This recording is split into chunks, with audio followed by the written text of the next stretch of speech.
This is Healing the Mountain Man's Heart, Brothers of Sapphire Ranch, Book 1, written by Misty M. narrated by Leonor Woodworth.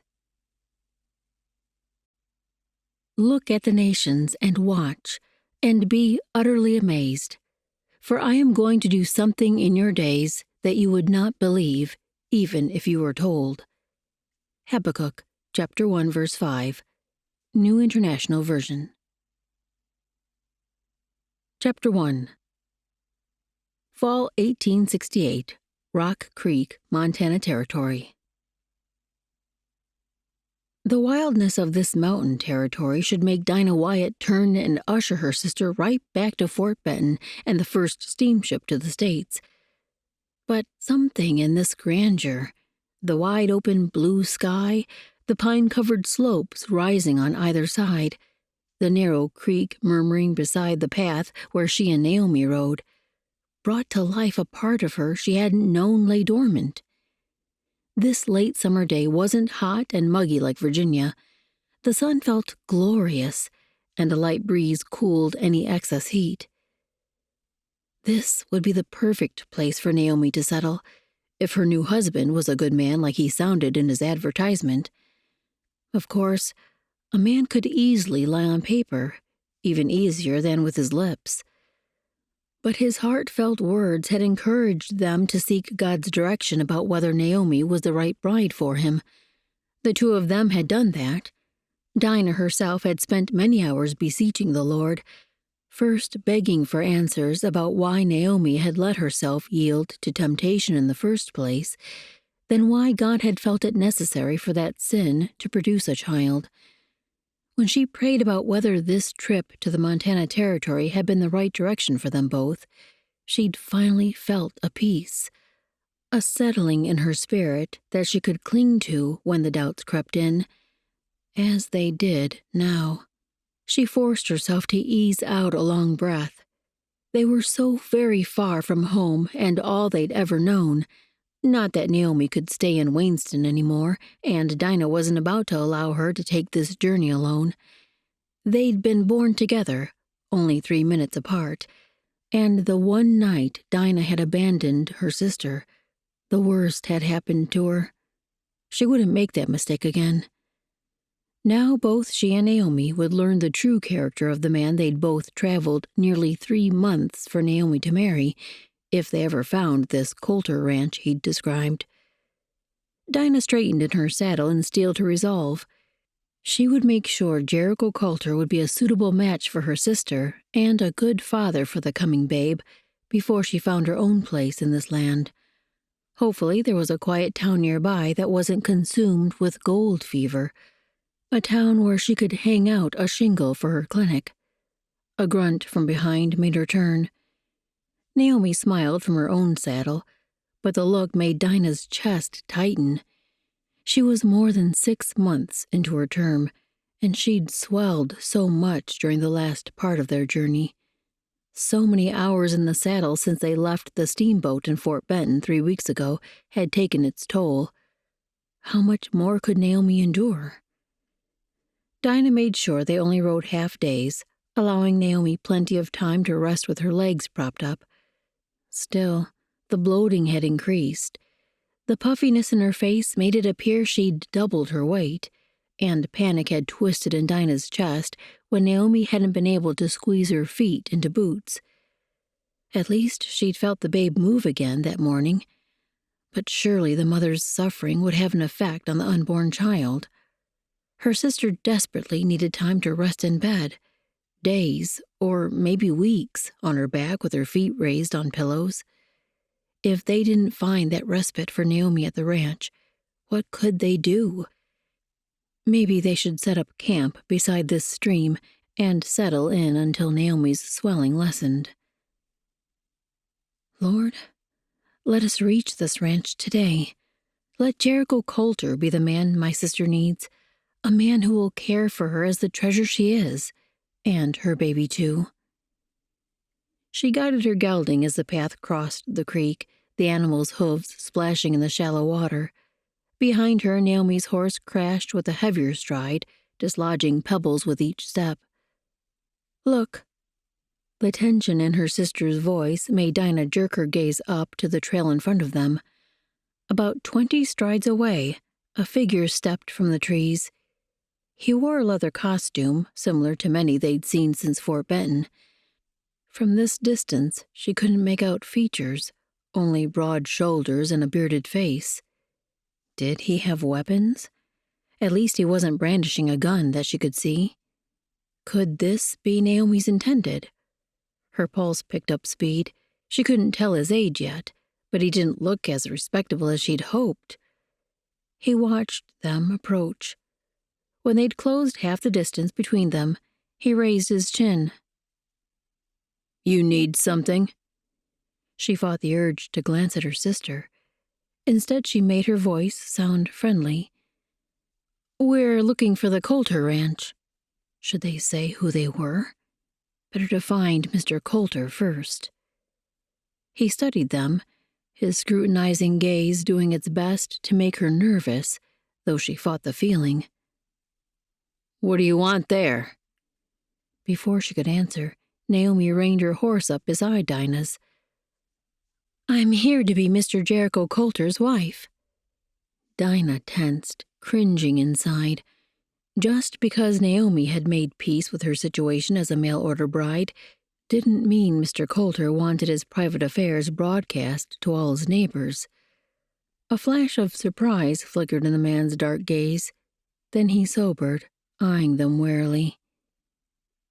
"Jericho's not looking for a wife, and this isn't the Coulter ranch." Dinah frowned. He sounded insulted.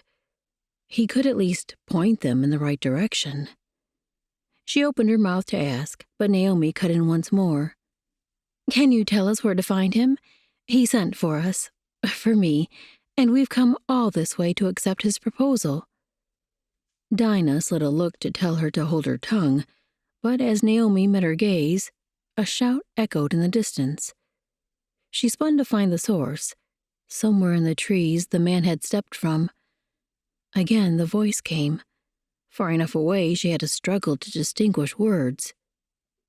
"Help. Hurt." She couldn't make out the name spoken. The man in front of them turned and charged back into the trees. Dinah's chest thundered, and she plunged her heels into her gelding's sides. If there were injuries, they would need her. As she rode through the woods, she had to duck under branches and swerve around trunks. Her horse caught up with the man quickly, and she reined down to a trot to follow. At last, the forest opened into a clearing where 2 horses were hitched to a wagon. A man knelt beside the rig, and the stranger she'd been following sprinted to his side. A body lay before them, not moving from what she could tell. She reined her horse hard and jumped to the ground. Naomi rode up behind her, and Dinah called out as she ran to the patient. "Naomi, get my case." The men knelt on one side, so she positioned herself on his other. The man they'd met at the stream held out one arm. "Lady, you'd better." "I'm a doctor." She had no time for the fellow's opinions, so she started her assessment. The patient's chest rose and fell in a steady rhythm, harder than a resting rate, which could happen due to pain or shock. Dinah looked at the man who'd been here at first. "What happened to him?" "The wagon backed over him. I think over his leg. Not sure why he won't wake up." His voice sounded frantic. She scanned the length of the injured man for blood. None visible. His face had paled, and a sheen of sweat glimmered on his skin. She turned her attention to his lower half. His leather trousers bulged in the middle of his left thigh. She ran her fingers over the spot, and the man flinched, even in his unconscious state. A fracture in the body of the femur, most likely. Not good, but at least no damage to other limbs that she could see. A sneaking suspicion began to creep in. She slid a look to his face again, then pressed fingers to his cheek. Cold and clammy. She shifted those fingers to the carotid artery in his neck. Pulse light, but racing. That matched her own heart rate, but she wasn't in nearly the same condition as this man. Naomi was out of breath as she dropped down at her side with the medical case and began unfastening the buckles to open the pouch. She needed to make sure her sister didn't overtax herself through this emergency, but the man before them was in far more danger at present. His body had begun to tremble. "He needs blankets." "I'll get mine." Naomi pushed to her feet. She glanced at the two men kneeling across from her. "I need to see this leg. Does either of you have a knife?" She could cut his pants open at the thigh with her surgical blade, but she'd rather not dirty it if there was another tool available. Both men studied her, gazes wary. Their looks so similar they had to be brothers. The man who'd found them at the creek must be the elder, unless a thick growth of beard simply made him look so. The other fellow wore his beard much shorter. Neither man offered up a knife. Frustration clenched inside her. "I'm not going to cut his leg open. I just need to see inside the pant leg to tell if the bone pierced the skin." The older brother's gaze narrowed even more. She glared. "I'm a doctor. I've served 6 years at the side of Richmond's finest physician. I know what I'm doing here. If I don't work quickly, this man could bleed to death. Maybe we'll be lucky enough that the bone broke through the skin and the blood is flowing out. Otherwise, he's bleeding internally, and I'll need to make an incision to release the flow before his organs drown in bone marrow." The younger looked to his brother, questioning, but Scruffy Beard never took his eyes off her face. Thankfully, he finally withdrew a hunting knife from his waistband and held it out to her. She grabbed the handle and moved in to slice the leather encasing the injured thigh. The blade was sharp, so it cut through the leather without catching. "Here are blankets." Naomi dropped the load of covers beside her. Dinah didn't shift her focus from parting the buckskin. "Cover his upper body to get him warm." When she had a full view of the bulging thigh, her insides clenched.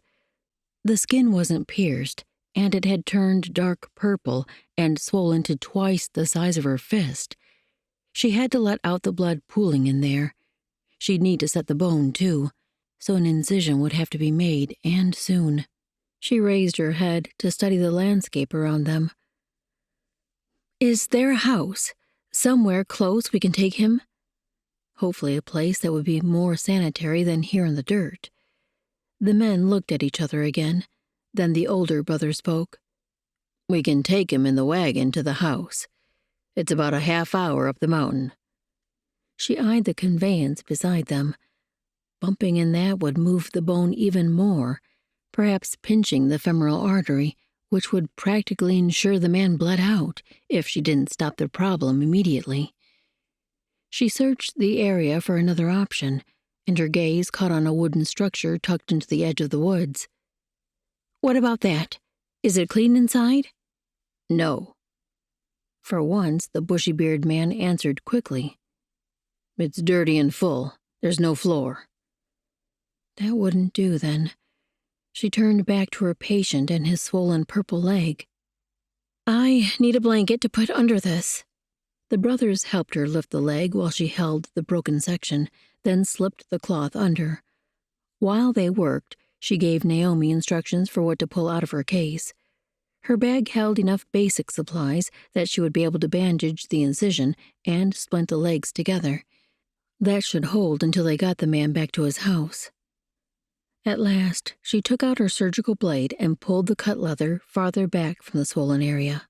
"Wait," the older brother spoke, and she looked up at him. His dark eyes studied her, worry darkening them even more. "What are you going to do?" Of course he would want the details.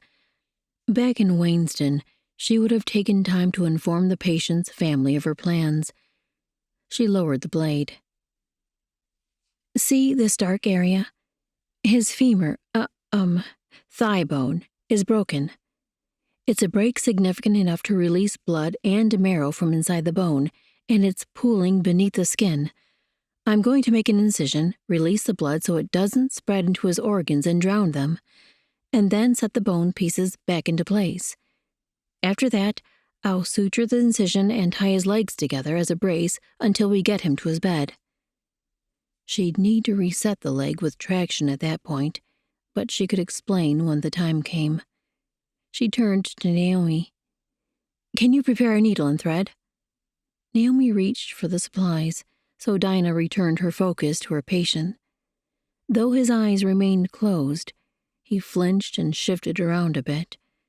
Probably the pain and blood loss kept him from being fully aware of what was happening. That would work in his benefit for this next part. She leveled a serious look at both men. She'd need their help. Hold his shoulders and feet so he doesn't move. One of you at each end, please. The men positioned themselves as requested. Before she began, she lifted her eyes to the heavens. Guide my hands, Lord. Let me do good, not harm. Chapter 2. Bile rose in Jericho Coulter's throat as he watched the blade pierce his brother's bruised flesh. It wasn't the sight of the blood gushing through the slitted skin that made him want to cast up his accounts. Jonah could die. This couldn't be how his baby brother's life ended, yet inadequacy snaked around Jericho's neck. For 9 years now, he'd done his best to keep his siblings alive. Ever since their parents succumbed to illness, he'd battled one challenge after another. He'd failed Lucy, and now this single slip-up might cost Jonah his life. Jonah shifted beneath Jericho's grip, and Jericho tore his gaze from the flow of blood that thankfully slowed. He looked down at the boy's face.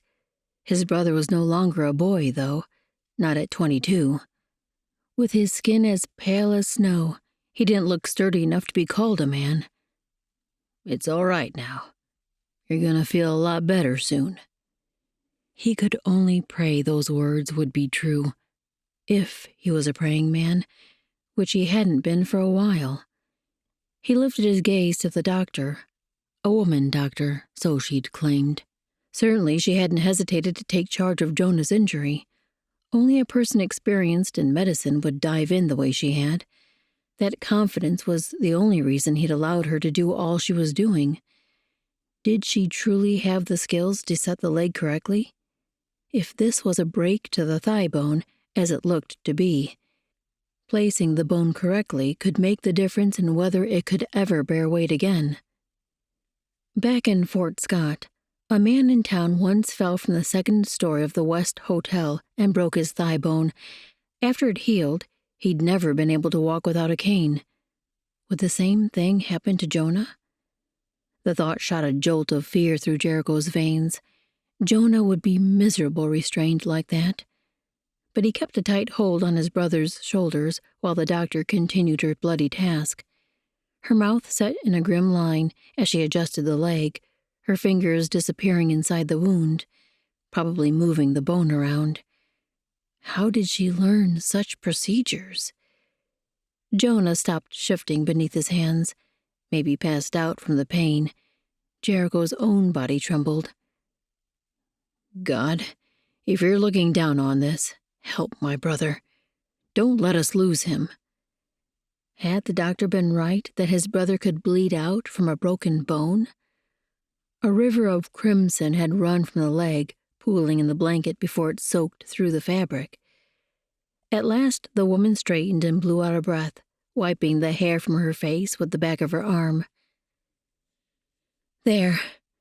Now I'll stitch and bandage, then splint the legs together. She glanced at Jonah's face, but she gave no hint of what she thought about his brother's blanched skin. Then she lifted her gaze to Jericho, and the intensity in her blue eyes struck him just as it had every other time she'd looked at him. This woman did nothing in half measure. I think he's passed out, so you don't need to hold him. You can prepare transportation to take him home. He kept his own expression from showing his surprise at the stark words. She was simply stating the facts. He should appreciate that. Turning to Jude, he nodded to the wagon, using his eyes to silently ask if there was room to lay Jonah. They'd been in the process of loading crates when he'd heard Crowley's shrill cry that strangers were around. Jude moved to the rear of the wagon. He would clear a spot. They had no blankets, but hopefully these women would allow them to lay Jonah on the quilts they'd covered him with. At last the doctor finished her bandage and, using a long strip of cloth, tied Jonah's legs together in 4 different places. She straightened and looked around, probably checking to make sure they'd accomplished her instructions. He nodded toward the wagon. "We have a place to lay him." With the doctor lady giving directions, they shifted the blanket beneath Jonah so it could act as a stretcher. Then he and Jude lifted him, hoisting him over the side of the wagon. Crates still lined the other side of the conveyance. It would have been better if Jude had moved all the boxes back into the storage building, but they would have drawn attention to the shed. In case these women ever discovered what the Coulter family actually did on their property, he certainly didn't want them to know where the crates were kept. He nodded to Jude. "Can you drive?" Jericho would stay in the back with Jonah, especially since the doctor was already climbing up beside him. Her sister held the reins of their 2 horses and looked like she might need help mounting. The women certainly bore a resemblance, but this one carried a few more pounds than the doctor. He took the animal's reins from her and received her thanks with a nod. He'd have thought she would be able to mount on her own, given the fact that they were traveling alone out here in the mountain wilderness of the Montana Territory, but after she struggled to lift her leg up to the stirrup, then gave an unsuccessful hop that was probably intended to pull herself into the saddle, he moved in. "Here, put your boot in my hand." She didn't argue, just removed her left foot from the stirrup and placed it in his cupped palms. As she pulled herself up, he lifted, and though he had to endure a face full of skirts, they managed to get her into the saddle. She was breathing hard as she settled. "Thank you. That's getting harder every day." Strange thing to say. He nodded and helped her gather her reins, then handed over the leathers for the horse she would lead. A few months in this land would slim her down, no doubt. Food was too hard to come by out here to overindulge. He turned to the wagon and climbed in as Jude started the team moving. The doctor woman, he should find out her name, sat in the only open spot beside Jonah, so Jericho settled onto the crates. He needn't have worried about her scrutinizing the boxes in the wagon. She kept her attention locked on Jonah, glancing from his bandaged leg to his pale face. His mouth puckered in a frown, but he showed no other sign of wakefulness. Was that good? Jericho certainly didn't want him to be in pain, but wasn't his being unconscious for this long even more concerning? Would this doctor know? If she possessed any experience in her profession, she should. He gripped the side of the wagon as the wheels bounced over a low boulder mostly covered by dirt. "Why hasn't he woken up?" "He's lost a lot of blood, and the pain has caused a shock to his system. Once his body rests and makes new blood, he should be more alert." She looked up at Jericho, her expression serious. "Do you have a place he can lie without being disturbed?" "A clean bed. He'll need foods to rebuild his blood, too. Liver, or any kind of meat, really. Greens, nuts, and beans." He nodded, his mind scanning the few crates of supplies they had left. "We've plenty of meat. There might be some beans, too." It had been a few weeks since it was his turn to oversee the cooking, and even longer since he'd made a supply run to Missoula Mills. The woman frowned but refocused her attention on Jonah's leg. The half-hour ride felt like it stretched 2 hours, but at last they rolled into the yard. Samson poked his head from the barn, and when he saw the women, he stepped all the way out, striding forward. Jericho jumped to the ground as his second-to-youngest brother met them. "Go to my room and see things are straightened. Jonah's hurt, and we're going to bring him into the bed there." He glanced toward the quiet house. "Where are Sean and Lillian?" "They went with the others to handle the foals." Maybe that was for the best. The children didn't need to see all this blood. though Lillian would have been a help in getting Jonah settled.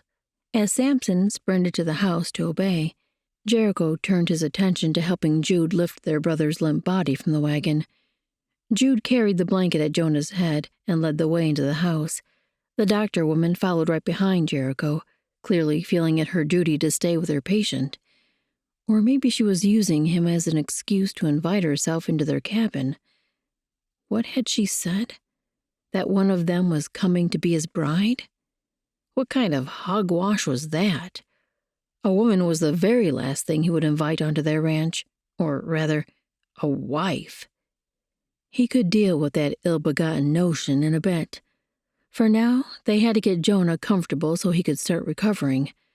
Unfortunately, it seemed they'd be beholden to the doctor woman for help with that task. Dinah adjusted Jonah's leg, carefully straightening the femur now that he was settled in the bed. She would need to create some type of traction to extend the leg so his fractured bone could heal without any further displacement. And hopefully that would help the femur maintain its original length and minimize any permanent limp. The bed frame was made of logs, with a rough-hewn footboard just high enough to work perfectly. She had enough bandages in her supplies to wrap the ankle, though she might need more later when the incision had healed enough to add a splint. What will I use for weight, though? She eyed his leg. She'd have to gauge that once everything else was in place. As she turned to send someone for her case, Naomi's quiet presence near the door grabbed her focus. Dinah frowned. You need to be sitting with your feet up. Naomi offered a weary half-smile. I'm fine. Dinah turned to the man who'd first found them by the creek. She still didn't know his name, and maybe that needed to be remedied before anything else. Who are you, sir? He opened his mouth to speak, then paused. Something flashed across his face. Something like uncertainty. Then he closed his mouth, and determination replaced anything else he might have displayed. Jericho Coulter, ma'am. She nearly choked on her breath. This was Naomi's intended? She couldn't help a quick glance down his grubby clothes. He was much younger than she'd first supposed, no more than 30, surely. But he didn't appear to be what she'd call respectable, not with his shoulder-length hair loose and a beard covering most of his face.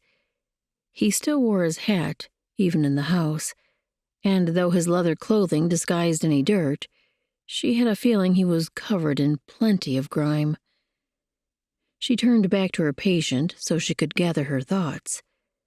They could worry about matters of the heart later. For now, she had 2 patients who needed care. Can you please bring a chair for my sister, and my case from the wagon?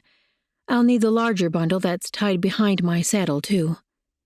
She kept her gaze toward the bed, but listened for his footsteps to signal he'd obeyed. As he left the room, she moved to her patient's head and lifted his eyelids to check their color. Would it be better to give laudanum now, to see if bringing his pain down made him more alert? But that almost seemed unkind, to wake him so he could experience the agony.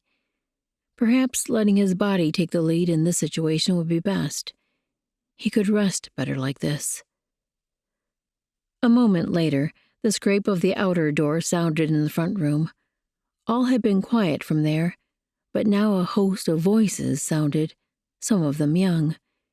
She met her sister's gaze, but Naomi looked too exhausted to worry about who might be entering. Maybe they had another bedchamber she could rest in. A young man poked his head through the doorway, his gaze landing on the man in the bed. Then he stepped in and nodded to Dinah. He saw Naomi tucked behind the open door and offered her a nod, too, before his gaze roamed back to Jonah. How is he? His voice came out quiet, as though he didn't want to wake the sleeping man. In pain. He needs a great deal of rest and time to heal. I pray he'll make a full recovery, but time will tell if he lost too much blood. Jericho entered with a chair in one hand and her case in the other, her pack thrown over her shoulder. The younger man removed his hat, as though coming to his senses.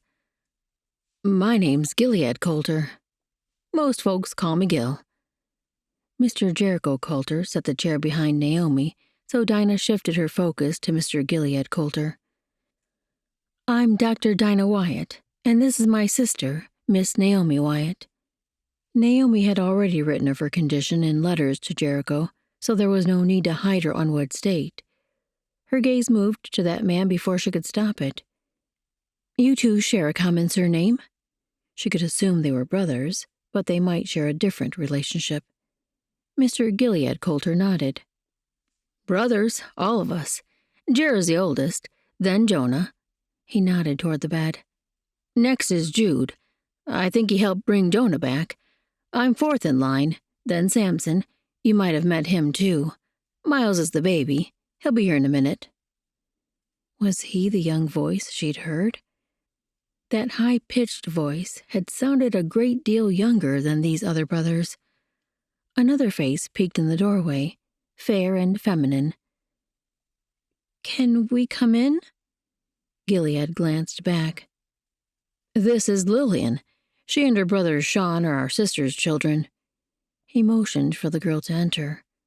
She stepped in, revealing herself to be somewhere around 9 or 10 years old. The boy behind her shared the same flaxen mop of hair and appeared younger, but only by a year or two. Dinah smiled at them both. "It's nice to meet you, Miss Lillian. Master Sean." She reached for belongings, which Jericho still held. "I'm going to wrap your Uncle Jonah's leg so it can heal properly. Perhaps you'd like to help." Some physicians wouldn't welcome children in a sick room, but Pop had invited her in when she'd come running to him at the tender age of 5. She'd never have discovered this calling if not for him and his willingness to share his knowledge. As she pulled out her supplies, she talked through the medical names of each. Then she explained her actions as she placed her stretchiest bandage around her patient's heel and wrapped another strip of cloth around and around the ankle and calf. "This needs to be tight enough that it won't slip when a little pressure is applied, but not so tight it hinders blood flow." The poor man needed all the blood flowing through him they could allow. She glanced up to see what the others were doing. A crowd had gathered between the door and the footboard, all men. The room felt so much smaller than it had seconds before. She swallowed down her nerves and returned her attention to her work. She didn't speak again until Sean's little voice sounded. "Will he be able to get out of bed?" "When his leg heals." The lad probably only meant to ask if the cloth she was wrapping around the footboard would require his uncle to stay on the mattress. But the question struck her in the larger sense. Would Jonah Coulter ever be able to rise? If he recovered from the blood loss and didn't develop a lung condition from lying abed so long, would his leg heal enough to support him? Lord, give me wisdom. She's successfully worked with Pop to help 2 other patients heal from a similar break, and both had eventually recovered enough to walk with only a slight limp, a year later. Both patients had been willing to put forth the effort to regain their strength and movement. They'd had to struggle for every skill they relearned.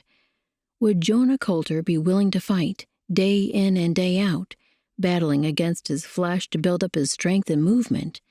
If he didn't, these men would think the fault was hers. Her reputation in this land as a capable doctor would be tainted. Her clinic would be doomed before she could even hang her shingle. And Naomi. Would Naomi be welcome here?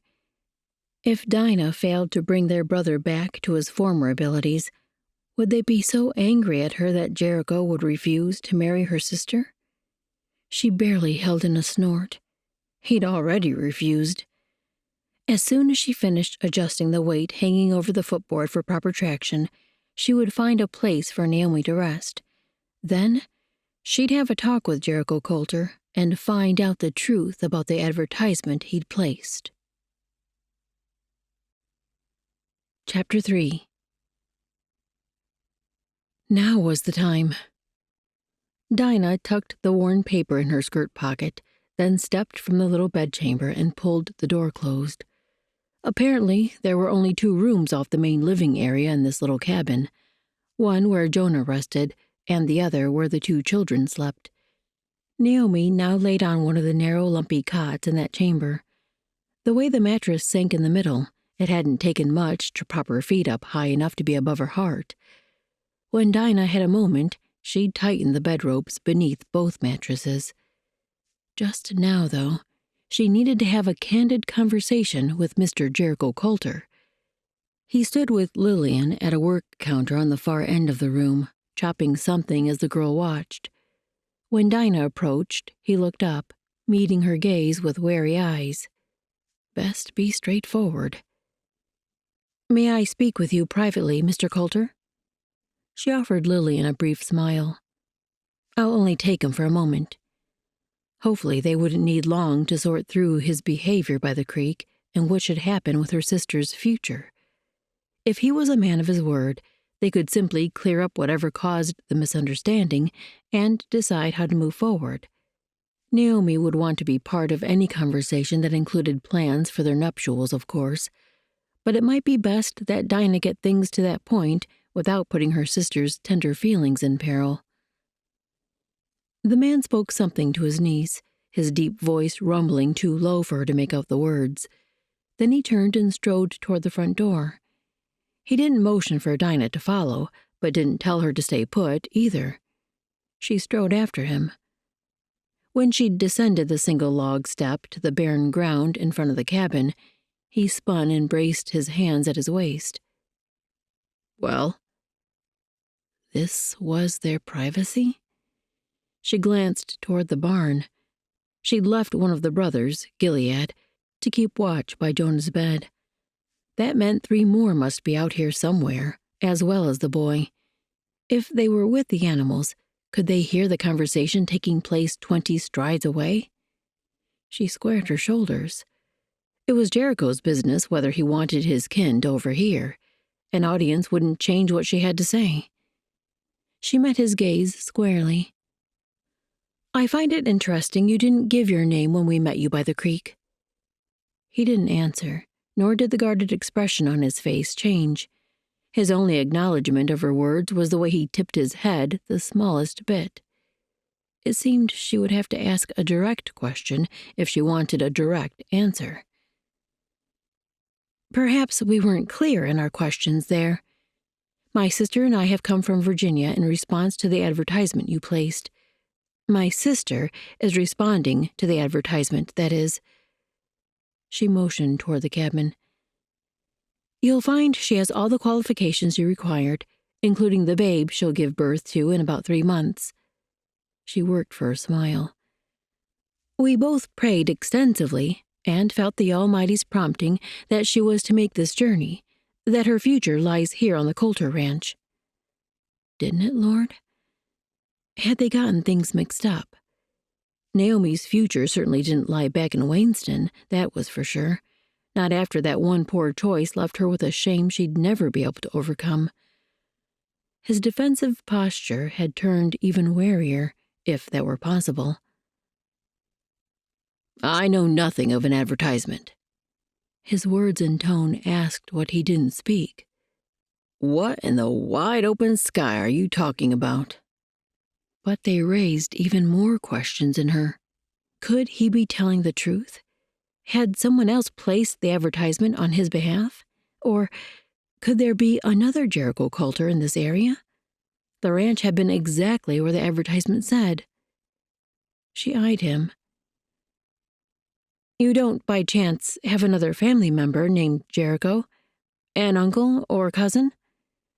There were certainly enough men with the surname Coulter around here. He shook his head. She sighed and reached into her pocket for the advertisement and held it out to him. As he took it, she wanted to grab the paperback. What if he became angry and ripped it to shreds? They would have no way to force him to honor his agreement. But really, if he would ask a woman to come all this distance, a journey of 3 months from Virginia, then pretend he'd never placed the advertisement, she didn't want Naomi tied to him anyway. As the man stared at the paper, It occurred to her to wonder if he could read. If he'd grown up in this remote mountain wilderness, he might not have had access to schooling. But his gaze shifted from that wary look to something a bit more like shock. His eyes stayed on the paper long enough to read it through twice. Finally, he raised his eyes to her. "I didn't place this advertisement." She had to fight to keep from stepping backward in frustration. He sounded sincere, but someone had created that notice. "Who did then, sir? The Richmond Gazette didn't fabricate your name and location from the early morning fog." He lowered his brows in a scowl. "I don't know." Then he swung around to the barn and bellowed, "Boys, get out here. Jude, Samson, Miles, you too, Sean, Gilead and Lillian. I want everyone." The explosion of words from the man who'd barely strung a half-dozen into a sentence before made her want to shrink back. His anger couldn't be missed, but at least he was turning it on his family. For now. She'd not thought to tuck her derringer into her skirt pocket when she came out here. She should have remembered it. In truth, after she'd worked so hard on his brother's leg, she'd not expected to need protection from him.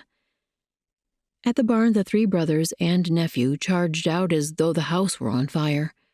A moment later, the door opened and Gilead stepped out. "What's wrong?" He held the door, giving Jericho a worried look. Jericho Coulter only motioned him forward.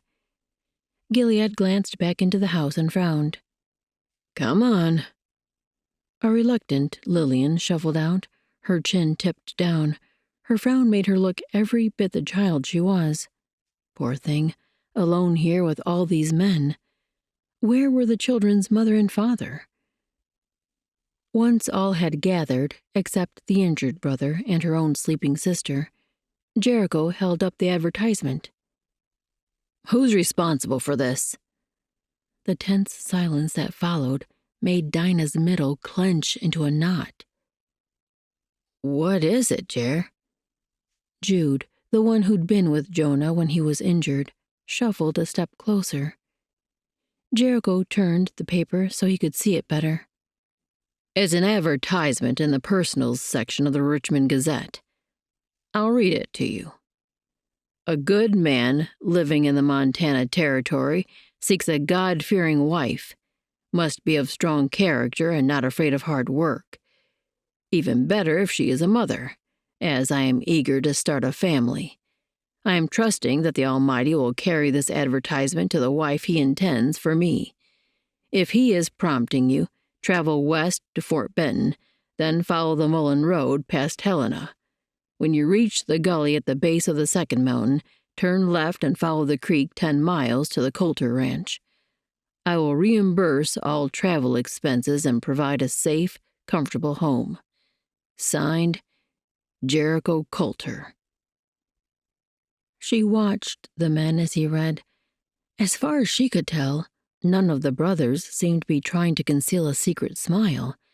The shock in their expressions couldn't be feigned. Except for Gil. His mouth did tip in a grin, but even that looked more like humor at something so outlandish it couldn't be real. Jericho's voice broke the silence. "I'm not going to ask again. Who placed this advertisement?"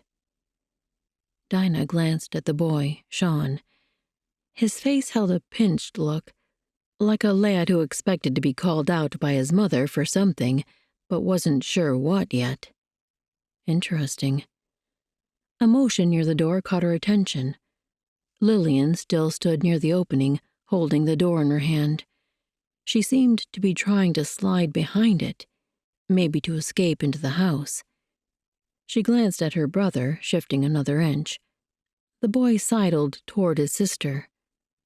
Something definitely wasn't right with these two.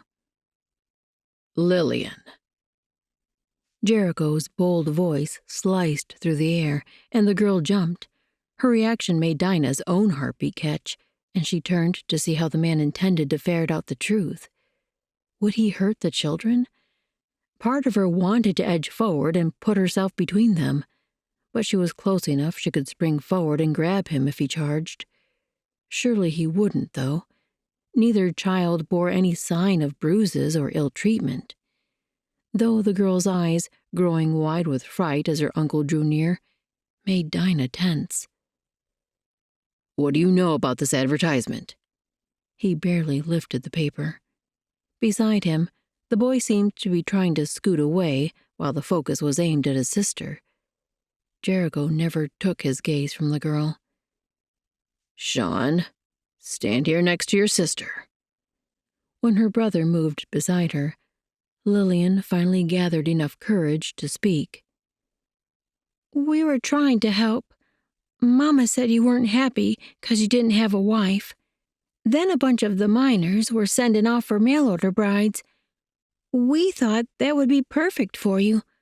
Slops helped us write it, and we made sure to put that she had to be God-fearing, 'cause Mama said that's what you needed more than anything. And children, too. Mama said she wanted you to have a whole passel of little ones." Lillian raised hopeful eyes to him in a look that would surely soften any person with a heart. "It'll all turn out right, Uncle Jericho. You'll see." The girl's optimism made even Dinah want to believe her words, but the rock in her middle kept pulling her back to the truth. Naomi wasn't wanted here. Jericho Coulter hadn't placed that advertisement. That left her sister still with a babe on the way and no prospects for a husband or a stable future, just as she'd been in Wayneston.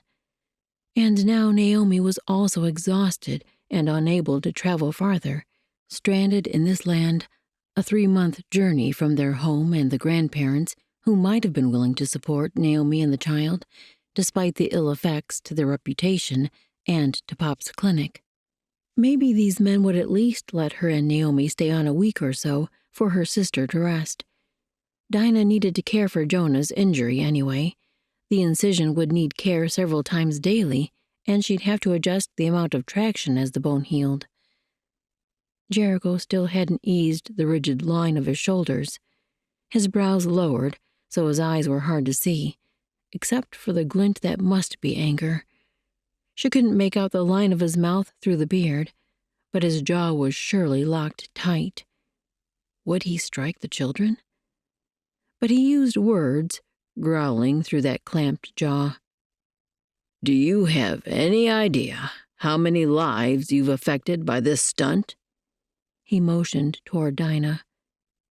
"These 2 women traveled all the way from Virginia, probably more than 2 months to get here, for nothing.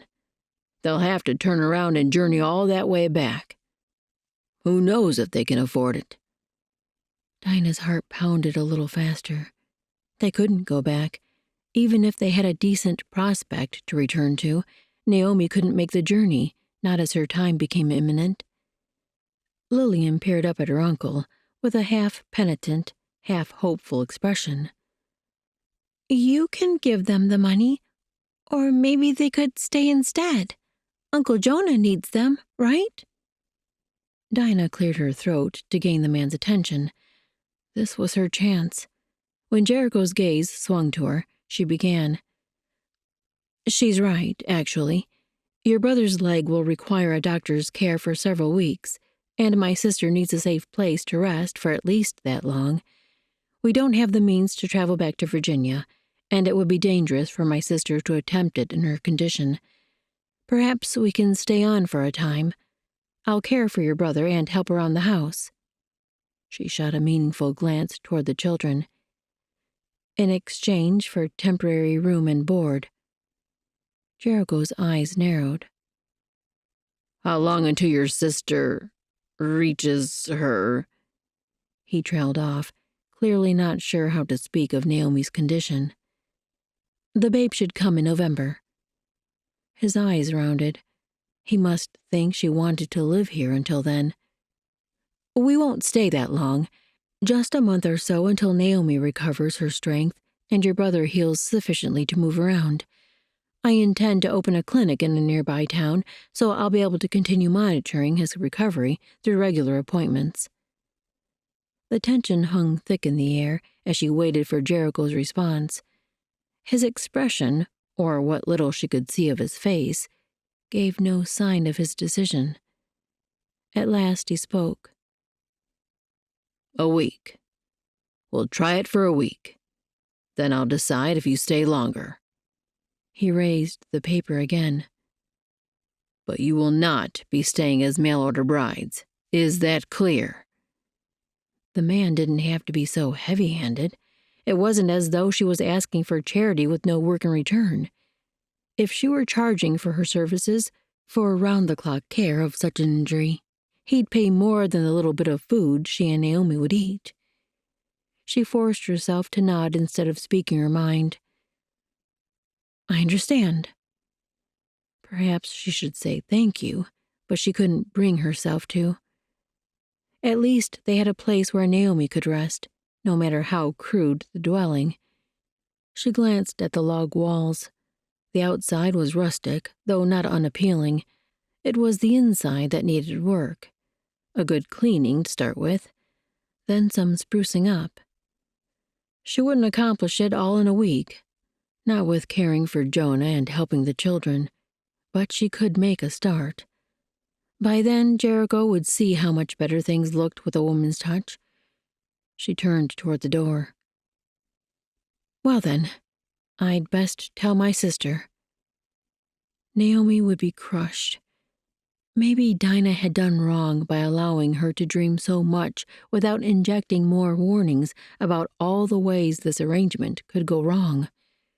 Surely the two of them could manage on their own in this land. Once Dinah had her clinic set up, they would do just fine. All three of them, once the baby was born. They would live happy, independent lives. Right, Lord? That must be what you planned all along. Chapter 4. Jericho waited until Miss Wyatt retreated into the house and closed the door behind her before he turned back to Lillian and Sean. What was he going to do with these two? He gave them his sternest look. "Are there any other women we can expect to show up on our doorstep hoping for a husband?" Lillian shrugged, still trying to play the innocent child. She clearly wasn't as naive as she pretended. "We don't know. We didn't want there to be a lot of letter writing back and forth, since that would take too long. So we just told them to come if they thought the Almighty was nudging them." That was another thing. The advertisement made him sound like a white-robed saint who sat around all day listening for the voice of God. He and the Lord hadn't talked since Lucy ran off. What these children had fabricated was nothing but lies. Every word of it. He crumbled the paper in his hand and spun. He needed to release this anger somewhere it wouldn't hurt anyone, but he had to deal with the children first. He turned back to them. "You two need to understand what you've done. You've wasted these women's time and resources. That one is apparently in the family way, and the trip was too much for her. What if the baby dies? What if the woman dies?" He stepped closer to them, making sure they felt the weight of his words. "And what if they learn about the strawberries?" He used their code word for the real purpose of this ranch, the sapphires they secretly mined. "We don't allow other people onto the ranch for a reason. Do you understand the consequences of your actions?" The children nodded, their faces pale and scared. He softened his tone slightly. "I know you thought you were helping, but this is serious business. You can't go around playing matchmaker like it's a game, and you can't invite strangers onto the property." Lillian's eyes filled with tears. "We didn't mean to cause trouble, Uncle Jericho. We just wanted you to be happy again."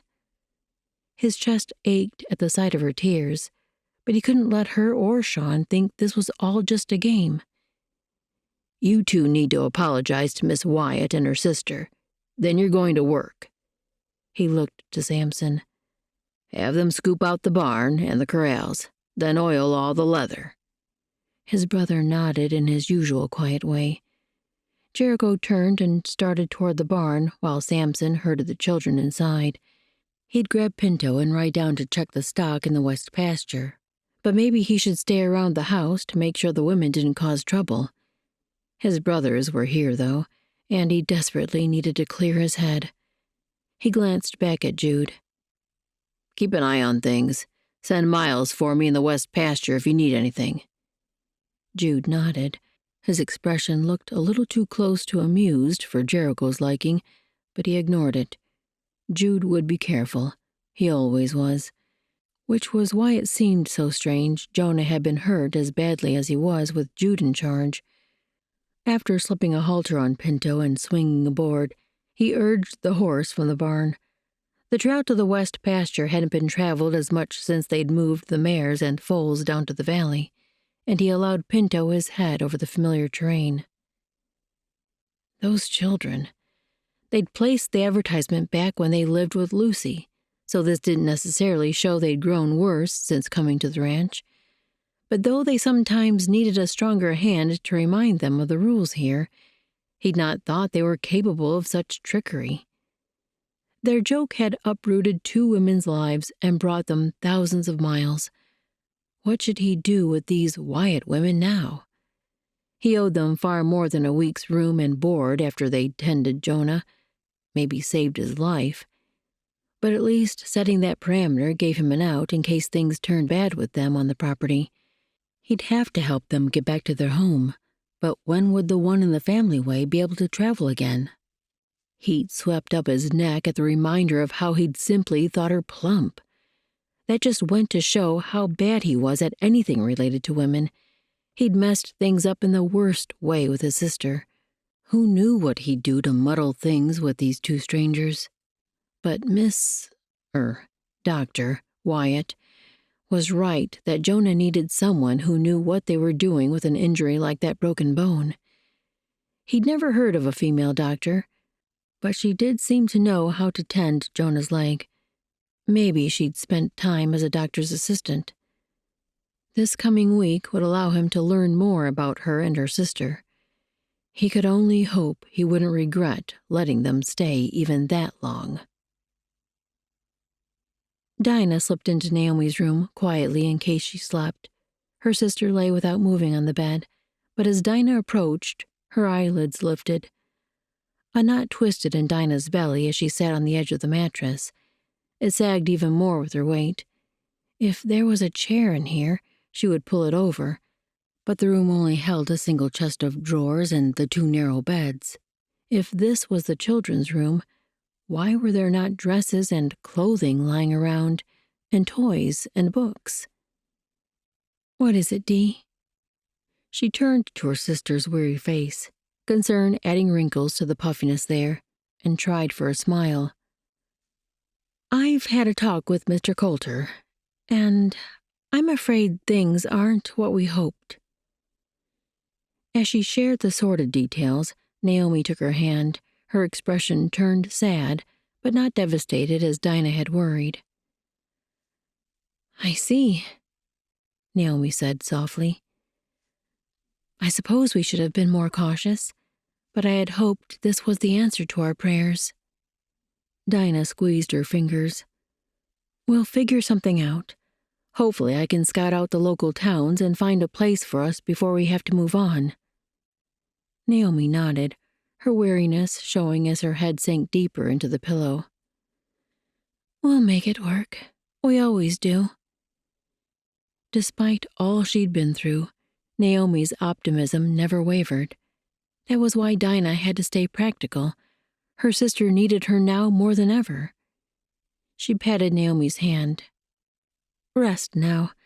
I just wanted to let you know what I learned so you wouldn't—" "Doc?"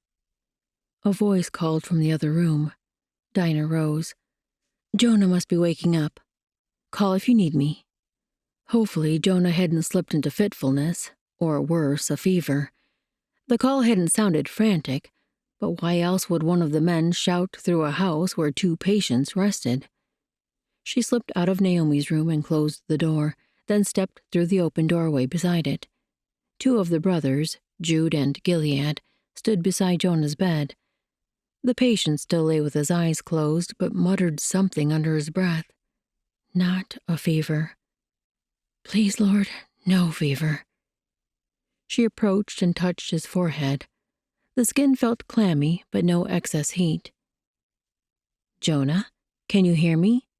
She asked softly. He groaned, and his eyes opened to slits. They stared ahead, unfocused. She brushed the hair from his brow. How are you feeling? He squeezed his eyes shut, maybe trying to decide how to answer. She should probably offer laudanum. Gilead moved down to the foot of the bed so Jonah could look straight at him. You awake there, big brother? Bet that leg's got a powerful hurt. She moved to his thigh and lifted the quilt to examine the bandages. A tinge of red seeped through the fabric. The dressing had to be changed and the wound cleaned. Better to give him something for the pain first. She glanced at his face. I need to change your bandage, but I can give you laudanum first. He squinted at her. Who are you? His voice came out so raspy it was hard to decipher. She offered a professional smile. Dr. Dinah Wyatt, my sister and I came along just in time to help you. Jonah's brow furrowed. A doctor? She smiled. I know, it's not common for a woman to be a doctor, but I assure you, I've been trained by the best. Gilead leaned forward. We're glad to have her. Jude said you nearly died out there. A bucket full of blood leaked out of your leg. She glanced at Jonah's face to see how he responded to such crassness, but his eyes had drifted shut. She turned to her case and prepared a small dose of laudanum, then helped Jonah drink it. Within minutes, his breathing evened out, and he fell asleep. She turned to Jude, who'd been watching her work. I'll need warm water to change the dressing and clean the wound. Jude headed out, and Dinah took a deep breath, trying to calm her nerves. The sight of blood never bothered her, but so much had happened this day, this past hour, actually. Standing against the wall, Gilead met her look with a grin. You should see how Jericho put the youngins to work for that prank they pulled. Her middle tightened. It was far more than a prank. She and her sister had set their dreams on what they thought was clear direction from the Lord. She did want the children to see the error of their ways, but not to be treated cruelly. I hope they're not being overworked. Gilead waved away her concern. A little sweat's good for the soul. That's what Dat used to say. Said it points a body to the straight and narrow. At least some of these people were God-fearing. Whether they truly knew and trusted the Father was another question, but at least they spoke of him in a somewhat respectful way. Voices sounded from the other room, and a moment later Jude returned with a basin of warm water, his older brother trailing behind him. Jericho met her gaze as he entered, and it was probably the forcefulness of it that made her breath catch. He shifted his focus to his brother on the bed, releasing her from the hold of those eyes. Jonah, you awake? His voice came out, strong and commanding, a leader telling one of his men to rally. Mm-hmm. Jonah managed to murmur, but the laudanum had already taken hold. She offered, I've given him something for the pain. Jude placed the pan of water on the floor next to the bed, and she turned her focus to the leg. Removing the soiled bandages, she worked not to grimace at the mass of crimson and flesh.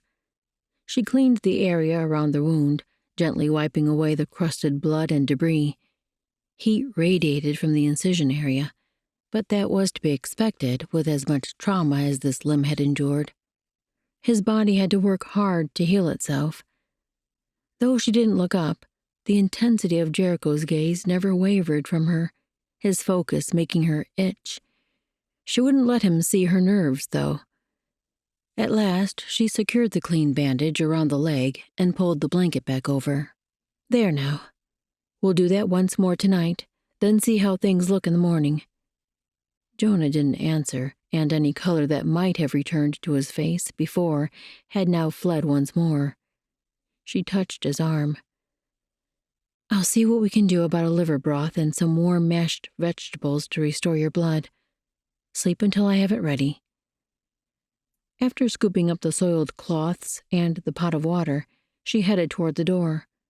The men scooted over to allow her to pass, then filed behind her into the main room. She marched the pot to the front door, then tossed the dirty liquid out to the side of the stoop.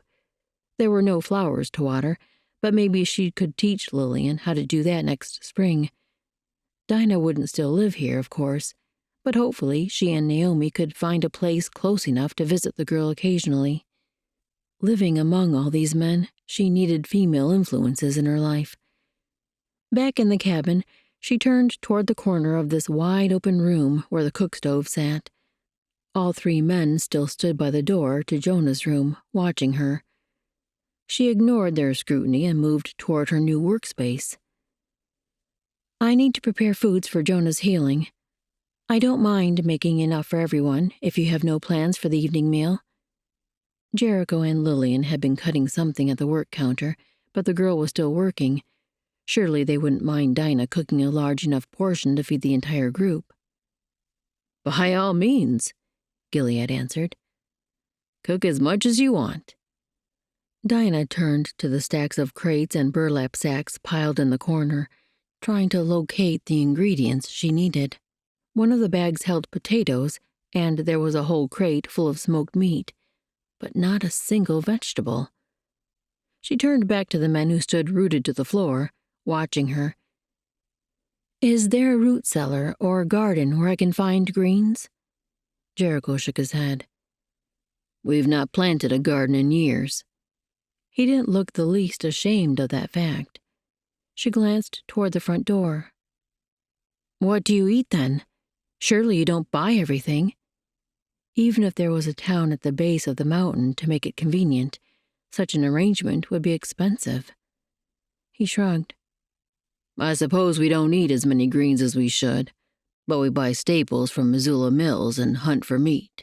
There's plenty of deer, elk, and bear stored in the barn if you don't find a cut you like there." These men lived a shade above barbaric. She sighed and turned back to the foodstuffs. "I suppose I'll make a meat and potato stew. Is it too much to hope you have butter and cornmeal?" "Cornmeal's in that barrel on the end. The larger tin on that shelf is full of bear fat. It cooks better than butter or pig lard." She pulled the container he'd specified down and began measuring out ingredients for cornbread to go with the stew.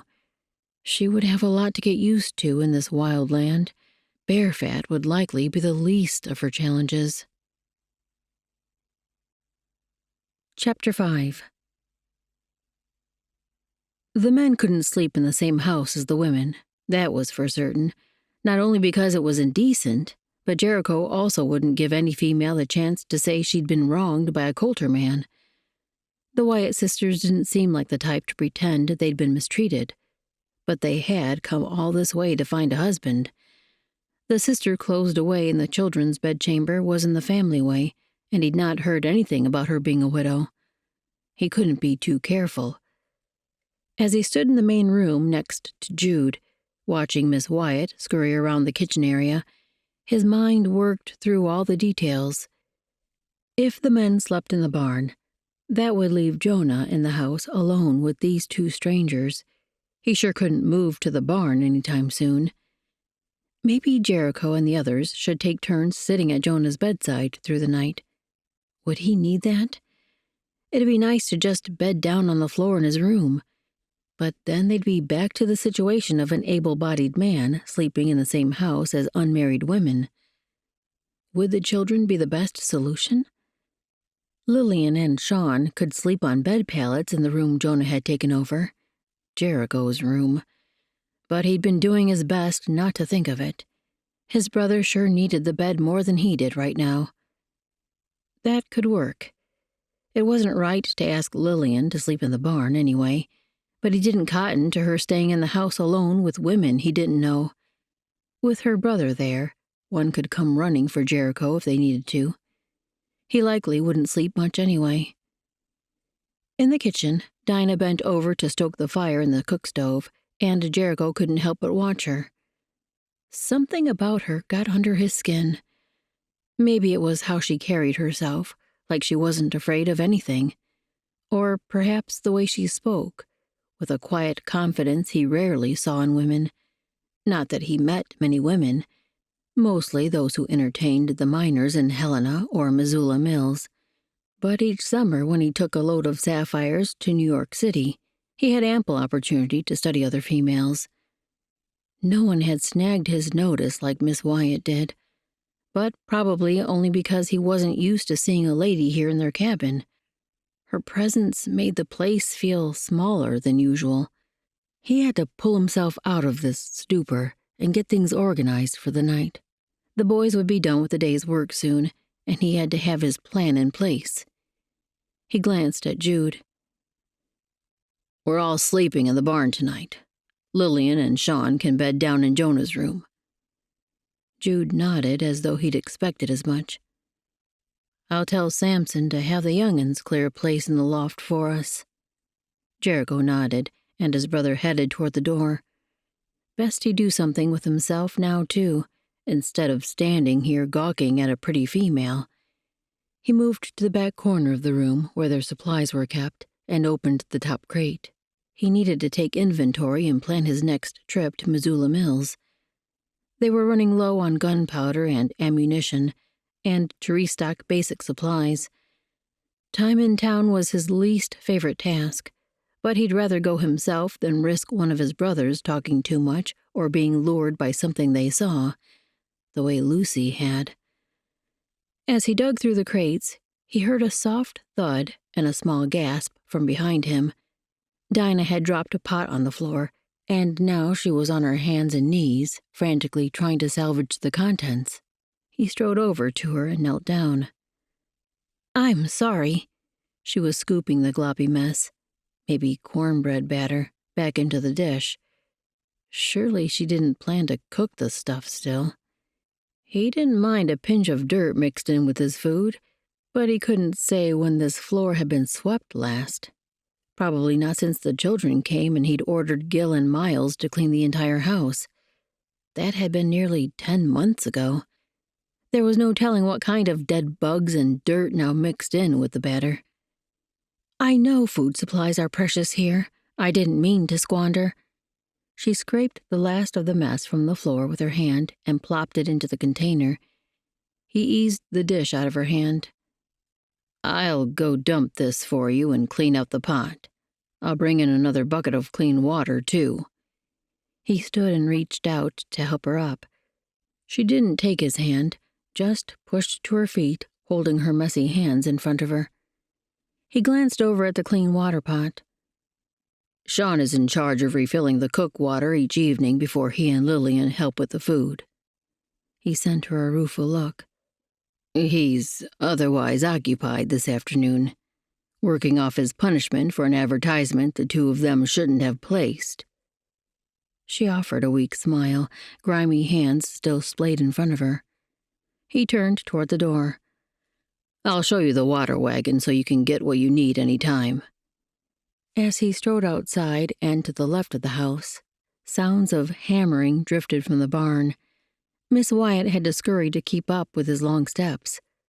"Slow down, Coulter." Mom would have expected better of him when walking with a lady. Matching her stride felt ridiculously slow, but he forced himself to relax. She'd been traveling for weeks and was likely exhausted. He stole a sideways glance. She didn't look tired. Most of her blonde hair was pulled back in a knot, but loose strands had escaped to frame her face. A face that looked far too delicate to withstand the hard life in this territory. Her skin wasn't weathered or lined. The line of her jaw looked strong, but her nose dainty. Maybe that was why he had trouble seeing her as a doctor. She seemed too feminine to think clearly in the middle of blood and crisis. Yet she'd proved herself capable. She glanced his way, catching him looking. He turned his attention to the water wagon ahead.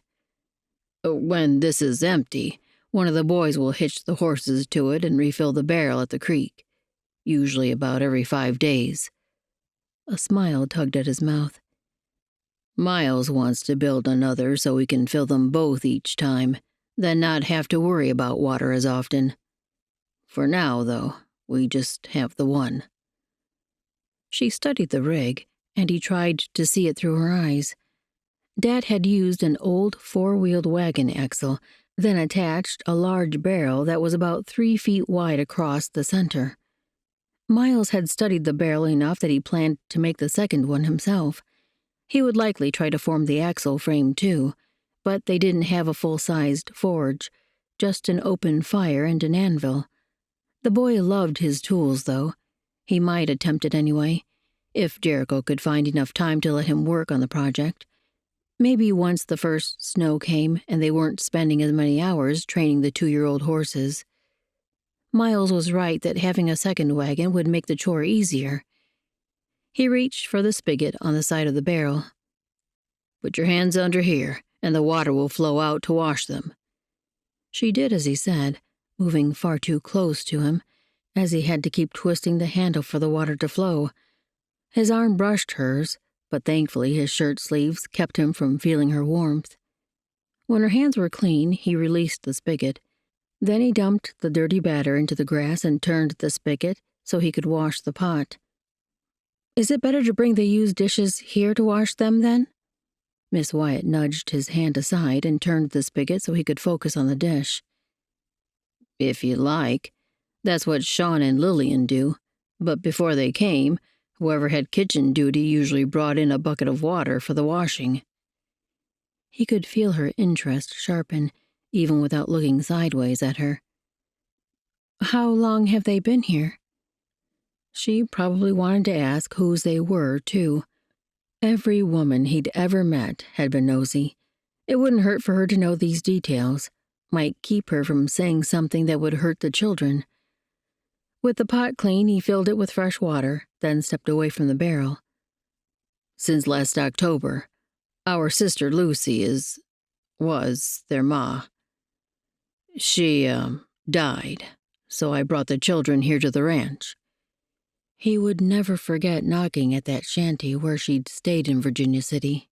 Little Sean had opened the door, and when the boy saw Jericho, he'd burst into tears.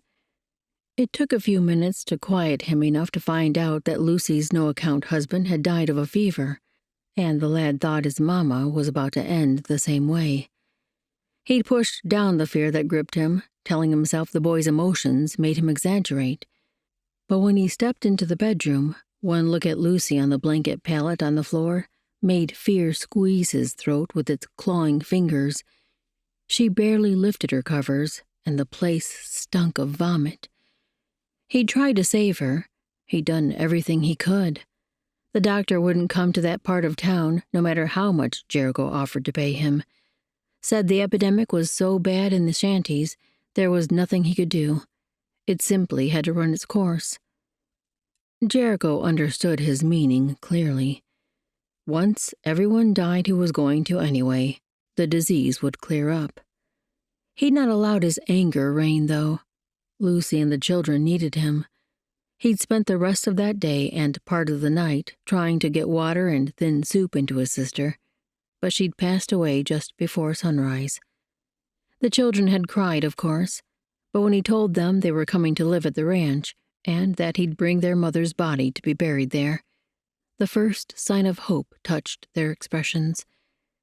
They didn't deserve the life they'd been forced to live in that mining town slum, nor did Lucy. The difference was, she chose to stay with the lout she married, to allow that varmint to take away every dollar or bit of supplies Jericho brought her. At least now the children were finally away from that hovel, back on the ranch, where they could breathe freely and have plenty of food and a warm place to sleep. "I'm sorry for your loss." Miss Wyatt spoke the words gently, not in that rote way that people often spoke condolences, but like she really felt them, almost as though she could see his memories. He nodded, then opened the front door. "It's good for Sean and Lillian to be here. Good for us all." He might have failed Lucy, but he wouldn't fail her children. He'd make sure they stayed here where they would be safe and happy and never want for anything. After placing the pot of water on the stove for Miss Wyatt, he gathered up the other 2 buckets. Use as many supplies as you need. I'll be making a run to Missoula Mills soon to restock. He turned toward the door, a pail in each hand. I'll fill these. It was about time he made himself useful around here. He had a house full of people depending on him, and he couldn't make a mistake. Chapter 6. Some of the potatoes had turned bad, so the stew would be more meat than anything, but this was the best Dinah could do. Naomi could have put together a much heartier meal, but the Coulter family would have to appreciate what Dinah could offer them. That wouldn't go far in proving her worth to Mr. Jericho Coulter, though. She stirred the watery mixture in the pot, then laid the spoon aside and wiped her hands on her skirt. She'd found no aprons, of course, nor hand towels. Once she unpacked some of her clothing, she would have her own apron, but for now she had patience to see. A peek through Jonah's open doorway showed his eyes closed. He would likely sleep quietly for a few hours under the effects of the laudanum. At her sister's room, she quietly pulled the latch string and eased the door open. Inside, the bed was empty, and Naomi stood by the pile of their belongings. Dinah stepped into the room and closed the door again. "What are you doing up?" Naomi was opening the pack where she kept her clothing and personal belongings. "I feel much better. I thought I'd clean up a little before the evening meal." She gave a tired smile. "Surely at least one of these men is looking for a wife?" Dinah's throat squeezed. Naomi. Her sister deserved far more than any man who would take her. Naomi sighed and pulled a brush from the pack. "I know it's not the best way to think, but I don't have another choice." She sent a look toward the closed door as she brushed hard strokes through her thick blonde hair identical to Dinah's except with more loose curl. "These men all seem to be decent and hardworking. Surely any of them would make an acceptable husband and father." Her brushing slowed as her free hand cradled her belly. The motion seemed more reflex than anything these days, as her abdomen grew larger. Dinah took the brush from her and turned Naomi to face away. She used long, gentle strokes to work out the tangles from the trail. "You and my little niece or nephew deserve far more than acceptable. You need a man who will treasure you for the remarkable woman you are." She made one final swipe, then set the brush aside and gathered Naomi's hair for a braid. "And, until we find that man, we're going to stick together. Mr. Coulter said he needs to make a supply run to Missoula Mills soon, so perhaps I can ride with him and explore a little. He can help me locate a place we can afford to live in and house the clinic." By afford, she meant a place that would allow them to wait to pay the first month's rent after she'd seen a few patients and been compensated for her work. Maybe she could barter free services with the owner in exchange for such leeway.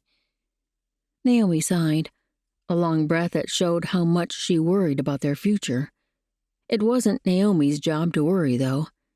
Dinah did enough for them both. Dinah tied off the braid with a ribbon, then took her sister's shoulders and turned her so they faced each other. "But, until then, your doctor is ordering you to bed rest." She pointed to the cot with the mussed blankets.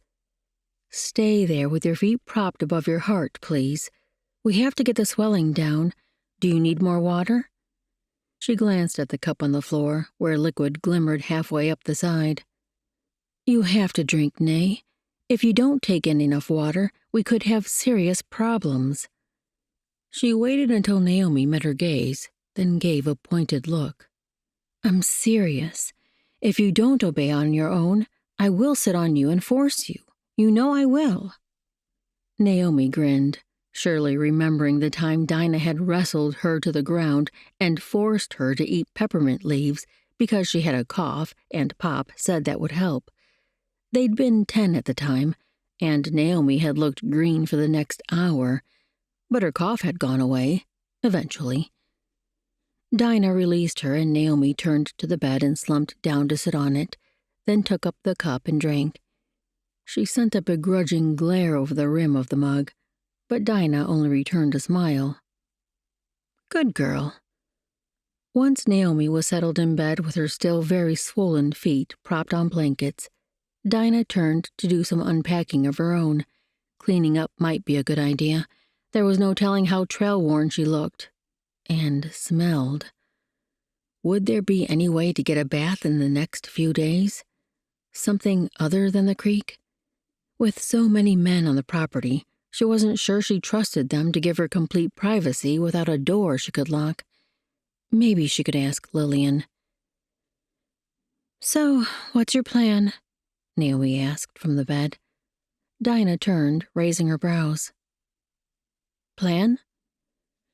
I'm sure you have things mapped out for tonight and tomorrow at least. What you plan to accomplish, what you need to learn to undertake those things." Dinah couldn't help a smile, but she turned to her pack to hide it. She did like a good challenge, but she hadn't anticipated the situation. "My main goal tonight is to check Jonah's bandage again and make sure he eats some and drinks plenty of water." She turned and gave a pointed look to the cup in Naomi's hands. "The same for you." She turned back to find a ribbon in her bag. "Then I want him to rest well and keep his pain under control. Tomorrow he needs to eat a number of small meals throughout the day, and I'll check his bandage thrice at least." She ran the brush through her own hair, cringing at the knots that snagged. "I also plan to do some cleaning in the cabin tomorrow. I'm hoping Lillian will help me with that, if they don't have her working in the barn again." A tight snarl fought the bristles, and she sucked in a breath as she worked through it. "I'd like to get to know her. Jericho said the children's mother was his sister, that she died last year." Naomi gave her a strange look, and she replayed her words in her mind. Had she spoken too casually about the woman's death? But then the real reason settled in. She'd not meant to call Jericho by his Christian name. That was something Naomi had done all along the journey, but Dinah had made sure to always speak of him as Mr. Coulter. Dinah cleared her throat and tried to cover her mistake. It must have been difficult for the children to transition to living so remotely and to having only men, all those uncles, as caretakers. Naomi nodded slowly, her eyes searching Dinah's face. "I'm sure Mr. Coulter will be thankful for anything you can do to help his niece and nephew settle in. I would imagine they're still grieving." Dinah laid the brush down as she rebraided her hair.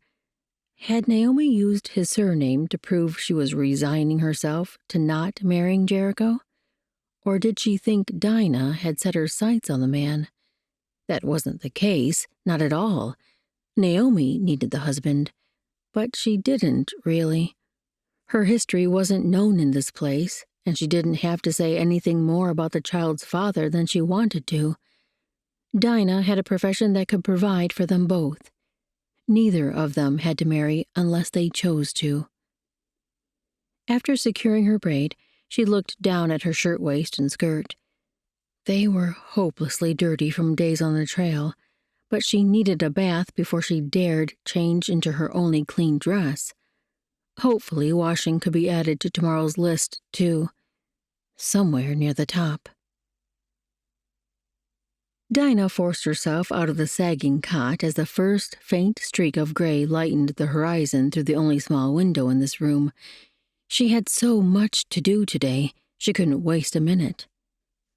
Naomi continued a light snore as Dinah refastened her hair and straightened her clothing in the darkness.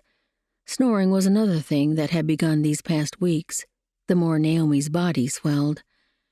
After slipping into the main room and closing the door behind her, she peered into the darkness of the chamber where Jonah and the children slept. Steady breathing sounded from inside. Her patient had slept better than she'd expected. She'd given him laudanum just before retiring for the night, then had awakened only once to his moans. Another dose eased his pain, and he seemed to still feel the effects now. The men outside must not have fared as well, for she'd heard someone come into the house 3 different times. The soft boot thuds always went into Jonah's room, stayed a few minutes, then thumped back across the main room and outside. She'd moved the chest of drawers in front of the door in their chamber just in case, but thankfully its strength had never been tested. They'd made it through the first night. To celebrate, the men might enjoy a hearty breakfast. Johnny cakes would be possible, given the supplies she'd found last night. There might not be syrup, but maybe she could find a jar of jam, or mix a sweet topping from the sugar she'd spotted.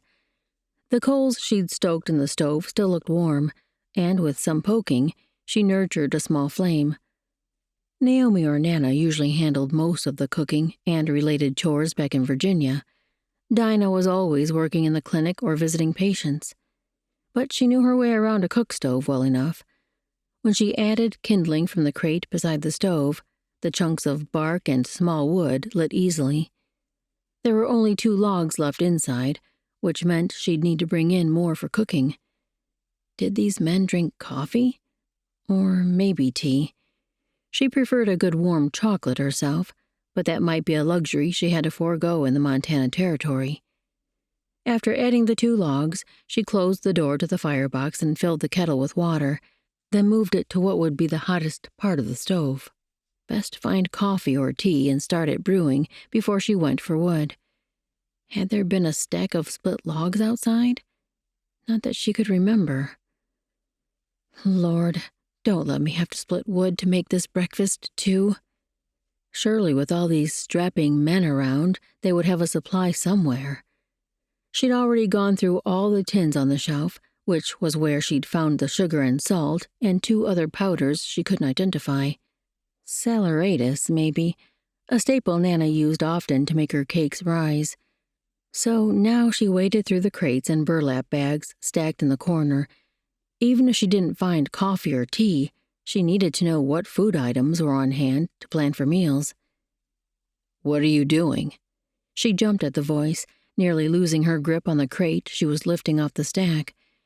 When she turned to find the source of the voice, her heart skipped a beat at the sight of Jericho Coulter standing in the middle of the room, arms full of firewood. The only dim light came through the open door behind him, silhouetting the line of his broad shoulders. The outline of his hair looked especially wild this morning. Did he always keep it hanging to his shoulders? Dinah cleared her throat and straightened her back, keeping her voice steady. "Good morning. I'm just looking for supplies to make the morning meal. Do you have coffee or tea?"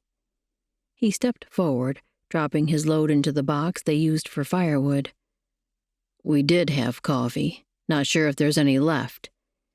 As he moved beside her and reached for the next crate on the stack, his nearness overwhelmed every other thought. He smelled rich and woodsy, and maybe a bit like hay. He was so tall, at least a handbreadth taller than Pop. She tried to step back to allow him more space and her mind to clear, but with her first attempt, her feet tangled in her skirts. She scrambled to grab something to keep from falling flat on her rear. Her fingers caught cloth, and she grabbed hold, stopping her backward momentum and allowing her feet to find solid ground. "Easy there." Jericho grabbed her wrist, securing her firmly. The cloth she gripped was covering a strong arm, Jericho's arm, and the muscle rippling beneath was sturdy enough to keep a horse upright if need be. "I'm sorry." She released him, but he still gripped her wrist with his other hand. She tugged to pull away, to get far from this man she'd just embarrassed herself in front of. "Those skirts can be a nuisance on a homestead." He finally let go of her arm, and she took 2 steps back, without tripping this time. "My sister wore trousers like the rest of us. The only time she put on a dress was when we went to town." She dared a glance at his face. Did he think she should wear pants too? Not likely around so many men. Her ears burned just thinking about it. Nana would be mortified. An image slipped in of how shocked her grandmother's face would be if Dinah paraded in trousers across the parlor during one of her weekly teas. All those high-colored women with even higher opinions of themselves would need smelling salts for sure. "Something funny?" Jericho eyed her, a hint of amusement glimmering in his coffee eyes. She shook her head. "Just imagining how that would go over back in Wayneston. I think I'd better stick with skirts." That was all she owned, anyway. She turned to the cook stove and grabbed a log to add to the firebox. "If you find coffee, the water's ready for it." Best refocus his attention where it should be. "I thought I'd make Johnny cakes this morning. Do you have maple syrup or jam?" "There's syrup in this jug. We harvested ourselves in the winter." She glanced over to see the container he meant. "Excellent." He straightened. "Better slice bear steak to go with those cakes. The boys need full bellies to work all day." She frowned. "They don't come in for the noon meal?" He pulled out a nearly empty sack. "Not if they're out with the stock. Most of us take a little something to eat if we get hungry, but it'd waste too much daylight to ride back and forth." She took the bag he handed her and peered inside. A handful of black grounds, enough for one round of coffee, maybe two if she stretched it. Better than nothing. As she poured the grounds into the top of the kettle, Jericho heaped the supplies into a tidy stack in the corner. Should she recommend items he was missing? Maybe that would be presumptuous. Better to focus on today's tasks. "If you don't need Lillian's help, I was hoping she could assist me with cleaning here in the house." He set the last box in place and turned, brushing off his hands. "If you like." Without a backward glance, he sauntered to his brother's bedchamber and slipped inside. She shouldn't have expected any kind of thanks for the work she was putting in around here, but his casualness stung a little. She turned back to the stove and scooped enough batter for a Johnny cake. When the men came in, they would be hungry. Best she was prepared. Chapter 7. The brothers filed in 1 and 2 at a time, coming and going for the next hour or so. They brought more firewood, and some climbed the ladder nailed to the wall up to the loft above the bedrooms. That must have been where they usually slept, and where their belongings still stayed. The first time one of the men grabbed 2 Johnny cakes off the plate where she was stacking them beside the stove, she stopped herself from slapping his hand. Could they not wait to sit down at the table like a normal family? She settled for a glare behind the man's back. "I have maple syrup, if you'd like to sit down with a plate."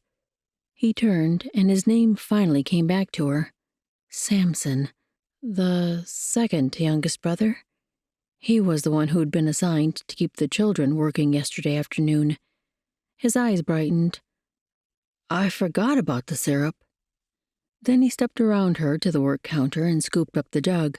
Holding the container in the crook of one arm, he poured syrup onto the Johnny cakes in his other hand, cupping them like a bowl to receive the sweet liquid without spilling a drop.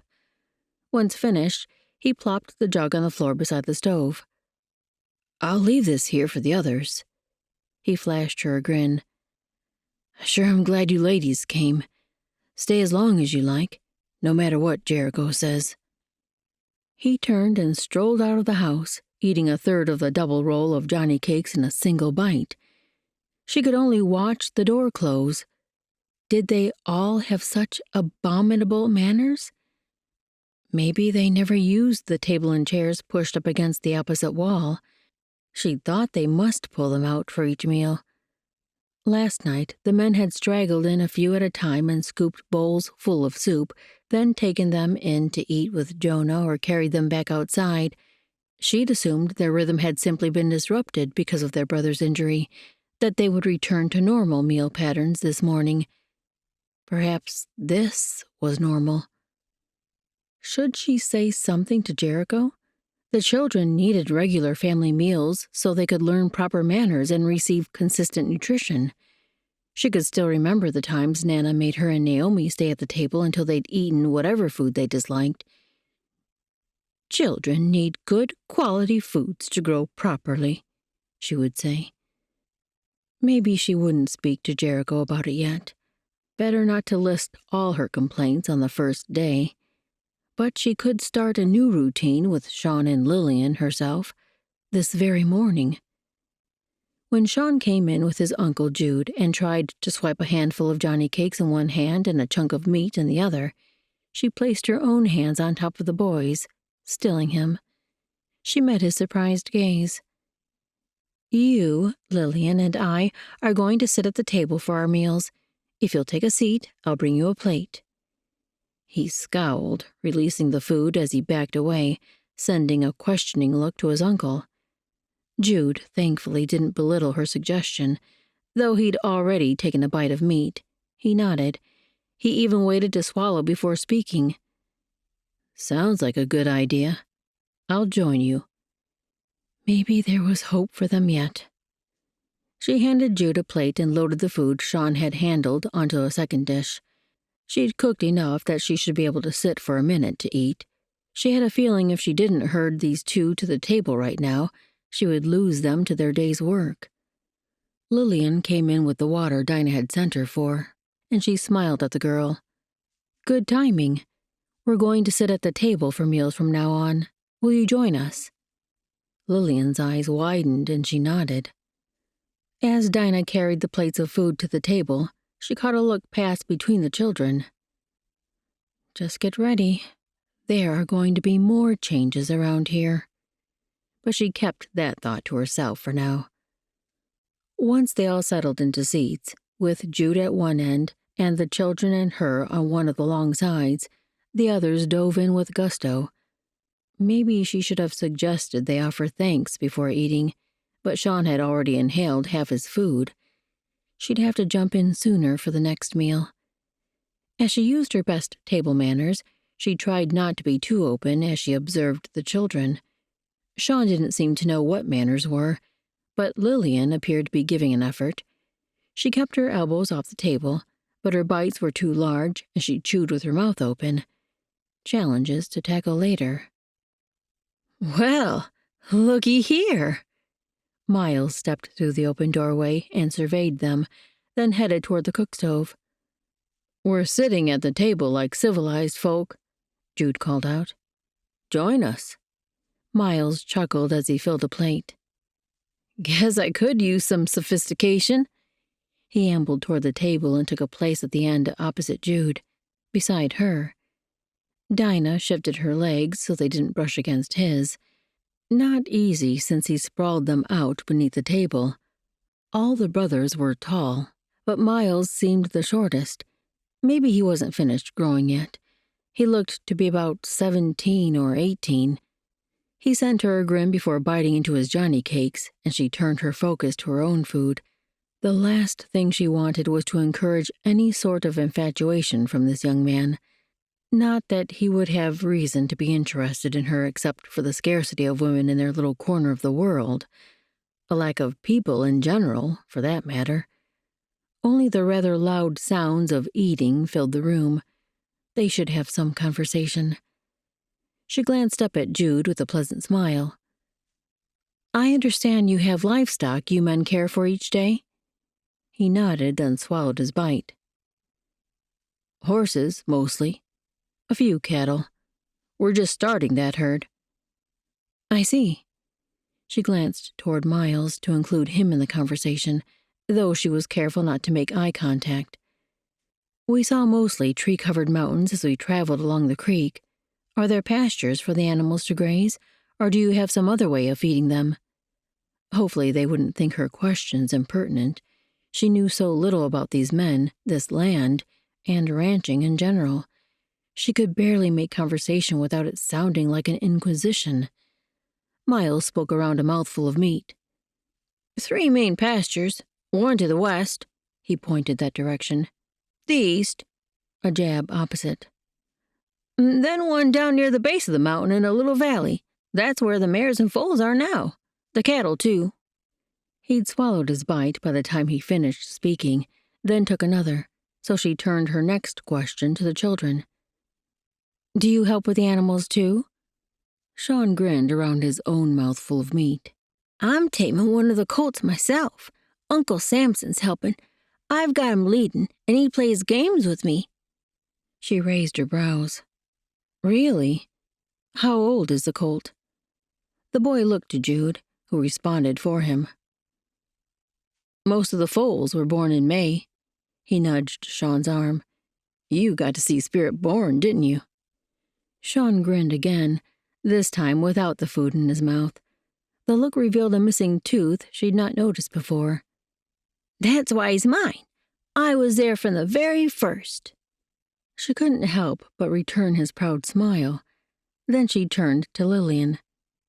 Do you have a foal you're raising? The girl shrugged, not looking up. I don't really like horses. Jude frowned at the girl, and her words threatened to cast a pall over the room as everyone refocused on their food. Dinah worked for a light tone. Well, there are many other things to enjoy in this beautiful territory.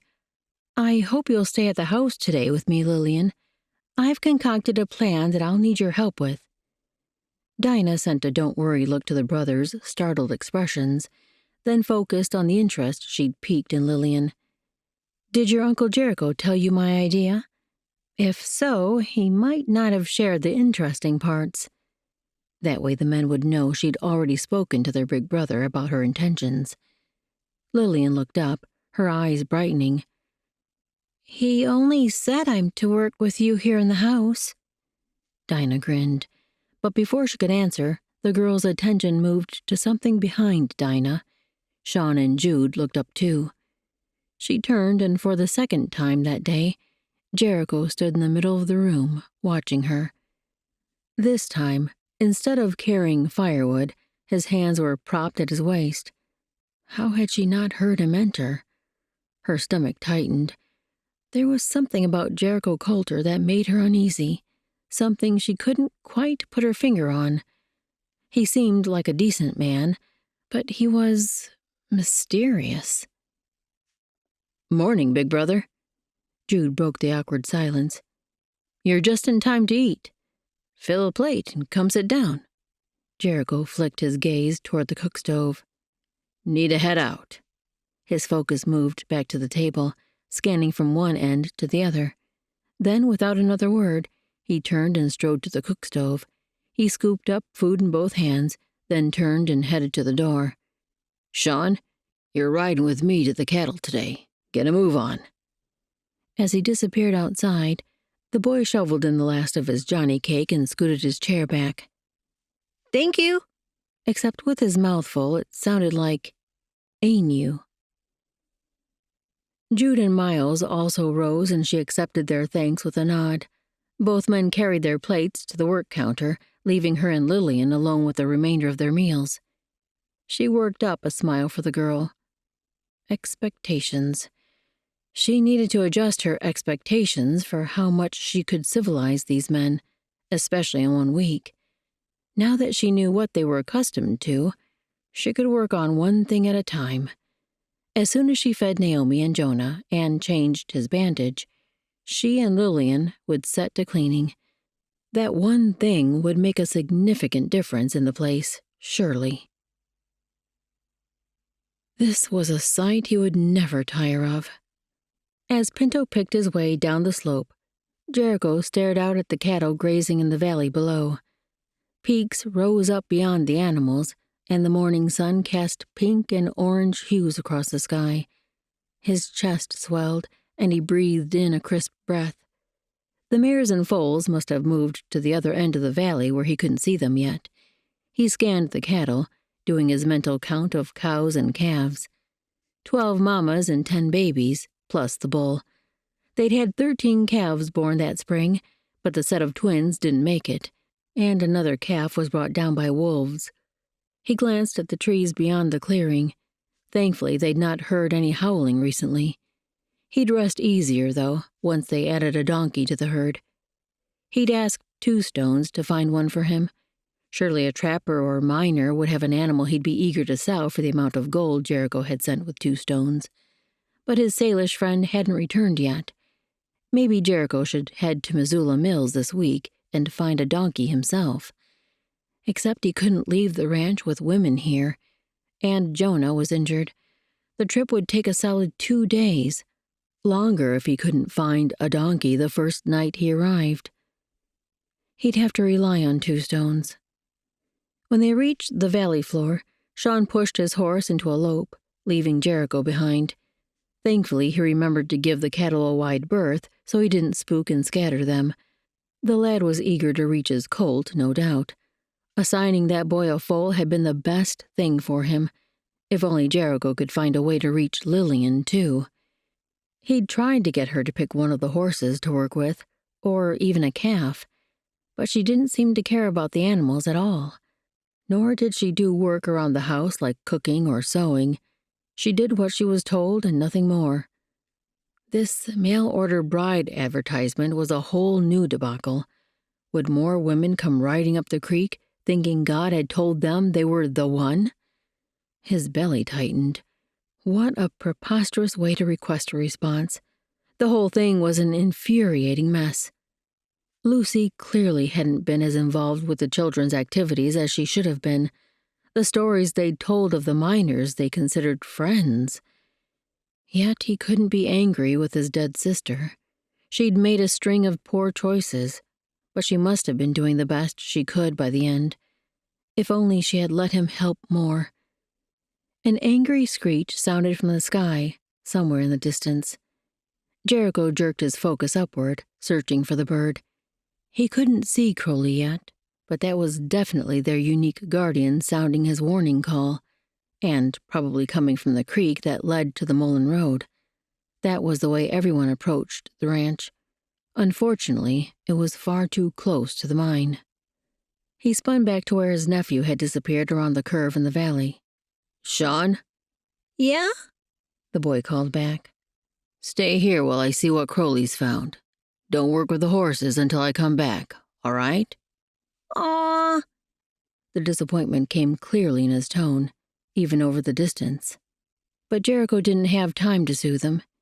He turned Pinto as he called again. "I mean it. Don't touch the horses until I'm with you. I won't be long." Hopefully. Chapter 8. Jericho pushed his gelding into a lope and followed the creekside trail. Surely more women hadn't come already. These he wouldn't allow to stay. He'd turn them around at the creek and send them back to wherever they came from. If he had to pay their fare, or double it, he would gladly do so, just to be rid of them. He didn't have any money with him now, though. Maybe he could call for one of the boys and have them bring gold down while Jericho held the newcomers in place. The last thing he needed was anyone else coming up the mountain, not just because letting strangers get friendly with his family always brought disaster, but because he had to protect their mine and livelihood. As he neared the place where Crowley, the raven who always signaled newcomers, circled overhead, he slowed Pinto to a walk. Voices sounded through the trees. Men's voices. As if he hadn't been hard enough, he pushed the gelding into a faster walk. Had one of his brothers already come down to meet the stranger? They knew better than to make their presence known unless they recognized the person. Or maybe this mail-order bride had brought a father or brother. He groaned inside. The last thing he needed was an angry family member claiming Jericho had wronged his daughter and demanding recompense. But as he rode closer, he picked out Gil's voice. He and Jude were working at the mine, trying to finish moving the full crates of sapphires, the work Jude and Jonah had been doing yesterday when the accident happened. When he rounded the bend and saw who Gil spoke to, relief swept through him. Two Stones sat on his spotted horse, and even better, he held a rope attached to a long-eared donkey. Jericho couldn't help but grin as he closed the distance between them. Finally, something was going right. He pulled up beside Two Stones and dismounted. "You found one." The Salish brave nodded and grinned back. "I did. Took much riding to find.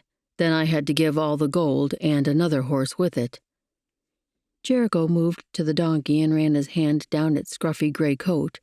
It was a sturdy female with a head too large for its body, but its eyes were kind and calm, and it brayed softly as Jericho rubbed its nose. "Thank you, my friend. She'll be a big help." Two Stones shrugged. "I am glad to help." Jericho eyed the man.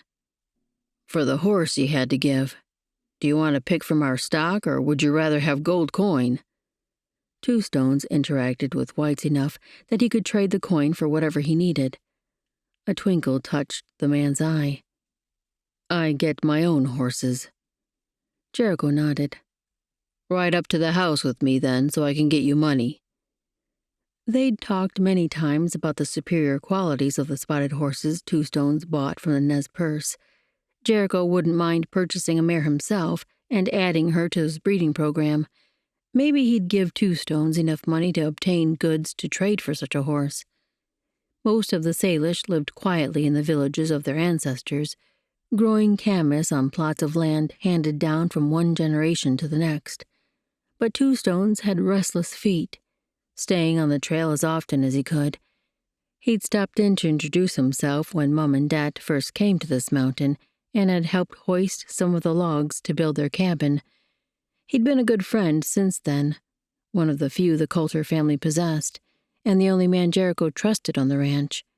Two Stones had answered their questions about the colored stones they first found in the creek, and had only shrugged when Dad told him they were sapphires and worth a great deal of money to the white men in the East.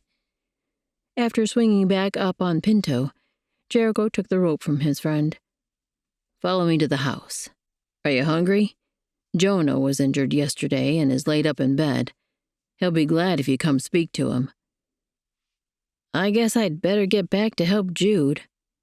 Gil sounded reluctant, but Jericho gave him a nod. They certainly didn't need another accident. Loading the wagon wasn't usually dangerous, only hard, heavy work. Jude had said Jonah slipped as the horses were already backing, and by the time he called out, the animals couldn't stop the heavy load in time on the slope. He met his brother's gaze. "Be careful." Gil returned a cheeky grin. "That wouldn't be any fun." While Jericho tightened his grip on his reins to keep from throwing something at his little brother, Gil turned his mount and trotted off, disappearing into the trees. Two Stones chuckled, and Jericho nudged his gelding up the slope toward the house. "We have other visitors, too." As he told about the advertisement and the two women now lodged in Lucy's old room, Two Stones' chuckle turned to a belly laugh. Jericho sent him a dark look, but the man only shook his head, barely able to catch his breath. "You only think it's funny because they didn't come to marry you." But he could see how the situation might be a little humorous if it wasn't a fellow's reality. Two Stones had finally settled down to a grin by the time they entered the clearing where the house and barn sat. Jericho slid to the ground and reached for the spotted horse's reins. "I'll feed your horse while you go in and see Jonah." After Two Stones left, he needed to get back to the meadow where Sean worked with the horses. Two Stones moved toward the house, and Jericho led the three animals to the barn where hammering sounded. He'd left Samson near the house today with a list of work that needed to be caught up on. He must be repairing the loose boards in the stalls now. As he entered the dim building and started to call out for his brother, a scream ripped through the air, coming from the house. Dinah's mind raced as she gripped the broom. An Indian, not 10 steps away from her. He'd simply walked in, not crept in or even knocked, just strode inside, as if he lived here. But he didn't. No one had said anything about Indians in the area. He had no weapons drawn. With the light from the open door behind him, she couldn't tell if anything hung from his waist. Maybe he spoke English. Perhaps he was friendly. She worked to draw breath to speak. "Who are you?" Two Stones? Lillian's voice came through the open doorway to Jonah's room. Dinah's heart hammered. He must be known to them. Part of her wanted to step forward and slam the door to Jonah's chamber shut, to protect Lillian and her patient from this intruder. But Lillian strode out, slowing when she reached the main room. She dipped her chin shyly. Dinah stepped forward to distract the man's attention from the girl. Hello. Her voice cracked, and she cleared her throat. Behind the newcomer, Jericho stepped into the house. For once, his presence brought relief, not that strange tension in her chest. Yet he didn't wear his usual studied expression. He was frowning. At her. She swallowed. He must have come running at her scream. If this man was a friend, her behavior would be considered quite rude. Yet how could she have known? "Miss Wyatt, I'd like you to meet Two Stones, a very good friend of ours." He accentuated those last words, and she swallowed again. She'd certainly blundered, though no one had warned her. Surely her response was natural for any woman. Jericho turned to his guest. "This is one of the women I told you about." A smile touched Two Stones' mouth. "Any friend of Jericho is a good friend to me." He spoke with an accent, but the words were clear and flowed easily. Heat flooded up her neck, but she summoned a smile. "It's a pleasure to meet you. I'm sorry about my outburst. I didn't realize—" She cleared her throat to give more strength to her voice. "I didn't realize Mr. Coulter was expecting company," especially since he'd said they never had visitors on the ranch. Jericho's frown deepened at her words, if that were possible. "Two Stones is welcome any time." She nodded. "Of course." The native man peered through the door to Jonah's chamber. "I come to see my wounded brother." Lillian stepped to the side. "He's sleeping, I think." Perhaps not, after her scream. Two Stones moved quietly to the door, then into the room. He approached the side of Jonah's bed and stood for a long moment. She had given Jonah more laudanum after the men left for the day's work, so he likely wouldn't wake now. What did this native man think of the traction she'd set up? Did his people have a method like this to help a broken femur heal without shortening the leg? He stepped forward and placed one hand on Jonah's forehead. His lips moved, as though he were speaking quietly to himself. Some kind of incantation? She'd heard Indians had their own religion and sometimes made gods of the sun and other natural objects. "Lord, should I say something? Have you brought me here to tell them of you?" Of course the Lord had. Maybe this was only part of his purpose in guiding her and Naomi to this land, but Scripture said to go into all the world and preach the gospel. She should share of him with everyone, using every opportunity. As Two Stones turned from Jonah and left the bedchamber, Dinah stayed out of his way and took a deep breath. She kept her voice kind and curious. "Can I ask what you were saying just now, when you touched him?" He dipped his chin. "I pray for my brother." "Praying? To who?" Or perhaps she should have said, to what? Best she understand what she was dealing with before telling him of the truth. The corners of his mouth curved the smallest bit. "To God." She hesitated. To the sun god or the moon? How could she ask what kind of god without sounding silly, or worse, insulting him? Again. But Two Stones seemed to understand her hesitation. "The one God, the creator of all things." Dinah's heart skipped a beat. Was he saying he believed in the God of the Bible? Before she could ask him more, Jericho cleared his throat. "Two Stones is a Christian, if that's what you're wondering." Two Stones nodded, his grin no longer hiding, but it held kindness, not like he was laughing at her. "Jericho's father told me of him many years ago. My life is not the same since, I believe." She returned his grin, breathing out her relief. "That's wonderful." Once more, things in this territory were not at all what she expected, but this time she could be more than thankful. Chapter 9. Weariness tugged at Jericho as he rode into the ranch yard with Miles and Sean. This wasn't simply the exhaustion of a hard day's work.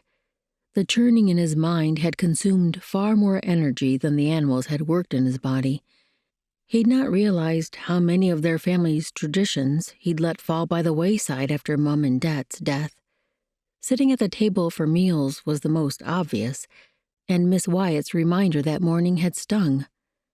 But then Two-Stone's speaking of how Dad had so freely shared his faith. Jericho had stopped trying to please God years ago, but that didn't mean his brothers should lose their faith too. Dad read a chapter from the Bible each night, and he'd prayed before every meal. Meals they ate around Mum's table. Mum was always singing hymns as she worked and insisted her boys spend an hour each Sunday singing with her.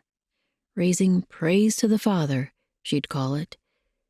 Jericho couldn't carry a tune, but some of the other boys weren't half bad. Maybe they could sing a hymn or two on Sundays, and reading a chapter at nights would give them all time to settle in the evenings. Jericho only had to make it happen.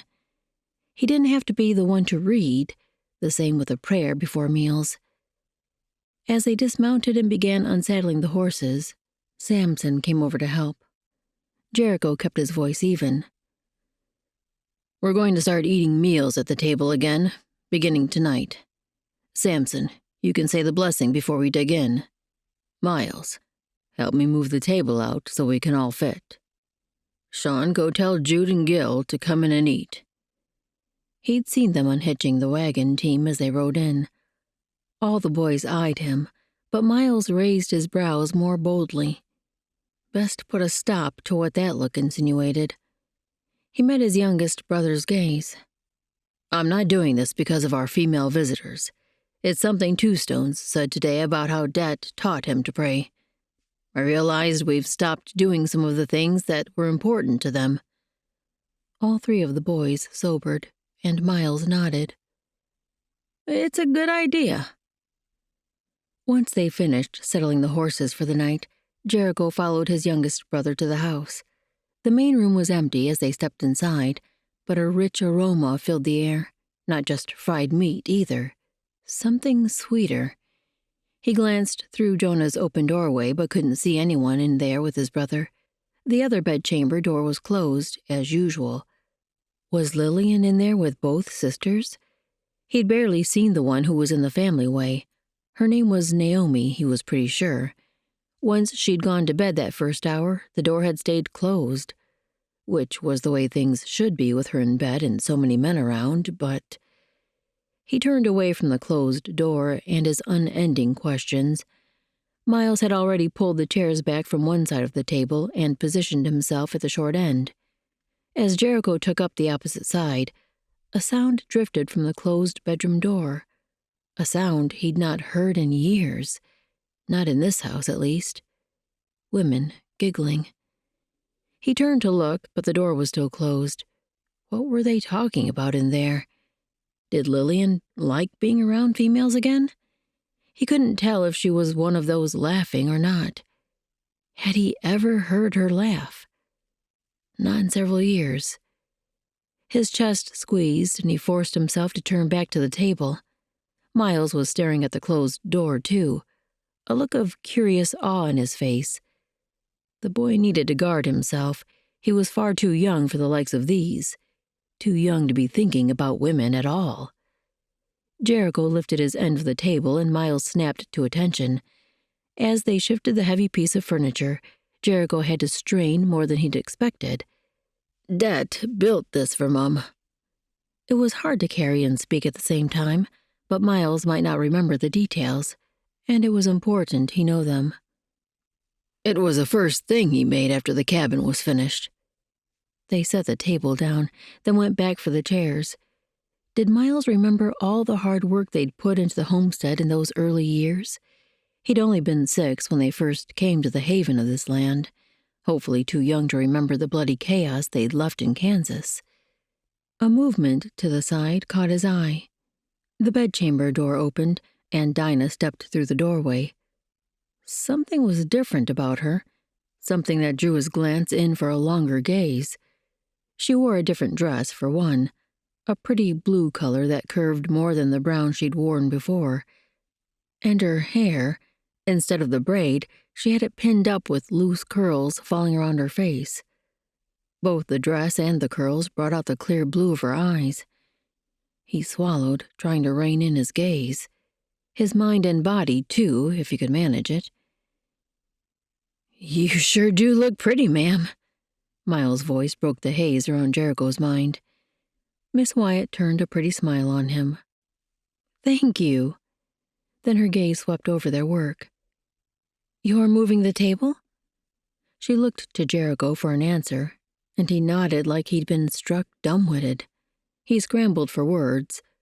"We're, going to eat in here tonight, all of us."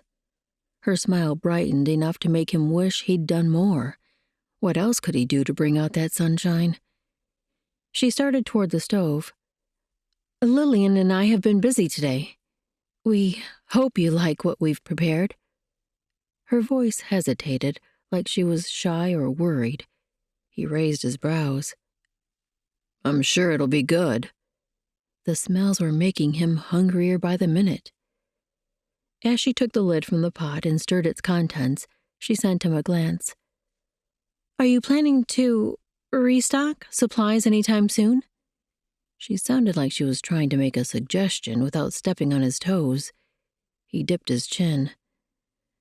"We're low on things, I know." He glanced toward the door where Missoula Mills sat a day's ride away. "I need to get to town, soon." But he couldn't leave now, not with Jonah's injury and these women. "Would you mind if I go with you? If you're going to town, I mean. I'd like to look around for the best place to open a medical clinic." He swung his focus back to her and barely kept his thoughts from spilling out before he could sift through them. She was going to run a clinic? In Missoula Mills? That den of heathens, otherwise known as miners, was no place for a respectable woman. And to run a business on her own? Doing work that required close physical contact with her customers? Not if he had anything to say in the matter. Which he didn't, not really. He could give his opinion, of course, but she wouldn't likely abide by his wishes unless she asked his advice. He eased out a breath, doing his best to quell his racing thoughts with the action. "I also need to purchase additional supplies for my sister and me." She gave him a smile that seemed to be trying to ease his worries. It didn't work. He nodded and turned back to the chairs lined against the wall. "We'll see how Jonah is tomorrow. Maybe I can go the next day. Make a list of what you need, here in our cabin and for yourselves. I'll bring them back for you." He certainly wasn't taking her along on a 2-day journey. Footsteps sounded outside, and the rest of the boys filed in.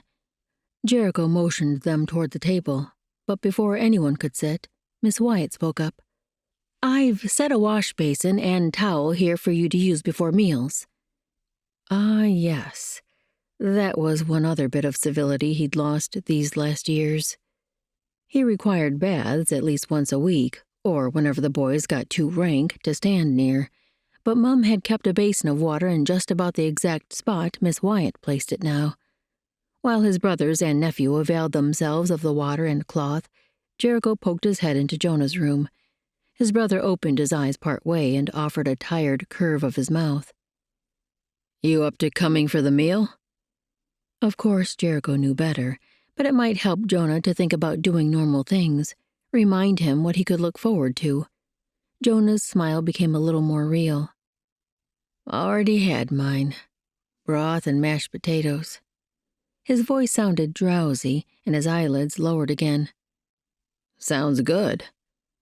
Did that mean they would be eating something similar? He hadn't had a good plate of mashed potatoes streaming with gravy in a while. A long while. "I'll leave you to sleep then. Work hard on getting better."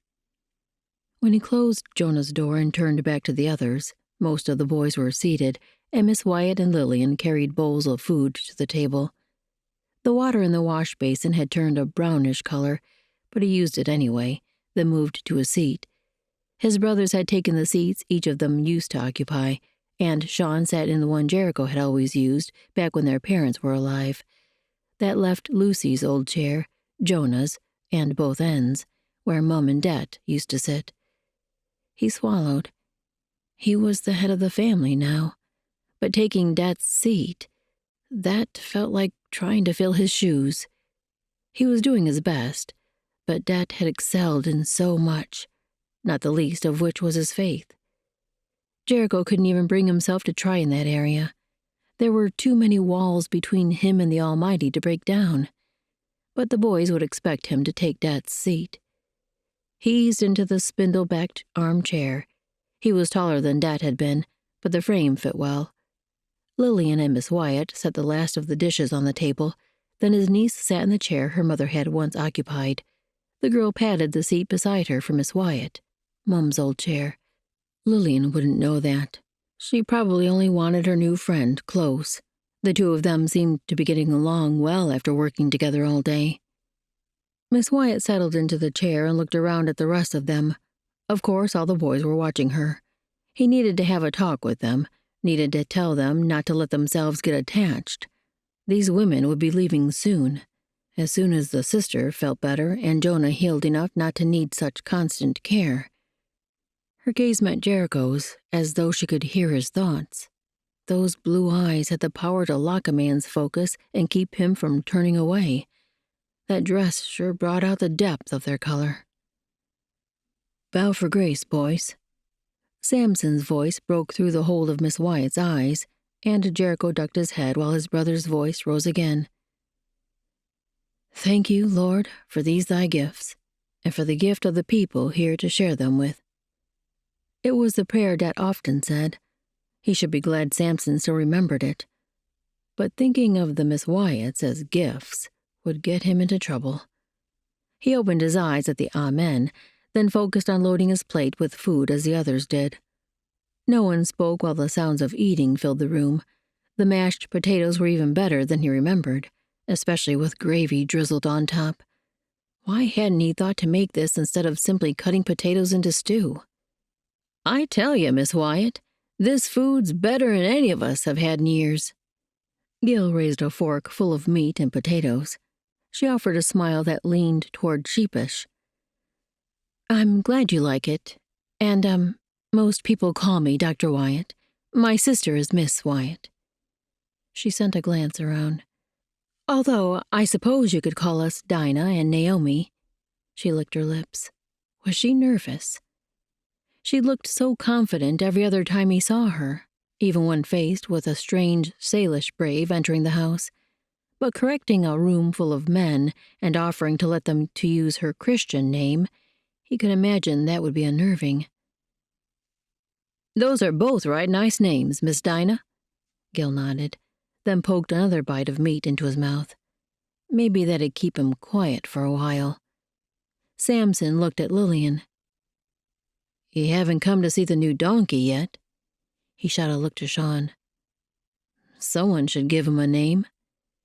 Sean turned a gap-toothed grin to his sister. You should see him, Lil. He's got the longest ears, and when he brays, it sounds like he's crying." Miss Wyatt, or rather Miss Dinah, raised her gaze to Samson. "A new donkey?" Samson shot a look at Jericho that showed he wondered why he'd not shared the news. In all the fuss about Two Stones, he'd forgotten to give that detail. "That's why Two Stones was here," he explained, "bringing the donkey." She nodded. "I see." Then she turned to Samson. "A Jenny or a Jack?" "A Jenny." He sounded impressed by her knowledge of the male and female names. "Well then," she looked from Sean to Lillian, "my pop has a Jack donkey who pulls his cart when he needs to make sick visits. We named him Adam, and I always thought it would be fun to have a female named Eve." Lillian's eyes lit. "Oh, that's good." She turned to Samson. "Can we go see her now?" Lillian wanted to visit an animal? She'd never seemed this excited about anything on the ranch. He couldn't help looking at Dinah, who was smiling at his niece with an expression that seemed almost motherly. like she was proud of her. He was still trying to get an accurate read on these visitors, and he needed to see a great deal more of Miss Naomi before he could make a judgment there. But he was more and more hard-pressed to find things he didn't like about Miss Dinah Wyatt. Chapter 10. The wound was healing exactly the way she'd hoped. Dinah adjusted the clean cloth over the stitches on Jonah's leg and secured the bandage again. 2 days since the injury, and the bleeding had nearly stopped. No sign of festering either. When she finished with the bandage, she pulled the blanket back and turned to her patient. He'd been awake and watching the last 2 times she'd changed the dressing, and she was always careful not to meet his gaze until she'd covered him up again. She had no qualms about tending injuries in any area of a patient's body, but she didn't want Jonah to feel uncomfortable. She offered a smile. "It's healing nicely. How's your pain? Do you need more laudanum?" He gave a slight shake of his head. "Tired of sleeping." She nodded. "That's a good sign." A rustle sounded at the open door, and she glanced up to see her sister peering in. Dinah moved the extra cloth from her lap into her case, then stood. "What are you doing up?" She'd even put a chamber pot beside Naomi's bed so she didn't have to leave the room. Her sister wrinkled her nose and stepped into the bedchamber. "I can't lay there another minute." She turned a smile on Jonah.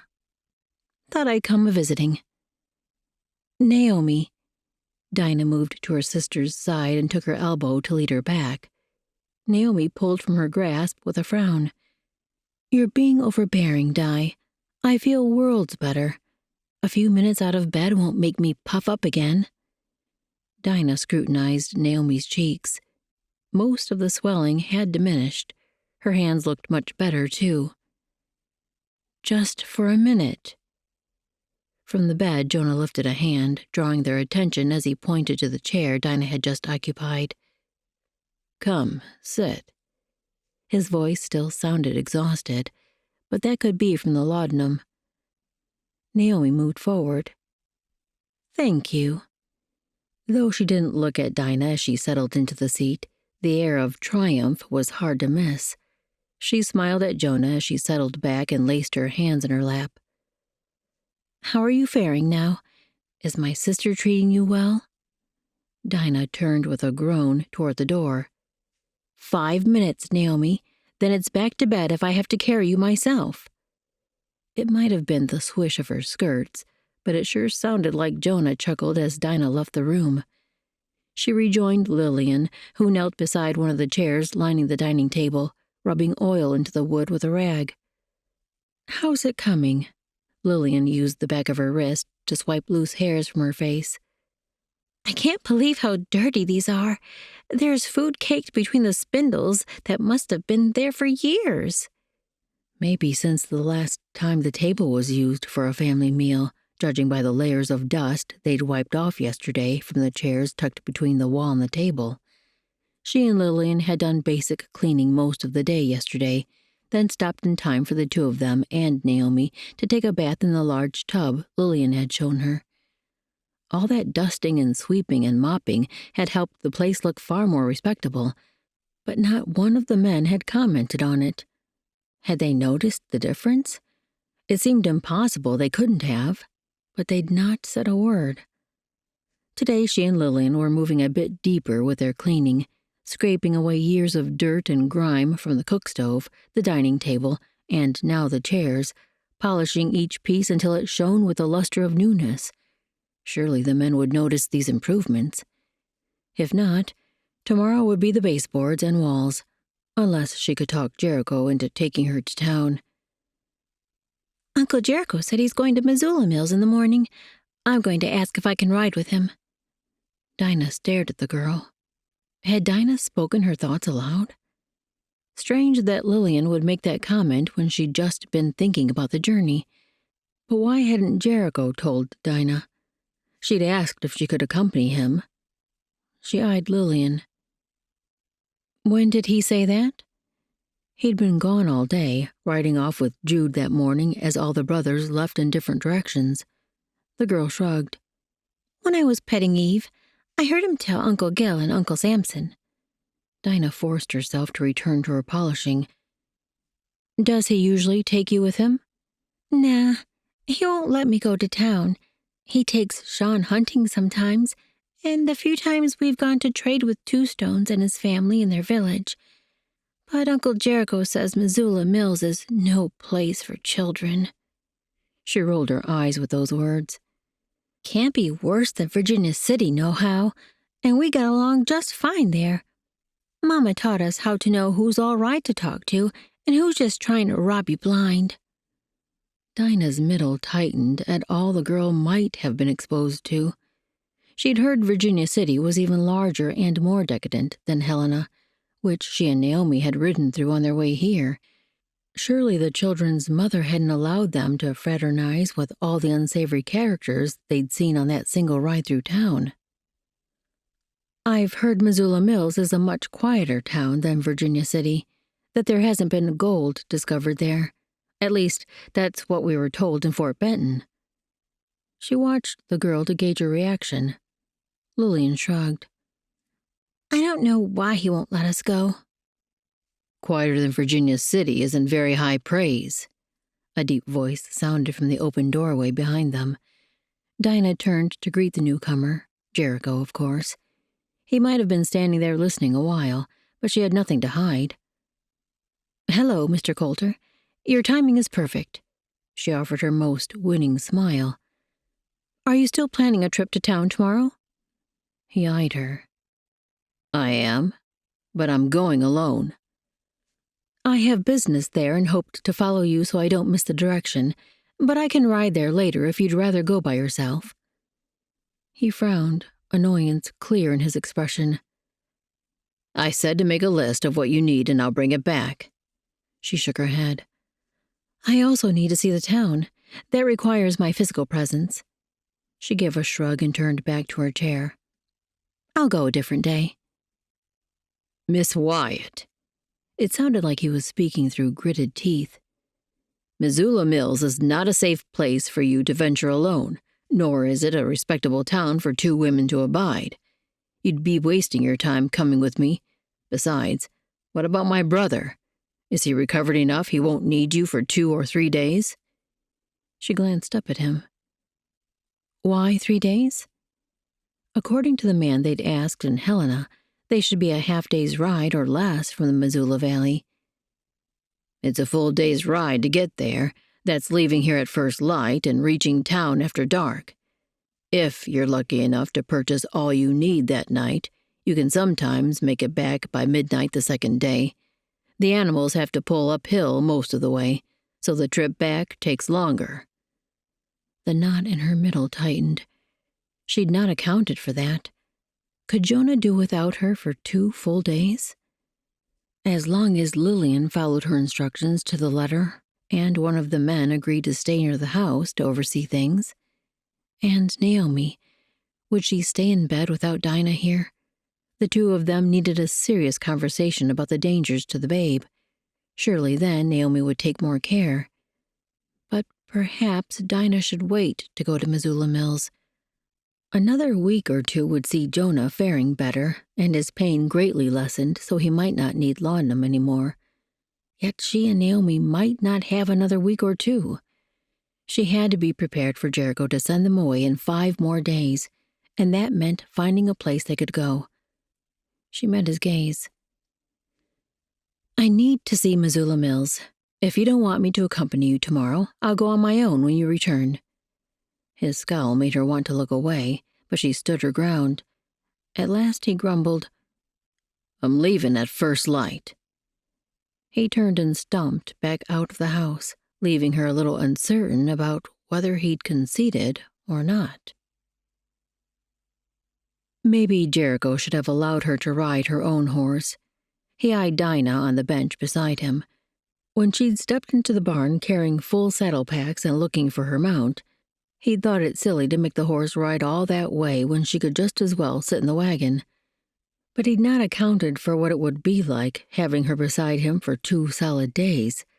At least 24 hours, so close it would be rude not to converse, at least occasionally.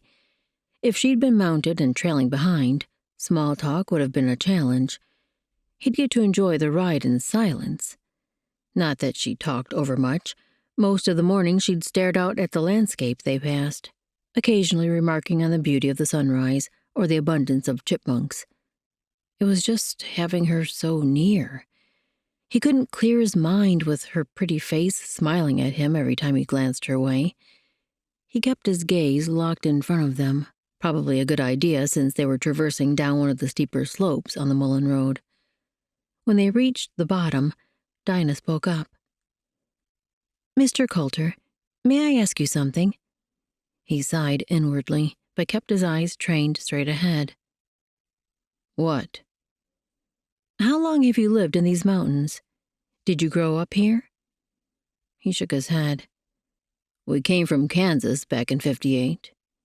He wasn't sure how far word had spread of the chaos in that state, but she likely had an idea why they'd left it. She nodded. "Why the Montana Territory? Did you come for gold?" Once more he shook his head. "Dad wanted to come west, away from all the politics and fighting.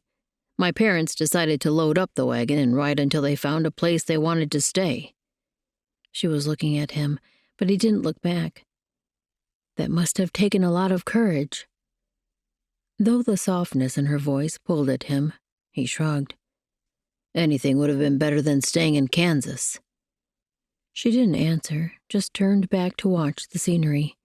Maybe they'd done enough small talk for a while. A few moments later, she turned back to him. "You know what you need." He nearly snorted. "What's that?" He couldn't imagine what she was thinking. "A dog."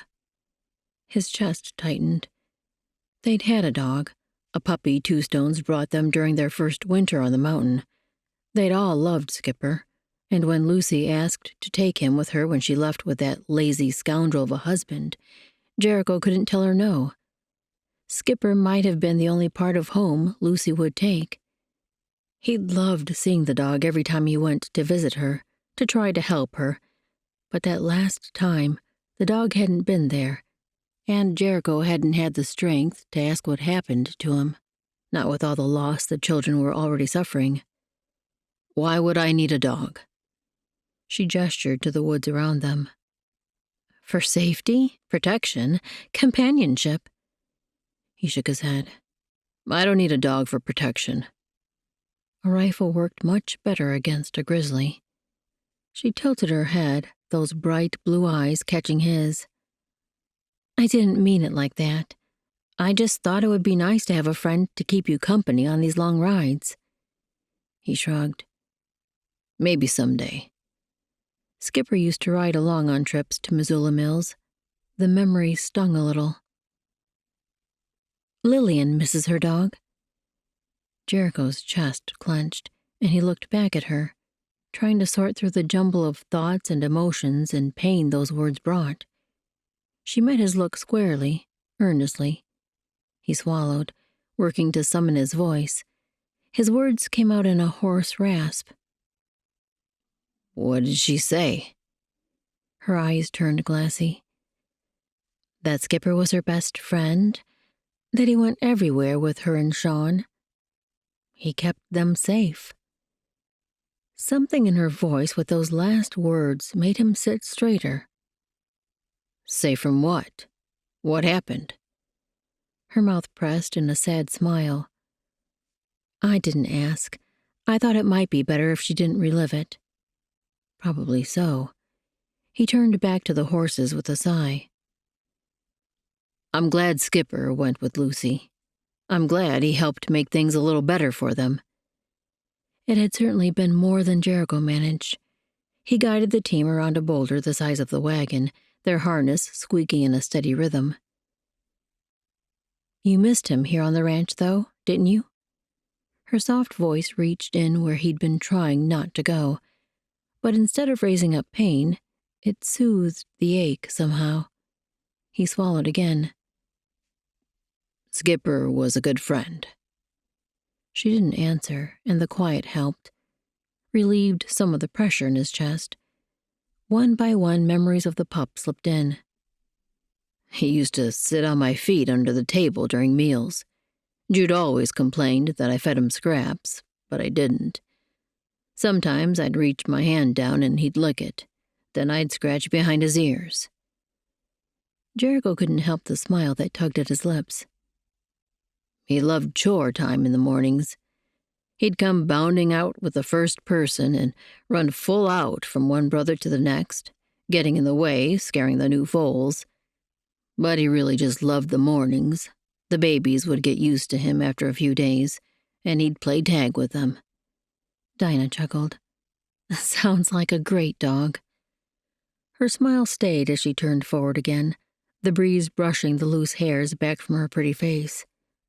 Maybe it wasn't so bad to have another person on this trip, a friend to keep him company on this long, winding road.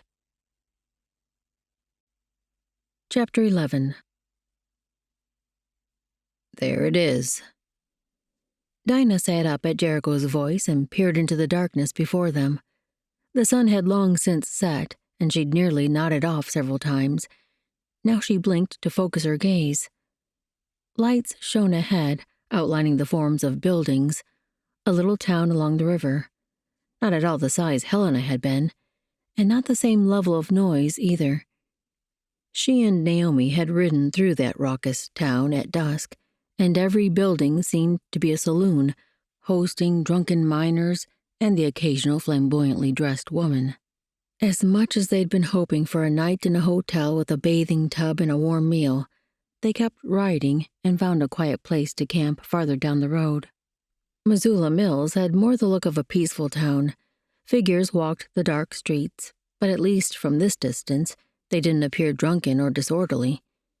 Dinah let out a relieved breath. Looks like a nice place. Jericho grunted. I wouldn't say that. The horses' hooves clopped against rocks as they approached.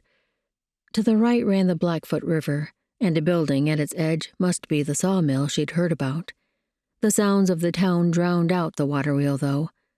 Most of the structures were dark, but a few had open doors with light and people spilling out. Those looked more like the saloons from Helena. They passed one such place, and she peered inside at the men surrounding several tables. Jericho kept the team moving so she couldn't see more than that. He reined in before a quiet building marked with the words, Trading Post. I'll see if anyone's here.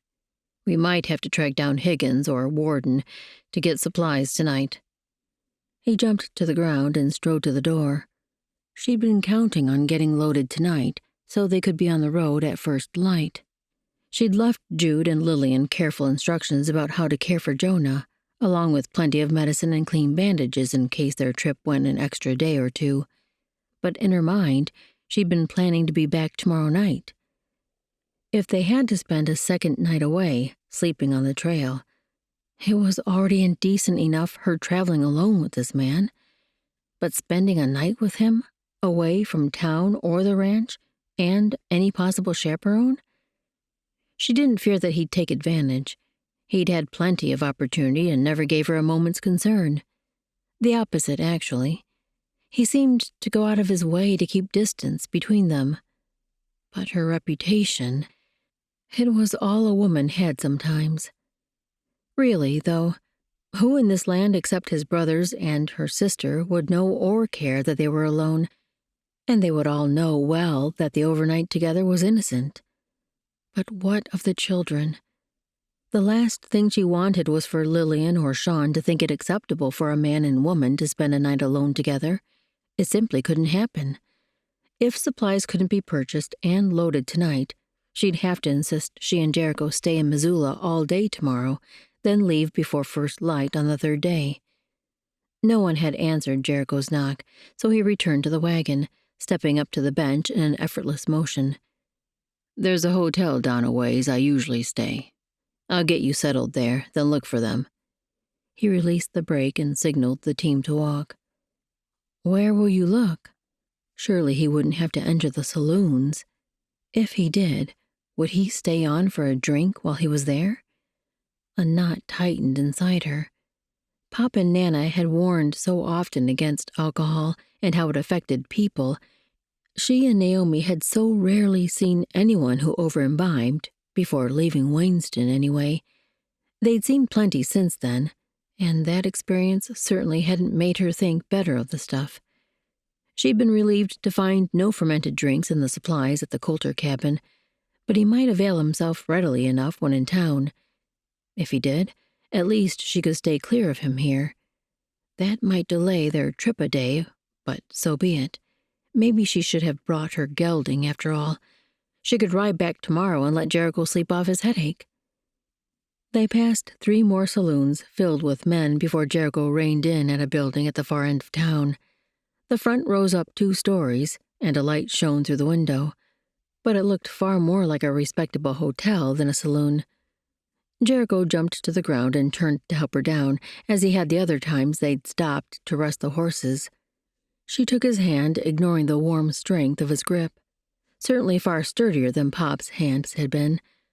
Pop had the touch of a physician, the careful and sensitive hold of a man used to feeling for fever and crafting tiny stitches to mend torn flesh.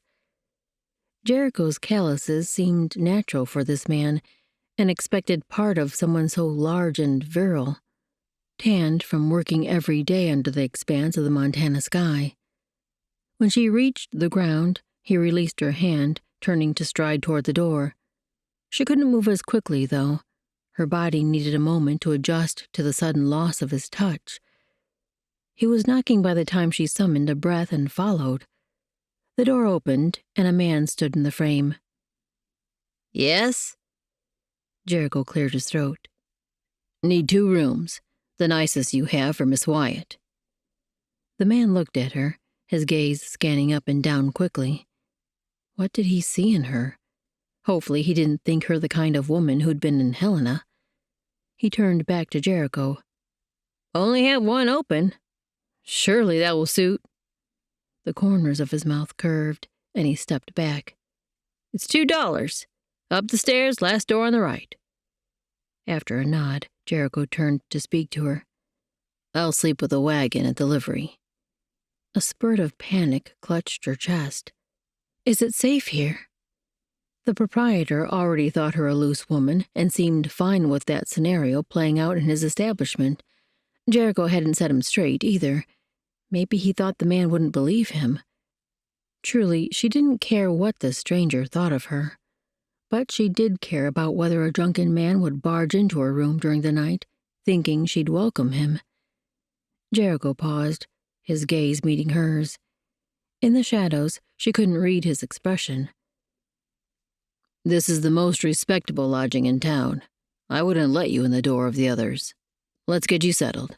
Then maybe I can bunk double with someone else here. The weight inside her eased. Maybe he could stay close enough to hear if she screamed. Surely that wouldn't be necessary, but still, it made her feel better. That won't be comfortable for you. His mouth curved a little. Wouldn't be the first time. He returned to the wagon to grab her pack, and she followed him into the building, up the narrow stairs, and down an even narrower hallway. Their footsteps echoed in the silence. If the rooms were all taken, where were the occupants? In the saloons, maybe. The door at the end on the right was open, and a light glowed from inside. Jericho stopped in front of it and motioned her in. A lantern sat on a small table, illuminating the closet-like space. A cot barely wide enough for a single person sat in one corner, a 3-drawer bureau with wash basin and pitcher in another, and the table and a single chair filled a third, leaving barely enough space to walk between them. She turned back to Jericho, who waited in the hall. Will you come get me when it's time to purchase supplies? As late as it was, it didn't seem a businessman would want to open his shop tonight, but Jericho would know, surely. I can. Wouldn't you rather just give me a list? That way you can settle in for the night. Would she? She'd expected to peruse shop shelves, walking along aisles and examining goods. Maybe even find some cloth so Naomi could begin stitching baby clothes while she lay in bed. But Dinah couldn't do that tonight. Not well after 10 o'clock, or maybe even pushing midnight. Those niceties would have to wait until she and her sister were more settled. For now, Jericho could load the things they couldn't do without. In the morning, she could inquire from the hotel owner, and any other shopkeeper she saw, about whether an open building existed that she could rent for a medical clinic. After seeing Missoula Mills, she wasn't as certain there would be a vacant space. But if she had to, she could set up a tent at the edge of town until a more permanent structure became available. There had been hundreds of medical tents during the war, which had proven a viable means of providing care, especially in a frontier setting like this. For now, she gave Jericho a grateful smile. "I'll write a few things down for you." At least the saloons were closed this early in the morning. Jericho strode to the livery before the sun turned the edge of eastern sky gray. After loading the supplies, he'd only slept 4 or 5 hours, and for those, he'd been stretched out with a blanket in front of Dinah's door. It was the only way he could truly keep her safe. He would be relieved to shake the dust of Missoula Mills off his wagon wheels. Maybe this place wasn't as decadent and rough-shod as Helena, but since the Mullen Road opened, that lot had been trickling this direction, searching for the next big strike. All those rows of tents along the river proved it. When the first strike happened, this place would become every bit as bad as Helena or Virginia City. He could only hope no one spotted any pretty-colored stones and realized what they were. When he stepped into the open livery, Clip was already hitching the team. "Morning." The livery owner nodded. "Thought you'd be heading out early. These boys have had their breakfast and are raring to go." Though Jericho only came to Missoula Mills a few times a year, somehow the man remembered him, or maybe the pair of matched chestnuts stood out to him. Either way, he was a good fellow, kind to the animals. Jericho moved to the horses and worked with Clip to finish hitching the wagon. Somewhere back in the barn, a whine sounded. An animal of some kind, or several of them. Clip must have seen him glance that way. "Got some pups I'm weaning from their mama. They're not fond of the process." Something inside him raised its head in interest. "Pups?" "2 boys and 2 girls. Cutest little things. Their daddy's a good herding dog, owned by a rancher who comes to town every week. Their mama's been a good friend to me for years now. You couldn't ask for a better companion." Part ranch dog, part friend. Sounded like Skipper. But did he dare bring a young pup home? If it brought a smile to Lillian, it would be worth the trouble. Of course, Dinah would know he was following her suggestion. She might start making other requests. He was his own man, though. He could tell her no if he wanted. Nor did he think so highly of himself that he couldn't recognize good advice when he heard it.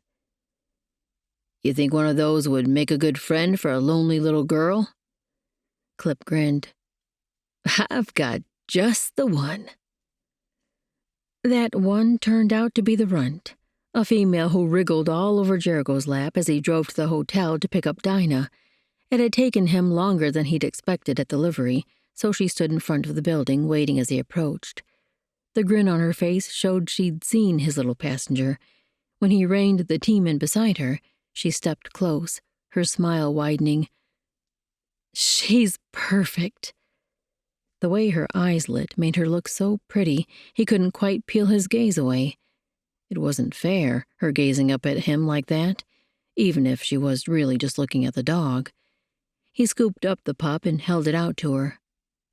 "Clip was weaning the litter, so I thought this might be a good one for Lily." She took the runt in gentle hands, holding her up at eye level as she spoke to her. "Wait until you meet Lillian. She's going to be your best friend, no doubt about it." She drew the pup into her chest and raised that beaming gaze up to him. For a moment she didn't speak, just grinned at him, that smile stretching her pretty mouth and making her blue eyes sparkle, tying his belly in knots. He fumbled for something to say. "You'll have to hold her all day. She doesn't seem fond of sitting still." Dinah stroked the pup, dipping her chin to look at the animal, who'd stopped squirming in her arms, of course. I think we can handle her. She might be able to manage the pup, but when Dinah turned that pretty smile back on him, he wasn't altogether sure he could stand a day of being so near her without doing something he would very much regret. Chapter 12. Dinah had her hands full keeping the pup entertained during the long hours on the wagon bench. The animal slept much of the morning, made a mess on the wagon floor once, then yapped at a passing freighter until Dinah worried Jericho might turn and swat her. He'd proven he wasn't given to temper, but even Dinah could admit the incessant, high-pitched bark was annoying. Once they reached the cabin, Lillian's pleasure would make every frustration worth it, and the girl could take over responsibility for all this wiggling energy.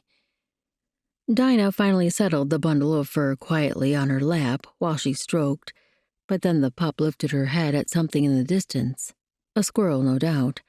She'd barked at every one they'd seen so far, and a few that were probably her imagination. The pup jumped to her feet, straining toward whatever she'd spotted. Easy. Dinah kept her voice soft and her strokes steady. I think someone's coming. Try not to let her bark if you can. To his credit, Jericho's voice held only a hint of frustration. His stern manner was definitely a cover for the reasonable, even kind, man beneath. She held the pup to her chest. No barking. We don't bark at friends. The oncoming riders were clearer now. A group of 5 or 6. Something looked different about them, though. As they drew closer, the truth jolted through her. These weren't miners or mountain men. They were Indians, dressed in cloth shirts and leather trousers, just like Two Stones had been, but also like so many other men she'd met since leaving the steamer in Fort Benton. What set these natives apart was their black hair and something in the way they rode their horses. She glanced at Jericho. She was learning not to make assumptions about a man's character by the way he looked or his occupation. Do you know them? He was eyeing the riders, but he hadn't stopped the wagon, just kept driving down the road as if they were passing a group of miners. I think so. That looks like Two Stones' cousin. They're probably Salish, a hunting party from the look of the pack horses. When the group reached them, the road was wide enough for them to come alongside, and Jericho reined in the team. The men halted their horses beside the wagon, one of them raising his hand in greeting. Jericho spoke first, but not in English. She couldn't help studying him.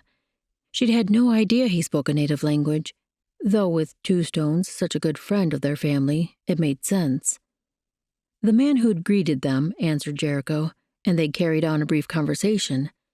At one point, the man looked over at the pup in her lap and grinned, his smile infectious as he glanced at Dinah. Did he know Lillian and Sean? Maybe he'd even met the first skipper. At last, the group turned their horses aside, and Jericho waved farewell as he signaled the team to walk on. When the newcomers moved down the trail, she finally asked, "What did they say?"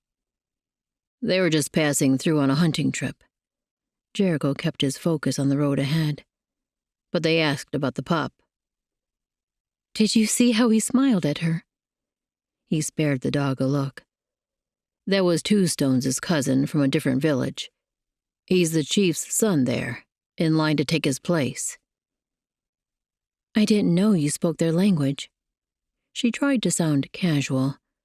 A small smile quirked his lips. I picked up a few things from Two Stones. It's a good skill to have. And how many other unexpected talents did Jericho possess? Every time she thought she understood this man, something more surprised her. Dinah woke to a squeal somewhere in another part of the cabin. She sat up, doing her best to force her scratchy eyes open in the early morning dimness of the chamber.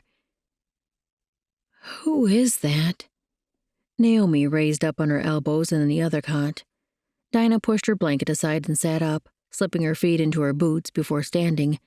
She could fasten them later. Sounds like Lillian. Had she found the puppy already? Dinah and Jericho had arrived at the ranch around midnight, and Jericho offered to keep the dog in the barn with him until morning. Dinah had peeked in to check Jonah, and thankfully his breathing and color looked good. The bandage was clean, and the traction still set correctly. Then she'd barely taken time to remove her shoes before collapsing into bed. As she opened the door and stepped into the main room, the source of the squeal came clear. Lillian sat on the floor, the puppy bouncing on her lap. Sean knelt beside her, trying to tease the dog onto the floor to play with him, but the animal seemed intent on jumping up to lick Lillian's chin.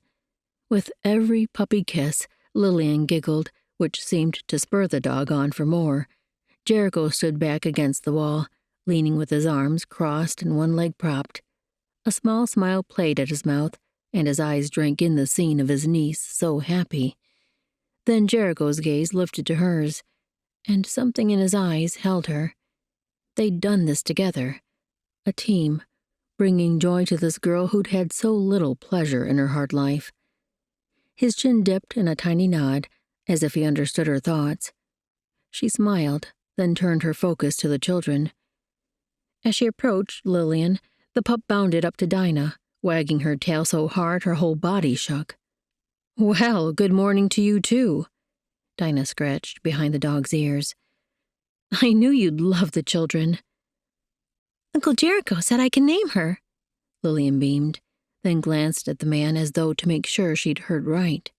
He nodded. "Any ideas?" "Aren't you going to let the poor invalid see her?" Jonah called from his chamber. I agree. From the other room, Naomi grumbled. It's not fair to those of us chained to our beds. Dinah chuckled. "I guess you'd better take her visiting." As Lillian scooped up the puppy and Sean followed her into Jonah's room, the front door opened.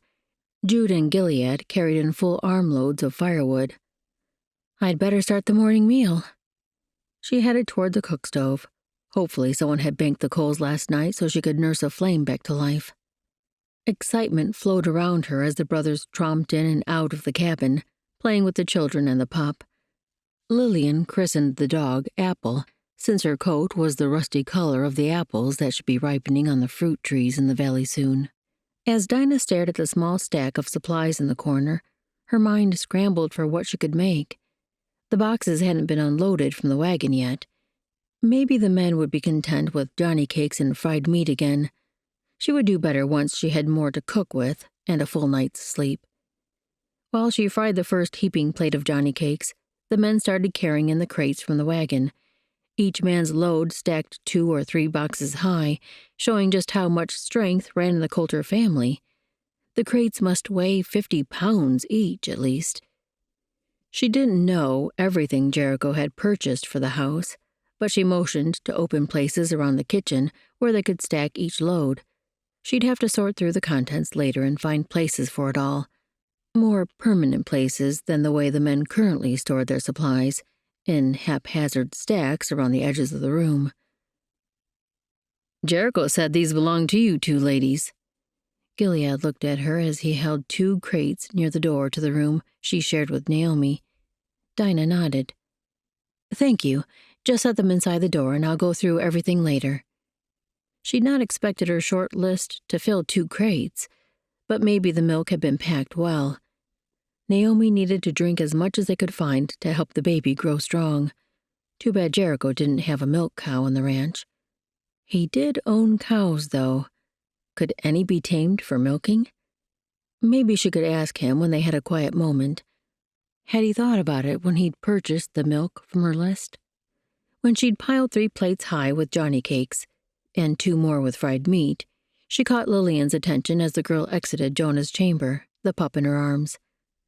"Lillian, can you wash your hands and set the table? Then we'll be ready to eat." No one had said whether the men planned to sit around the table for this meal like they had the others, but if she prepared everything, surely they would come, despite the increased chaos of the pup and unloading the wagon. As she'd hoped, Gilead saw Lillian setting out plates and called his brothers in to eat. Jude headed to the wash basin first, and the others followed him. Samson and Sean even rose from their chairs to wait their turn in line to wash. She tried not to smile so broadly she embarrassed them. These mountain men weren't so hard to train. Jericho didn't meet her gaze as he waited for Miles to finish with the water. Maybe the camaraderie they'd developed over the last 2 days wouldn't last now that they were back among the others. But after he dried his hands on the cloth, he turned to the plates of food beside the stove. "These go to the table?" She nodded as she pushed the frying pan to a cooler surface. "They do." He scooped 2 plates of Johnny cakes, then turned to Samson and Sean. "You boys get the rest." That made her work easier. She used a leather pad to pick up the full pot of coffee she'd just brewed from the grounds in one of the crates the men carried in, then headed to the table to fill cups. When they were all seated, Gilead spoke the same prayer one of the other brothers had said before every meal they'd eaten at the table so far. There was never discussion about who would pray. They all just bowed and one of the men began speaking. Was Jericho or someone else arranging who would pray ahead of time? They had to be, unless there was a system already set up she didn't know about. That seemed unlikely. As they ate, conversation flowed easily, with Sean chattering on about Apple and some of the brothers teasing him and his sister about the pup. Lillian responded with shy answers that showed how protective she would be of her new friend. For her part, the pup sat at Lillian's feet. Dinah kept an eye on the girl to make sure she didn't try to feed her from the table, but Lillian didn't attempt it. When a moment of quiet settled, Jude turned to Jericho. "I'm planning to look for new, strawberries today. If you don't need Samson, thought he could work with me." Something in his voice seemed strained. Was it her imagination, or did Jericho glance her way for half a heartbeat before eyeing his brother? Maybe he thought picking berries would be a better job for the women and children. Perhaps that was already Lillian's task, but he didn't want to pull her away from helping Dinah. She spoke quickly before Jericho could answer. "Lillian and I can do that. Sean, too, if you don't need him elsewhere."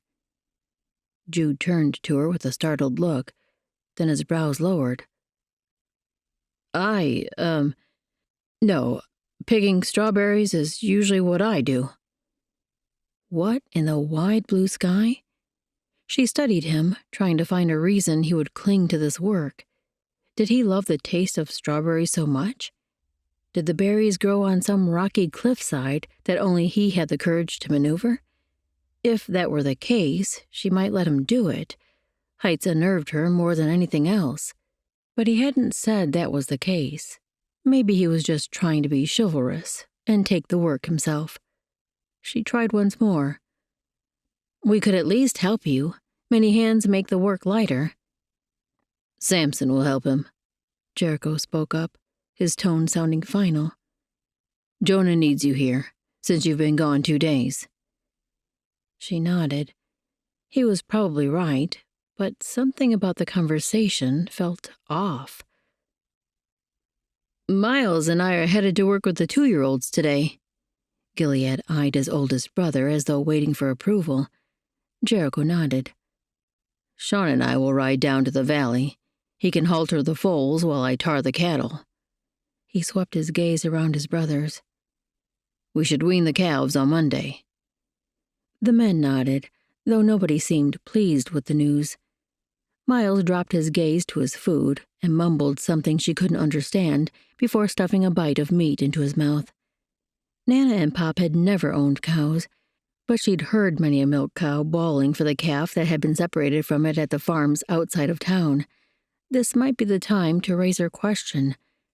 She tried to make her voice as cheery as she could as she addressed Jericho. "What would you think about bringing one of the mama cows up to the barn so we can milk her after the calf is weaned?" Every eye swung to her, most widening, but the corners of Miles's crinkled as he flashed a grin. "That sounds like a fun time." Dinah offered a rueful smile. "I know teaching her to milk might not be easy, but once we accomplished it, we'd have milk for the household, and we could even make butter and cheese." She turned her gaze back to Jericho. He would be the one to decide, no doubt. His expression was hard to read. At last he said, "We'll see." maybe he needed to think on how such a feat could be undertaken, or debate the risk to him and his brothers in trying to tame a wild cow. At least he was considering it. She nodded. "Thank you." He turned his gaze to his niece and nephew. "Did you look in your crates?" Sean straightened. You mean the dog wasn't all you brought us? "Nope." A smile played at the corners of his mouth. Sean leaped from his chair and skidded toward the front door, jerking it open and leaving it wide as he disappeared outside. Lillian started to rise, but paused, looking from Dinah to Jericho, as though for permission. Jericho gave her a nod, and the girl scrambled after her brother. Come on, Apple. Dinah tried to meet Jericho's gaze as the rest of the men piled food in their mouths, but he'd already finished his meal and pushed back from the table. "Get a move on." As the brothers rose and headed to the door, she stacked used dishes from the table and carried a load to the washpot. She and Lillian could finish cleaning soon, but first, she needed to spend some time with her patient. Chapter 13. Jonah was awake when she entered his room, lying with his eyes open. She carried a cup of meat broth in one hand and a plate of Johnny cakes in the other. "You look like you're feeling better this morning." He nodded, his eyes on the food. "Hungry." "I'll have to start feeding you before the others, then." She made sure Naomi received the first helping of each meal, so she didn't have to lie in bed, hungry, listening to the others eat. If Jonah's appetite had returned, he could have the same privilege. While she fed Jonah, the sound of the outside door opening drifted in, and Lillian's voice called through the cabin. Look, Dinah. Dinah straightened. In here. The girl skipped in. Look what Uncle Jericho brought. She held up a thickly folded fabric, a cheery blue pinstripe. "Oh, my." Dinah rose and set the plate in her chair so she could examine the fabric. "This is lovely." Cloth this luxurious would be expensive, even back in Virginia. She could only imagine how much it cost after being hauled all the way out here to the Montana Territory. Do you think there's enough to make a dress? Lillian sounded hopeful. Dinah lifted one edge. "At least. Maybe an extra skirt, too." Oh. The word came out nearly breathless, and the girl hugged the material to her chest. Dinah couldn't help but smile. "Maybe you can start washing the morning dishes while I help your Uncle Jonah. After that, we'll ask Naomi to help us cut out the dress." Lillian surely didn't know how to cut and sew a dress herself. Dinah could manage it if she had to, but Naomi had always been a much better seamstress, much better at most household work. Dinah had spent every free hour with Pop in the clinic when she didn't have to focus on schoolwork. The girl's eyes lit and she spun. I will. Thank you. When Dinah took up her seat again, Jonah was watching her with a faint grin. "Jericho always brings a crate full of things for each of them. I think he must be ordering goods in now. What he brought these last few trips is a lot nicer than at first." Jericho's kindness didn't surprise her anymore. She'd seen the soft side Jericho Coulter worked so hard to hide. "He seems like a good uncle." But that sounded like she didn't think the rest of the men were as capable. So she added, "All of you are. The children are blessed to be here with you." As Jonah took another bite and her own words replayed through her mind, she realized they were true. This place might not be as clean and charmingly decorated as Nana kept the little white house in Wayneston, but Sean and Lillian were surrounded by family who loved them, doted on them even, if you could see through the manly facades, and they always had plenty of food and secure shelter. That was probably more than the two had had while their mother lived, from the bits and pieces she'd gathered. After Jonah finished eating and she changed the bandage on his leg, she carried his used dishes out. At Naomi's door, she tapped a light knock, then pulled the latch string. Naomi wasn't in the bed. Dinah, this is perfect. Naomi's voice drew Dinah's gaze to the floor, where her sister sat in front of an open crate. She held up a folded piece of pale yellow fabric. There's enough here to make several gowns. And the blue, too. It's beautiful. Naomi lifted a length of the same blue-striped material Lillian had. She beamed a smile free of the weariness that marked her these past weeks. Dinah's middle tightened. Naomi, I don't think that's ours. Oh, how she hated to steal her sister's pleasure, to layer another disappointment on top of so many others. She dropped to her knees and touched the blue cloth. I think this might be something Jericho brought back for Lillian. Naomi's mouth stayed curved, but her eyes lost their sparkle. Dinah pressed on. It was late when we arrived in Missoula Mills, so Jericho had to track down the trading post owner. I gave him a list of what we needed. I thought about adding fabric to it so you could begin making gowns for the baby, but I didn't want to put the burden on him of choosing colors and patterns. I didn't even know if a post all the way out here would sell cloth suitable for a baby. If she'd known he was already purchasing for his niece, she would have asked differently. Naomi smoothed her hand over the yellow, her gaze on the material. This will make a nice shirt for Sean. When she looked up, she seemed to have recovered her poise. They do need new clothes. Shall I help sew? Dinah's chest ached for her sister, but there was nothing she could do to make this better. Not yet. She wrapped an arm around Naomi's shoulders. You know I couldn't do it myself. Then she pushed to her feet and took up the used dishes, adding Naomi's to the stack. I'll finish cleaning up the kitchen while you and Lillian start. As she strode toward the work counter next to the stove, the front door opened, probably Lillian coming in with more wash water. But it wasn't Lillian. Two Stones paused in the doorway, and once more his appearance made her heart hammer. But she forced herself to exhale. Two Stones, welcome. Maybe he'd never been told of the English custom of knocking. He strode forward. Jude said, "Come to you." Her stomach lurched, and she fought to keep from stepping backward. He did? He stopped in the middle of the room, probably realizing he'd frightened her. There is sickness in my camp. My father and mother, they are laid low. Her pulse leapt forward for a very different reason. She covered the last 2 steps to drop the dishes on the counter. Let me gather a few things, and I'll come with you. Why would you do that? Jericho slid from his horse and fought the urge to pull Jude down from his own mount and wallop him. He said half the camp is sick. White Bear and Running Woman, too. We have a doctor here. We should see what she can do to help them. Jude dismounted, but Jericho didn't stop to respond, just strode into the house. Lillian was speaking to Two Stones in the main room, but they turned when he entered. Two Stones met his gaze, and he couldn't miss the worry in the man's eyes. Fear, even. No wonder Jude had sent him for Dinah. How bad is it? At least Jericho could go and see what he could do to help. Maybe Dinah would send medicine. The spotting sickness. Running Woman does not rise from her bed. Bad, then. Two Stones' mother never stopped moving when they visited her, always working. Jericho scanned the room for Dinah. I'll come with you. Let me gather a few things to bring them.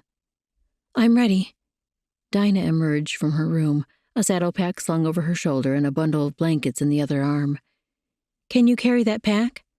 She pointed to the floor, where her medical case sat by the door to Jonah's room. Jericho shook his head. I'll go with him. Can you send medicine or something with us? Dinah bent to the case, but instead of opening it to pull out supplies to send, she hoisted the container and tucked it under her free arm. I'm coming, too. Two Stones stepped quickly to take it from her. Jericho reached for the bundle of blankets. No, Dinah. Stay with Jonah and the children. There might be nothing we can do in the village.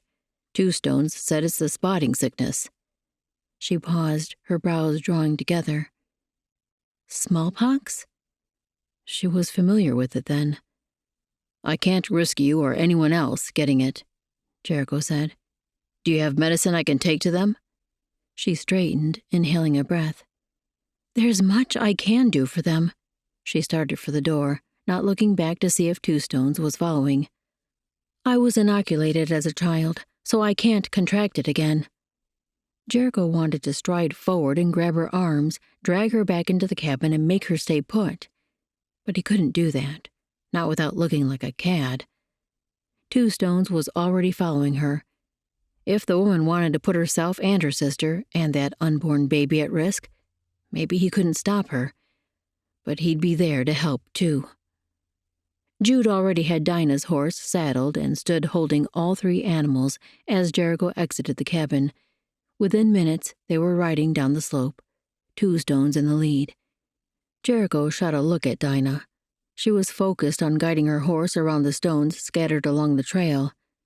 In a couple of hours, she'd be faced with a challenge far greater than navigating a rocky path. The conditions at the camp were worse than Dinah had imagined. 2 Stones' village was nestled in a valley surrounded by pine-covered slopes, a picturesque scene with the homes a combination of bark huts and animal skin teepees. But she could smell the stench of sickness before they dismounted at the edge of the trees. Moans and crying drifted through the air. Her heart ached as she untied the bundle of blankets and her saddle pack from behind her saddle. 2 Stones had her case of medical supplies. I will take the horses. 2 Stones handed her bag to Jericho, then reached for both their reins. Jericho motioned for her to follow him as he walked between a bark hut and a leather lodge. 2 children sat at the base of one hut, staring up at them as they passed. She forced a smile for them. The younger had a half-dozen pustules dotting her sweet face. They looked to be scabbing over, one of the final healing stages. Thank you, Lord. Dinah had spent half the ride here praying and the other half trying to remember all the phases smallpox went through from the moment a patient contracted it through the final scarring. They passed more people, mostly children, sitting outside as Jericho led her through the maze of homes. At last he paused in front of a bark hut, looking back at her with his brows raised, sadness marking his eyes. She nodded to show she was ready. He pushed aside the leather curtain hanging in the doorway, and she peered in as she followed him into the dim interior. The smell stung her nose, pressing on her chest. Jericho shifted to the right, and her eyes made out 2 bed pallets. She stepped closer, crouching beside the nearest one. A gnarled face stared at her, crowned by white hair that looked greasy. Even in the dimness, she could see the dozens of pustules peppering the wrinkled skin. This is White Bear, 2 Stones' father. Jericho's voice sounded grim as he stood beside her. Then he spoke something in the man's language. The man stared up at Jericho while he spoke, and when he finished, the Salish father dropped his gaze to Dinah. The weariness in his eyes squeezed her insides. He opened his mouth, and she leaned in. His voice came out with a wheeze. My running woman, 2 Stones say you help. His English was clearer than she'd expected, but the pain in his voice drew her gaze past him to the form lying on the furs beside him. The woman was as wrinkled as her husband, with large pustules all over her face, some scabbed and some oozing. Her eyes stayed closed, but her chest rose and fell. Dinah's own breath wouldn't come as she studied the signs of a case that might be too far gone for help. She rose and moved around to the woman's side. The sores continued even onto her scalp, visible between strands of white hair. Dinah knelt and ran her fingers over an unblemished section of skin. Feverish. Her lips were chapped and bright red. Time to do what little she could. She reached out for her case, and Jericho brought it to her. I'm going to need clean water, both for drinking and cleaning. From the smell of things, she would need to wash both of her patients well from the effects of how smallpox always irritated the digestive system. While Jericho left to carry out her request, she pulled a salve from her case and applied it to Running Woman's lips, then reached over to do the same for White Bear. She had to get them both drinking and make a broth for nourishment. She could offer something for the pain, but that might do more harm than good. Pop had always felt most patients who died of the disease succumbed to weakness from not eating while the body fought so hard. She needed Running Woman to be awake enough to fight if she could. 2 stones arrived as she was inspecting his mother's legs and feet, and she set him to work preparing meat for the broth. Jericho returned with water, and she used some of it to clean Running Woman and change her bedding. While she worked, she should find out the extent of the epidemic. How long has it been since the first person here showed signs of sickness? 2 stones looked at his father. It was after I left to find the donkey. A moon, maybe, or not quite that. The older man grunted, a yes, perhaps. So not quite a month. And how many in the camp are ill? She would check the others once she'd done what she could for these 2. 2 stones tore chunks of meat into the pot of water. I did not count. When I returned from taking Donkey to Jericho, I find the sickness here. She pulled the clean blankets over Running Woman and moved to her head to help her drink. When you finish that, I need to know how many in the village are healthy and how many have felt any sign of the sickness. She met his gaze. Not just sores, fever, upset in the belly, anything. Once you know that, gather every person not sick and bring them to me. We have to do what we can so they don't get the worst of the disease. She hated exposing healthy people to pus from those who were sick, but that was the only way to keep them from succumbing to smallpox in earnest. They would feel sick after she placed the infected liquid in their nose, but the nausea and fever would fade quickly, and they wouldn't contract the full disease. She could stop this epidemic. She refocused on the frail woman before her. Running Woman had groaned as Dinah cleaned her, and now her eyes were open in slits. Dinah offered a smile. Hello. I have water for you to drink. I'm going to lift your head a little to help you. She slipped her hand behind the woman's head, keeping her touch as light as she could in case there were more sores back there. She poured a small amount through her open lips, then paused as Running Woman tried to swallow. Her face squeezed with pain, probably from pustules down her throat. Lord, grant her peace. Heal this woman and ease her pain. When Running Woman drank everything she could manage, Dinah eased her head down again and adjusted the covers. I'm going to help your husband now. I'll be back when the broth is ready. You'll both feel better soon. Please, Lord? Only God could keep these precious lives from being lost. Chapter 14. 31 in the village were in some stage of sickness. 12 healthy that she'd exposed to pus so they could develop immunity to the disease, and 2 dead, one of them only a child. Dinah stared at the family lying in the dim lodge before her. The young girl who'd passed had been their daughter, and the mother now curled around herself, grieving even as she slept. Both parents would recover, she was fairly certain. Their pustules had already scabbed over, and their strength hadn't waned enough to worry her, as long as grief didn't drain them too much more. The remaining child, a boy about Sean's age named Kix the Stone, was the one she worried about. He was weak from vomiting for days, and just now entering the hardest part of the disease. But his mother said he'd been strong before taking ill, so that would help him. If he died, though, she could well imagine his mother's grief. It would be her undoing. Dinah simply couldn't let him die. She turned to the opening in the hide wall and stepped out into the cooling dusk. Jericho was walking toward her. He'd been helping some of the other healthy men bury the dead. When he reached her, the sad weariness that lined his face made her want to step into his arms, to take the pain of what he'd just had to bear. We need to get home. His voice rasped with exhaustion. "I'll stay the night here. Go make sure all is well there." Poor Lillian would have to continue as woman of the house, but with her uncles helping, they would manage. Much better than the hurting people here. He shook his head. "You need to come too. You need rest. We can return tomorrow." She raised her brows. "Ride 2 hours in the dark tonight, just to turn around and ride 2 more hours back in the morning?" She shook her head. "I'll stay, thank you. Besides, I'm needed here." There were some who might reach a turning point tonight, and her help could make the difference. "Dinah."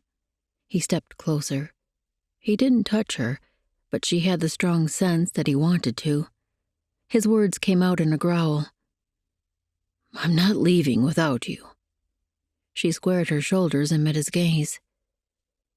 "Then I guess we're both staying, because I'm not leaving my patients until I'm sure they'll be alive when I return." The hardness in his eyes dimmed.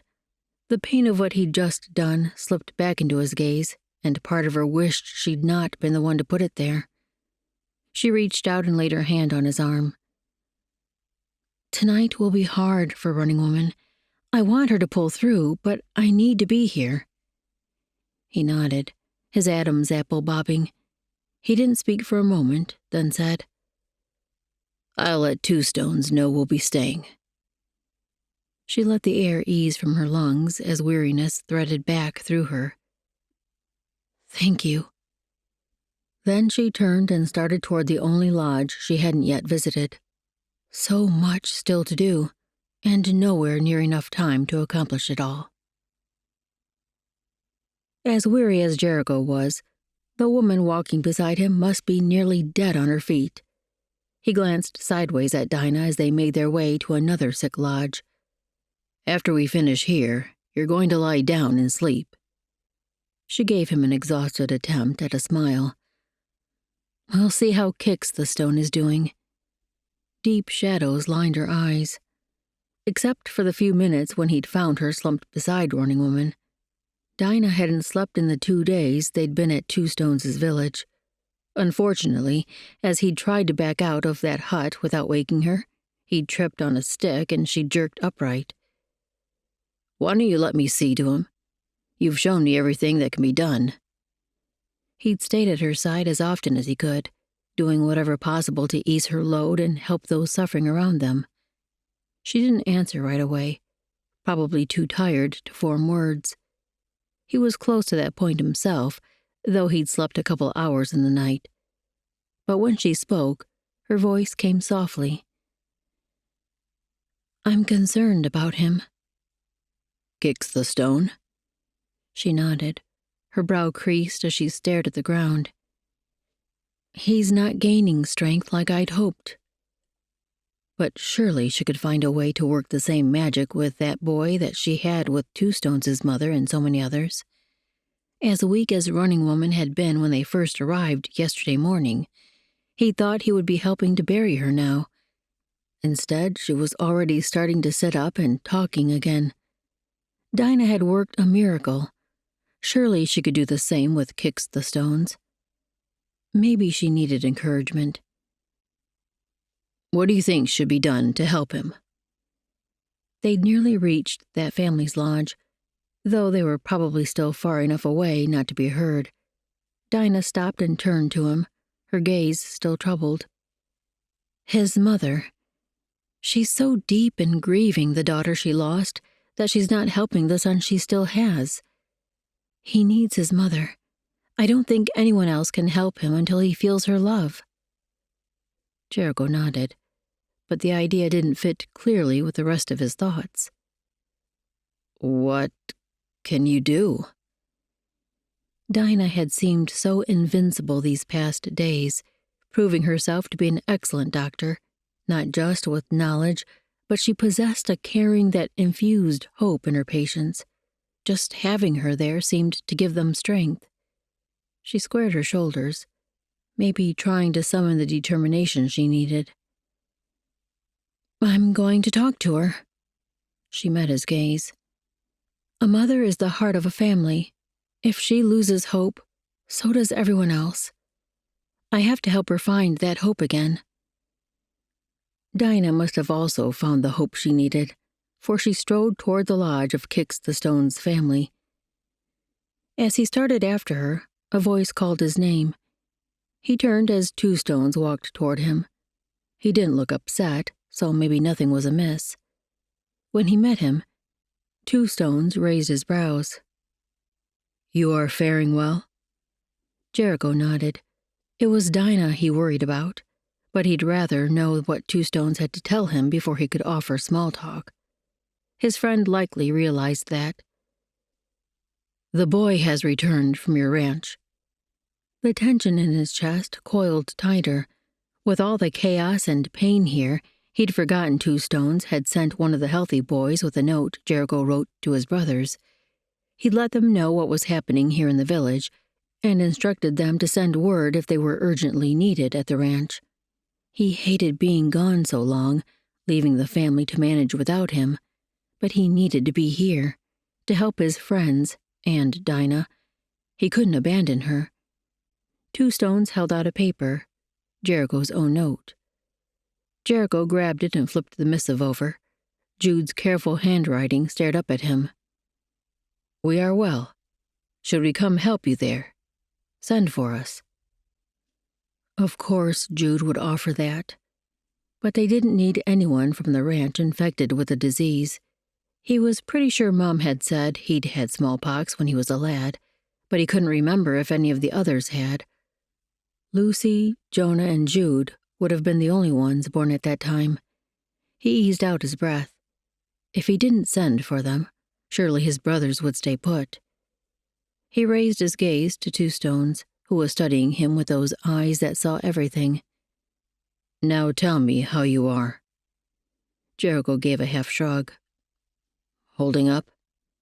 He looked to the lodge where Dinah was working. "I'm worried about her, though. She's pushing too hard." "She's a wonder."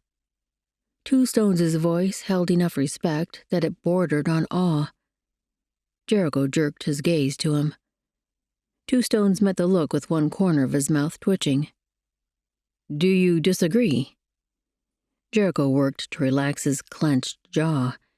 He looked back at the lodge so he didn't have to meet that gaze. Two Stones saw too much sometimes. "Of course not. She's a good doctor." That felt like an insult. It so understated Dinah's abilities. Two Stones' voice dropped, all humor disappearing. "She is more than that.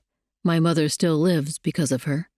She has changed every one of our people, keeping alive those who would be buried by now." The chastisement in his words came through clearly, forming a knot in Jericho's throat. When Two Stones spoke again, his voice softened a little. "I think you know this. It is time you say it also." Jericho forced himself to meet Two Stones' eyes. "You're right. I'm glad she was here." Was he really? Glad she was there to save the village, certainly. But glad she'd come to the ranch? His ranch? The refuge for his family? He was thankful she'd been there when Jonah was hurt. She might well have saved his life. The memory of Lillian's laughter slipped back in. That never would have happened if Dinah hadn't suggested he get her a dog. Just being around Dinah seemed to have given his niece a new hope. A mother is the heart of a family. If she loses hope, so does everyone else. Dinah's words from a moment before sounded in his mind. She wasn't the children's mother. Lucy would never be there for Lillian and Sean again. But could another woman fill that place for them? Could someone like Dinah Wyatt inspire them the same way a mother could? The answer was obvious. She already had. Two Stones tapped his arm. "You should make her your wife, my friend." Then he turned and walked back toward his parents' lodge, as though he hadn't just spoken the word that Jericho had avoided at all cost for years now. Two Stones spun, walking backward. "What I came to tell you is that the wife of my cousin has returned. She will come to Dinah to learn what should be done for the sick. Then the two of you can go home." Dinah leaned so close to the creek water she nearly pressed her face into the flow as she splashed the cool liquid on her cheeks, then her neck. Slowly but surely, her body came back to life. "Feels good, doesn't it?" Jericho's voice sounded as weary as she felt as he knelt beside her at the creek on their way back to the ranch. She raised up, water dripping down her neck into her dress. "Really good." Now that they'd washed, she had to find the energy to stand again, then remount her horse. Her entire body ached. Her legs didn't have enough strength to hold her, but she'd have to force them to. Jericho must have overheard her thoughts, for he pushed to his feet, then reached for her elbow. She allowed him to help her stand, staggering a step before she found her balance. "Well, would you look what washed up in the creek?" She spun at the voice. Gilead sat on horseback on the opposite bank, grinning. When she turned, Jericho's hand dropped away from her elbow, but Gil had surely seen it. Would he think something had happened between the two of them? Heat flushed up her neck, no matter that she tried to stop it. Of course, nothing had. They'd simply spent a great deal of time together, working side by side to bring relief to those who were miserable. And Jericho had been extending that same offering to her, like any gentleman would. "How are things?" Jericho stepped to his gelding and mounted. She attempted to do the same. She had to struggle more than he did, but she managed to land in the seat. "All right, I guess." Gilead propped his wrist on the front of his saddle. "We wondered if we'd have to come after you two." Jericho sent him a scowl as they joined him on that side of the creek. The two brothers' mounts fell in beside each other, with hers bringing up the rear as they climbed the mountainside up toward the cabin.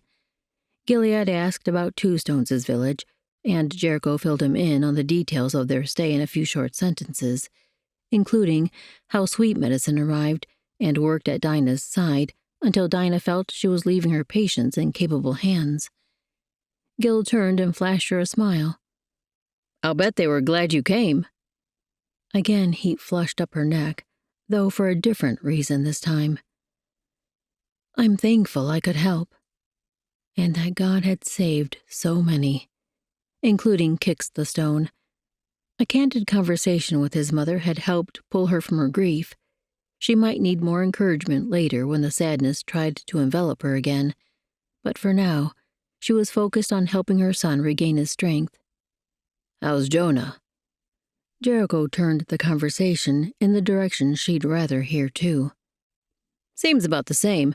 Tired of lying on his backside." If Jonah truly felt that way, he was progressing. His pain must be diminished. She raised her voice. "How are my sister and the children?" Gil flashed her another grin. "Miss Naomi is as good a cook as you. We sure have been thankful for you both." She stiffened. "She's out of bed?" He shrugged. "She insisted. Lillian's been helping her, and she only gets up to cook." He turned to Jericho. "We had more visitors." Jericho jerked his head to study his brother. "Who?" "3 trappers. Rode up the creek trail. Not miners." Gil shook his head. "All 3 had pack horses. Said they were starting out for the winter season." She couldn't help but ask, "Are trappers better than miners?" Jericho's tone had made it sound so. Maybe he disliked miners because of how rough they'd turned Helena and Virginia City. And Lucy's husband. Jericho had said he was a miner and a gambler. Jericho didn't respond to her question, so Gilead gave her a shrug and a smile that didn't flash quite as bright as before. "I suppose it depends on the man." They rode in silence the rest of the way, but when they arrived in the ranch yard, Sean's voice sounded through the open barn door. "They're here!" Apple sprinted from the building, yipping as she ran. Sean jogged after the pup. Dinah slid down from her horse, clutching the saddle to help her stay upright on her weary legs. Apple jumped up on her skirts, and she reached down to stroke the pup's head. "Missed me, huh?" We all have. She looked up to meet Sean's grin. Well, I sure missed you. She stepped toward him and intended to ruffle his hair, but at the last minute, she slipped her hand around his shoulders. How often did he get a real hug? Children needed to know they were loved, and sometimes actions spoke louder than words. He leaned into her, and she tucked him against her side as they walked toward the house. Jericho and Gil were taking the horses to the barn, so she needed to see how things were going inside. She pressed a cheek on top of his head. Tell me, what all did you do while we were gone? Chapter 15. Jericho paused inside the barn door, staring at the pair walking toward the house. Dinah looked more like a doting mother than Lucy had most times he'd seen her with the children, especially those last few years. Sean was telling her something, his hands waving in wild gestures. The boy hadn't seemed as sad since coming to the ranch as his sister had, but Dinah had still managed to bring him to life in a way none of the rest of them could. As the two disappeared into the house, he turned back to the barn's interior. Gil had already removed the saddle from Dinah's horse and was brushing down the gelding's sweaty coat. Jericho set to work doing the same for Pinto, doing his best to ignore the way Gil watched him. Did he think Jericho had been staring at Dinah? Not just her, and not for the reason Gil probably thought. She was pretty, no man could deny that, but it was the person within he couldn't stop thinking about. Best start a conversation before Gil asked about her. Jericho lifted the saddle from Pinto's back and turned to hang it on the bar. I think it's time to build a fence. That should send his brother's thoughts in a different direction. No, Gil shook his head. They'd had this argument so many times. A fence is the only way to show people this land isn't free to roam. It'll only keep decent people out. The ones we really want to stay away will just find a path around it. Jericho sent him a glare. We don't want anyone coming on our land, decent people or not. Gil turned to him, folding his arms to lean over the gelding's back. You know, Miles had a thought that might be worth pondering. He said we should cut a trail starting at the base of the next mountain over, a path that'll lead people up the hill to the house without bringing them up from the creek. Jericho eyed him. What good would that do? It'll keep people from coming up through the strawberries where we don't want 'em. He frowned. We don't want 'em at the house either. Maybe that was better than people finding sapphires in the creek, but only by a little. And that will be an open invitation. Gil's nose twitched like he was fighting for patience, but his hint of a grin never slipped. Who says we don't? Not all of us are as ornery and unfriendly as you. Jericho turned back to Pinto, putting his back to his brother. You're not making me want to say yes, Gil. Not that he would agree to invite people here, even if his brothers promised to do his chores for a year. Jericho.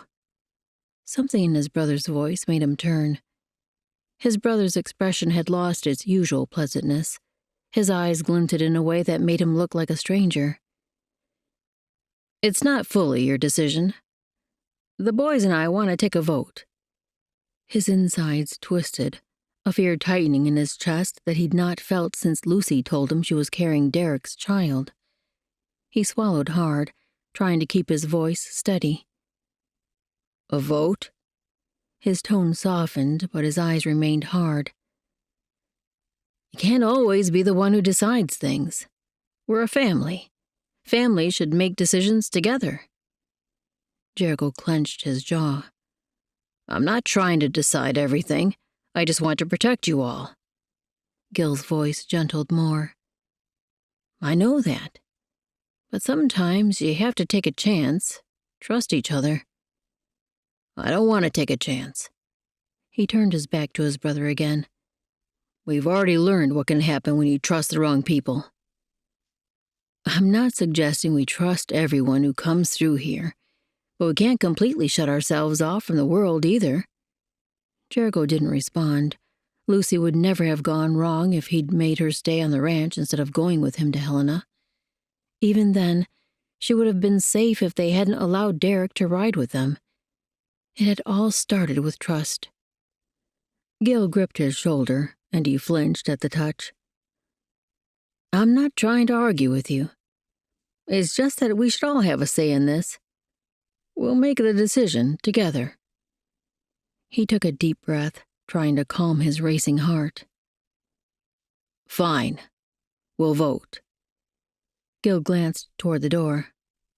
Good. You want to go inside, or should I call the guys out here? Now? He'd not even had a chance to recover from the exhausting days in Two Stones' village. But maybe it was better to get this over with. He had to convince his brothers not to encourage strangers to come on their ranch by leading them straight to the house, of all things. Have them come out here, he grumbled. Only Jude, Samson, and Miles, though. Not the women or children. What about Jonah? Ugh. He didn't want to draw attention to the conversation by having it out inside. I'll talk to him after. We've already mentioned it to him. Jericho couldn't help but glare at Gil. What is this? The moment I leave the ranch, you start a mutiny? After he'd worked so hard to keep them safe, to keep the family together like Dad asked. Maybe that was the argument he should make. Dad's wishes. And the sapphires. Gil chuckled as he started out of the barn. Not a mutiny. It's for your good. Jericho finished with the horses while he waited for his brothers. He would stay calm. He would show them there was nothing selfish in his desire to keep strangers out. It was a sacrifice he made as well as the others so the family would stay together and safe. As his brothers gathered around him, Jericho took a deep breath and spoke. I don't know if I've told all of you this or not. He let his gaze move from one brother to the next. When Dad realized he might not make it, he gave me some final instructions. He said to keep the family together. When he spoke the words aloud, they seemed to fall flat in the air. Each face waited expectantly for more. He swallowed. Lucy never would have met Derek if I hadn't taken her with me to Helena. We wouldn't have lost her if she'd stayed on the ranch. Jude straightened, and part of Jericho clenched tighter. Jude was the most level-headed of the younger group. Surely he would speak sensibly. What happened to Lucy was hard. She made a decision she regretted for the rest of her life. He kept his voice steady. But that doesn't mean the rest of us will do the same. You have to let us choose for ourselves, Jer. Trust us.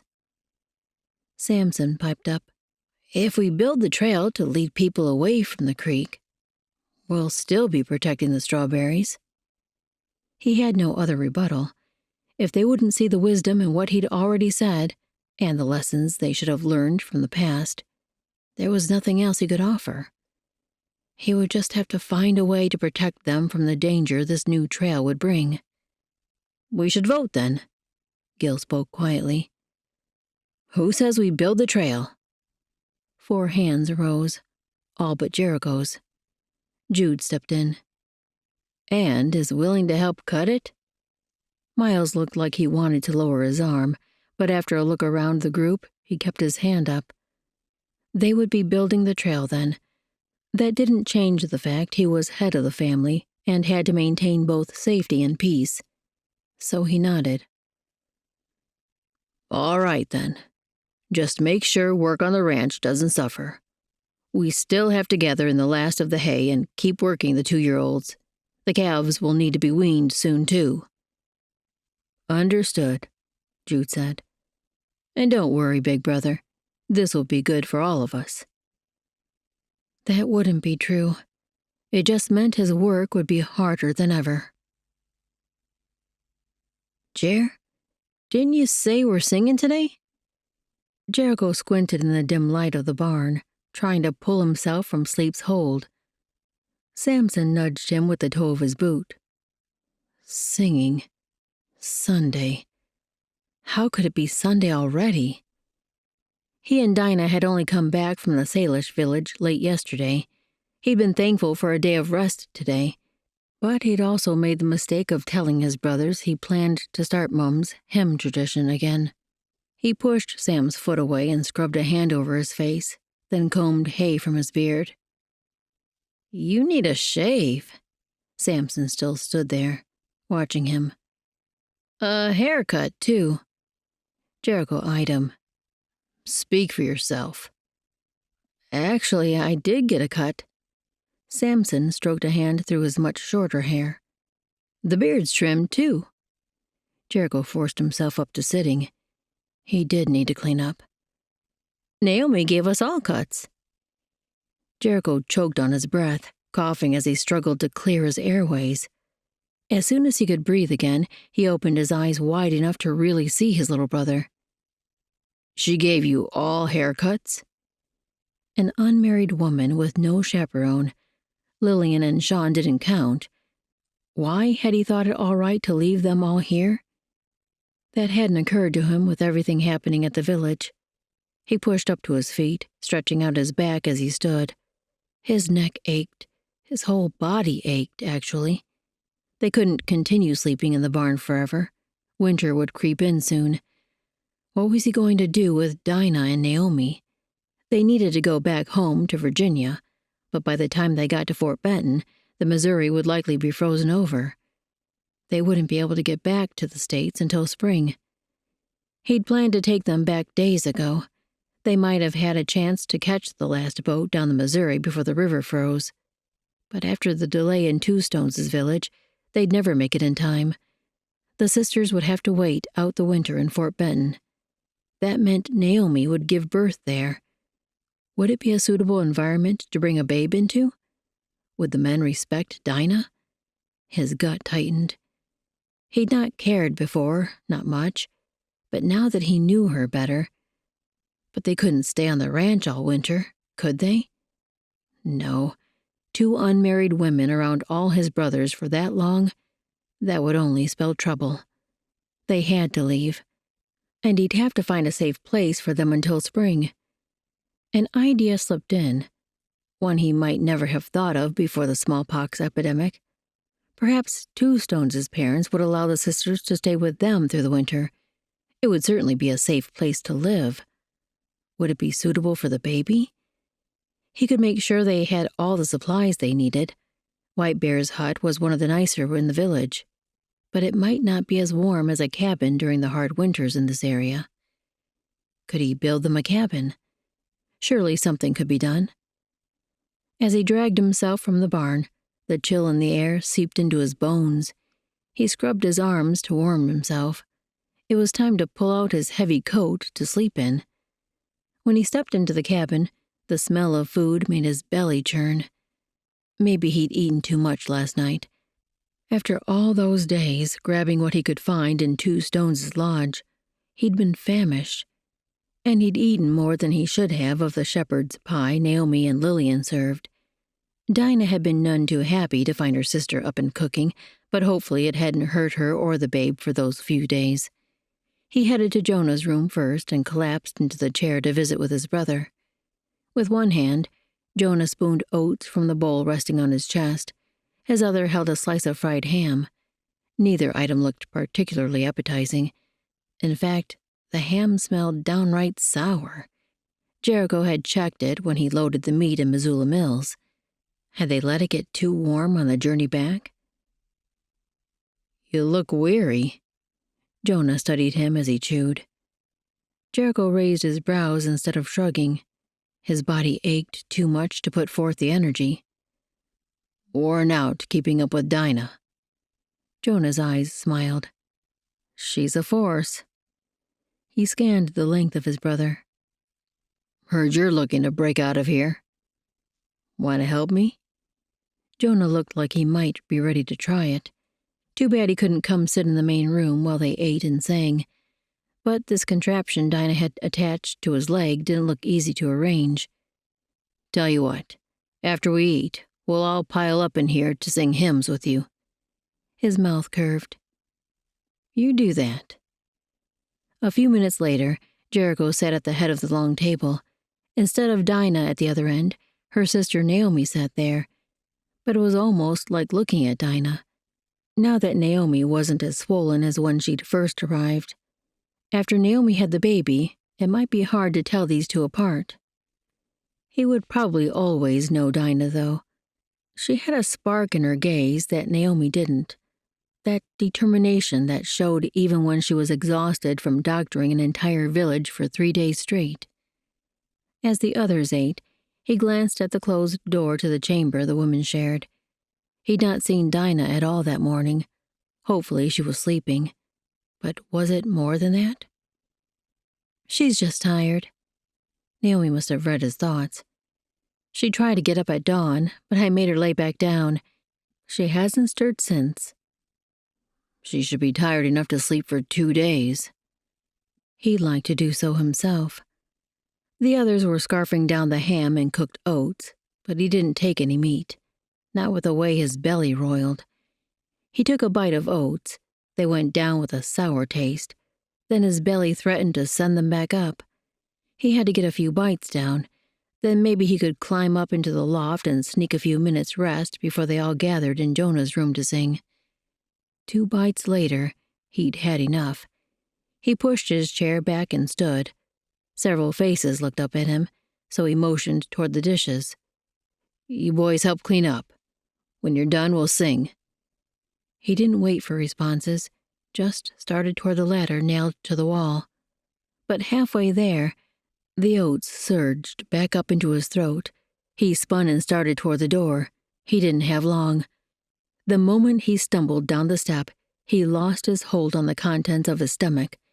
He heaved and retched, emptying the oats and whatever else was in his belly onto the dry grass outside. He doubled over, panting and gasping for air as the nausea rolled through him.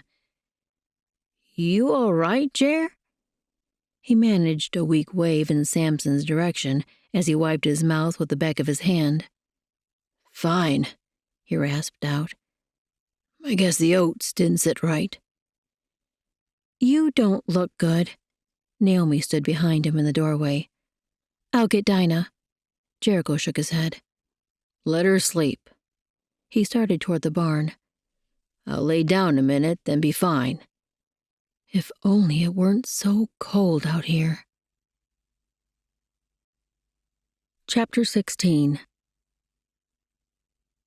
Dinah's chest tightened as she rested her fingers on Jericho's burning brow. You're coming inside.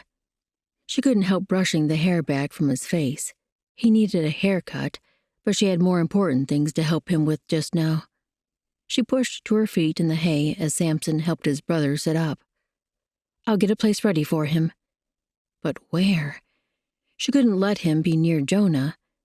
Naomi had been exposed to smallpox when she was a girl, as Dinah had, so she shouldn't be able to catch it. But could the disease somehow hurt the unborn babe? Not to her knowledge, but should she chance it? Perhaps one of the smaller beds could be brought into the main room for Jonah, and Jericho could take over his chamber. That way she could shut the door and keep the others from being exposed. More than they already had been. Jude met her in the yard, his expression concerned. Before he could ask, she motioned him to follow her. Come help me, we're moving Jericho to the house. Miles and Gil were helping Lillian clear the table, but they all turned to look at her when she stepped inside. Sean stood in Jonah's room, talking to his uncle. Gilead and Sean, please move the bed I've been sleeping on out here against that wall. Miles, move those crates to that corner. She still hadn't had a chance to find a place for it all. Your bed. Naomi stepped from their chamber, shock marking her expression.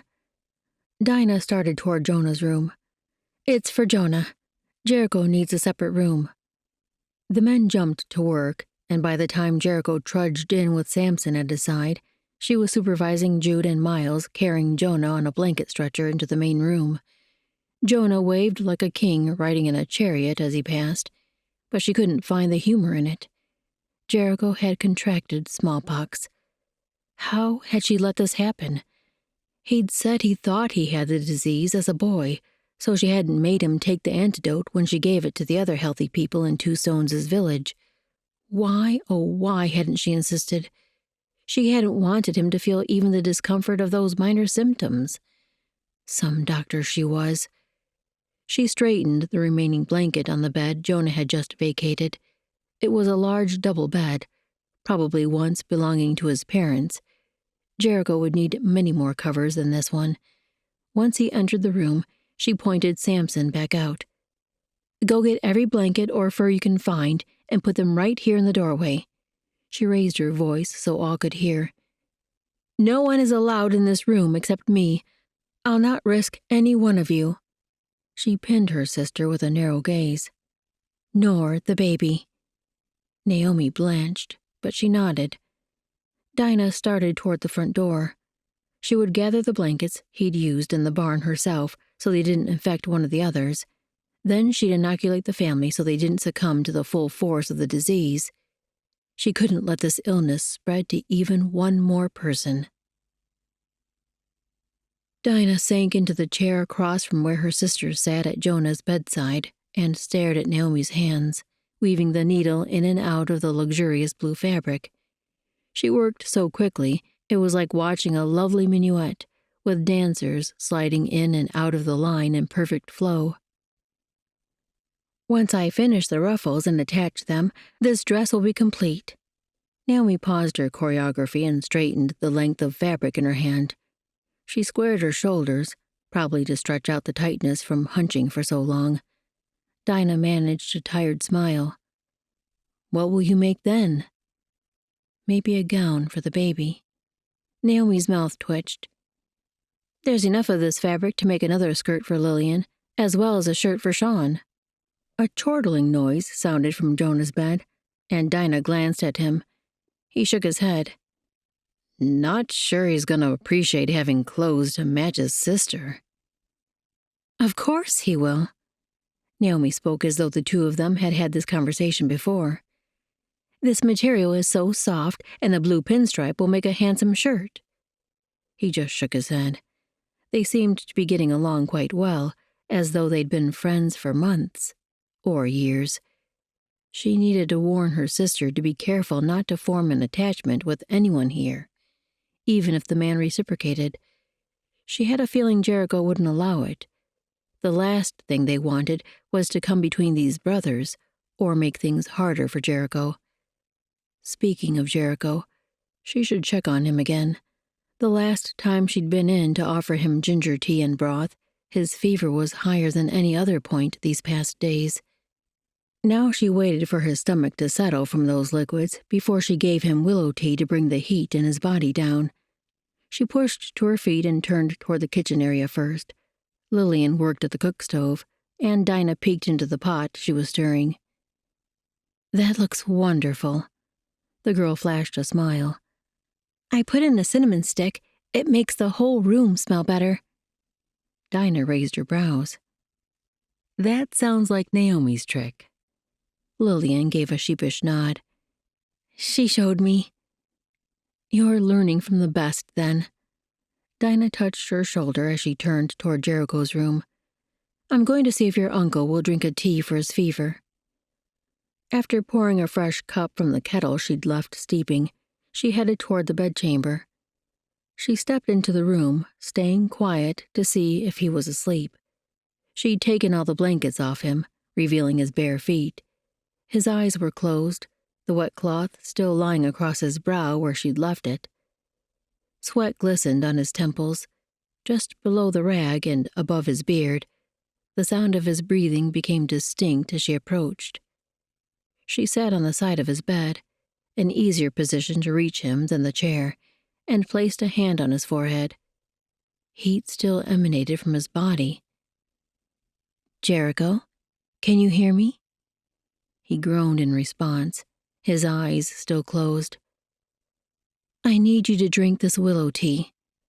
It will help bring your fever down." She held the cup near his lips, but he turned his head away.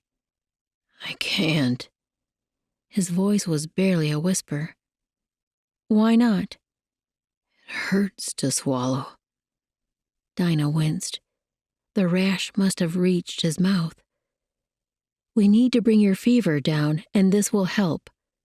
She set the cup down and took the bowl of water and cloth she'd been using before.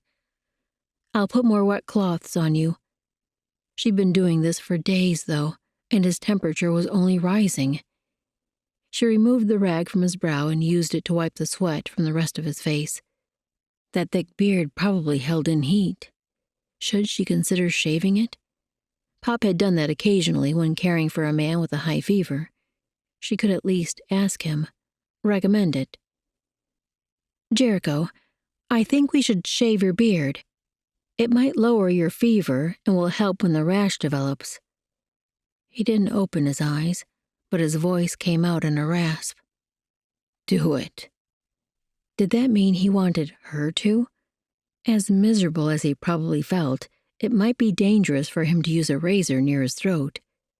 She pulled a pair of scissors, her surgical razor, and soap from her bag, then settled in to start the task.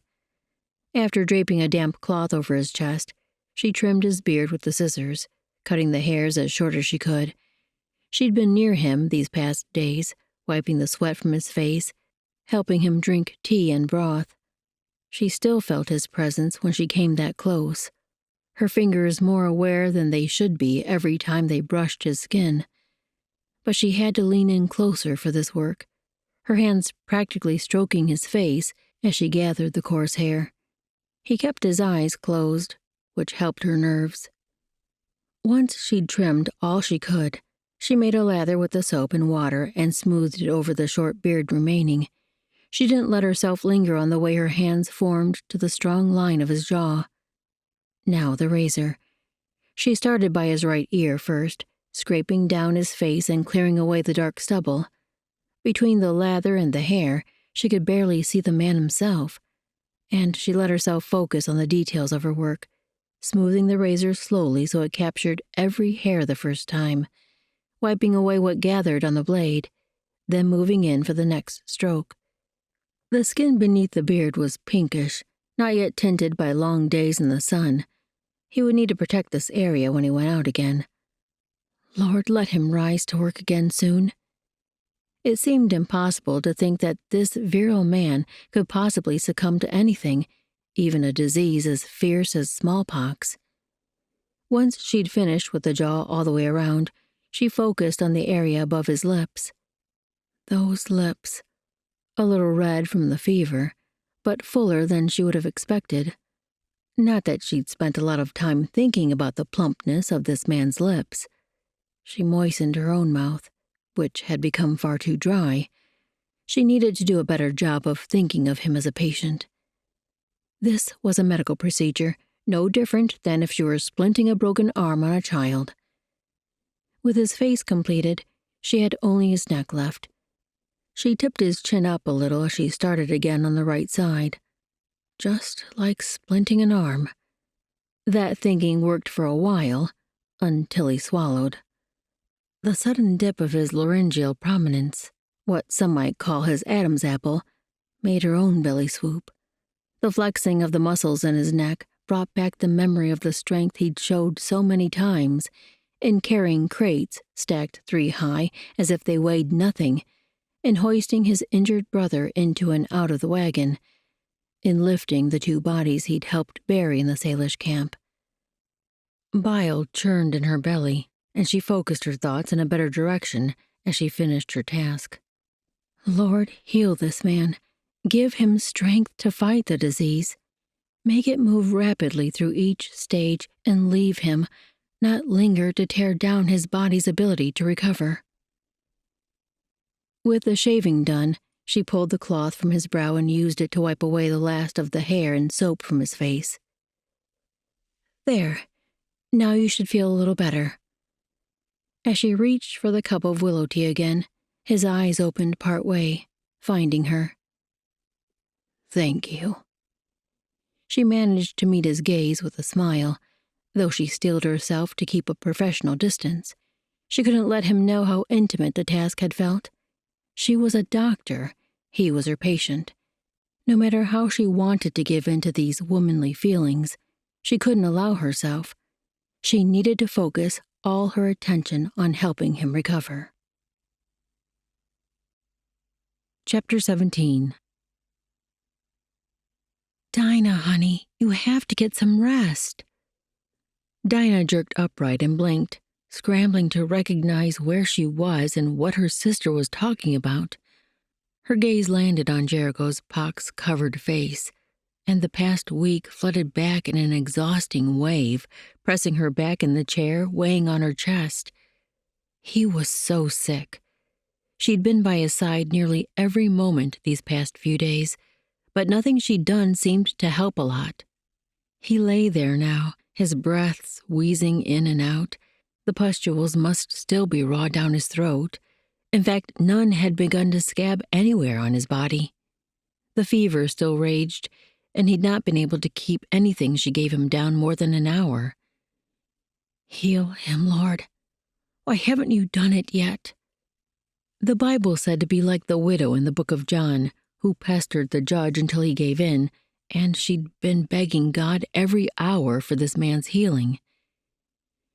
You need to rest, Di, and those blankets you've been using to sleep on the floor are clearly not giving you enough sleep. Come to my bed. I'll watch Jericho, and I'll wake you if anything changes with him. She blinked and tried to focus on her sister, but her eyes burned. I can't contaminate your bed. When she had her own single bed moved to the main room for Jonah, she'd thought to make up a bed pallet in the other chamber where the bed had been. But with Jericho so ill, she'd simply brought 2 wool blankets into this room and slept on the floor. Naomi threw her hands up. Then lie in his bed. She pointed to the white space on the other side of Jericho. It's not as if he has the strength to do anything to you, and we all know the situation. None here would judge. In fact, we'd all be relieved. Dinah shook her head and swallowed to moisten her dry throat. I can't do that. Though Jericho might never know she'd lain beside him, these emotional days caring for him had stripped away all her pretending that she didn't care about him. He'd shown the strength of his character, the depth of his heart, since that day they first met him by the creek. He might not care for her at all, but he'd won her heart little by little, and lying beside him would mean giving away another piece.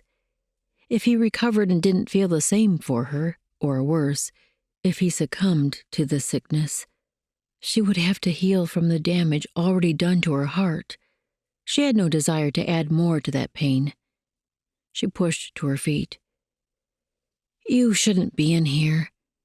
She'd done her best to keep Naomi and all the others away, though she'd needed Jude's help at times to assist Jericho with personal matters. Naomi shouldn't risk herself and the baby, though. As she ushered her sister out, she paused at the doorway and glanced around the main room. Lillian is cleaning up from the morning meal. She's such a help. Naomi sent the girl a smile, which Lillian returned as she stood by the work counter, her hands deep in the pail of wash water. Dinah leaned against the doorframe. I'm sorry I've left you both to do everything out here. She'd been hesitant to leave Jericho's chamber, both because he might need her and because she didn't want to spread the infection to anyone else in the household. Naomi waved her apology away. It's been a breath of fresh air. Lillian's done all the work, really. I just supervise. Dinah managed a smile for the girl. Lillian, I don't know what we would do without you. Your new dress looks lovely on you. So grown up. She smiled shyly, her gaze dipping. Thank you. Dinah breathed out a long breath as she scanned the room again, her gaze caught on the door. I think I'll walk for a minute, get some air. Her muddled mind needed clearing. As she stepped out into the sunshine, she had to squint against the brightness. The air possessed a cold nip, though, a hint of the coming autumn. No sounds drifted from the barn. She must have dozed off while the men came in for the morning meal, so she'd not heard where each would be working today. The last several days, a few of the brothers would ride out to train the 2-year-olds who were learning to ride, while the rest worked on a new path they were building from the house down the north slope. She still hadn't pieced together why they were building that trail, but they seemed intent on finishing it as quickly as possible. She started that direction, but instead of taking the newly cleared path the men had made, with all its low stumps and freshly churned ground, she took the steeper route down the mountain. This way looked like it possessed a much richer history, with years of steady travel. As she strolled, the hill hurried her steps. The movement freed her body, awakening her tense muscles and stretching them out. The cluster of trees on her left looked familiar, a stand of 3 pines that had grown so close their bases converged into one. She'd not seen pines grow that way before, though certainly oak and other varieties did. A familiarity pricked in her mind. She'd passed these trees before, but from a different vantage point. In the wagon with Jericho when they traveled to Missoula Mills? No. In the wagon, yes, but she'd been sitting beside Jonah's pain-riddled body, praying he didn't bleed out before she could stabilize his leg. This must be the path to that clearing where he'd been injured. She wouldn't go as far as the accident site. It had taken them nearly a half hour to ride in the wagon from there to the house, and she couldn't leave Jericho for that long. But she was moving downhill now. Maybe she could cover the ground faster than the wagon had. Before long, an opening in the trees appeared ahead. She lengthened her stride. Why did she want to return to this place anyway? It had been the scene of so much pain. But she did. That had been her first real exposure to the brothers, to Jericho. If Jude hadn't called for help, Jericho would have likely sent her and Naomi away at the creek, and they'd never have come to know this family, this remarkable ranch tucked on the side of the mountain. She would never have fallen for the man she'd once thought would be her sister's husband. God had other plans, though. Right, Lord? Are these feelings from you? She hadn't been able to determine that yet. She only knew they'd swelled to a point that she could no longer pretend they were nothing. As she stepped into the clearing, her gaze landed on the place where the wagon had sat, the ground where Jonah's body had lain. She walked toward it, reliving the scene in her mind. She'd been so worried about Naomi, but the Lord had given her sister a place to rest. Now she seemed to be thriving, and the babe within her, too. Dinah's gaze caught on the shed down the hill at the edge of the clearing. It was mostly tucked into the woods, as though its builder was trying to hide it. Was that what Jude and Jonah had been doing that day, storing things in that structure? Perhaps she should leave it alone, yet curiosity tugged her feet downhill toward the leaning door. The weathered wood of the building was marred with cracks and knotholes, though someone had taken the time to fill each with chinking.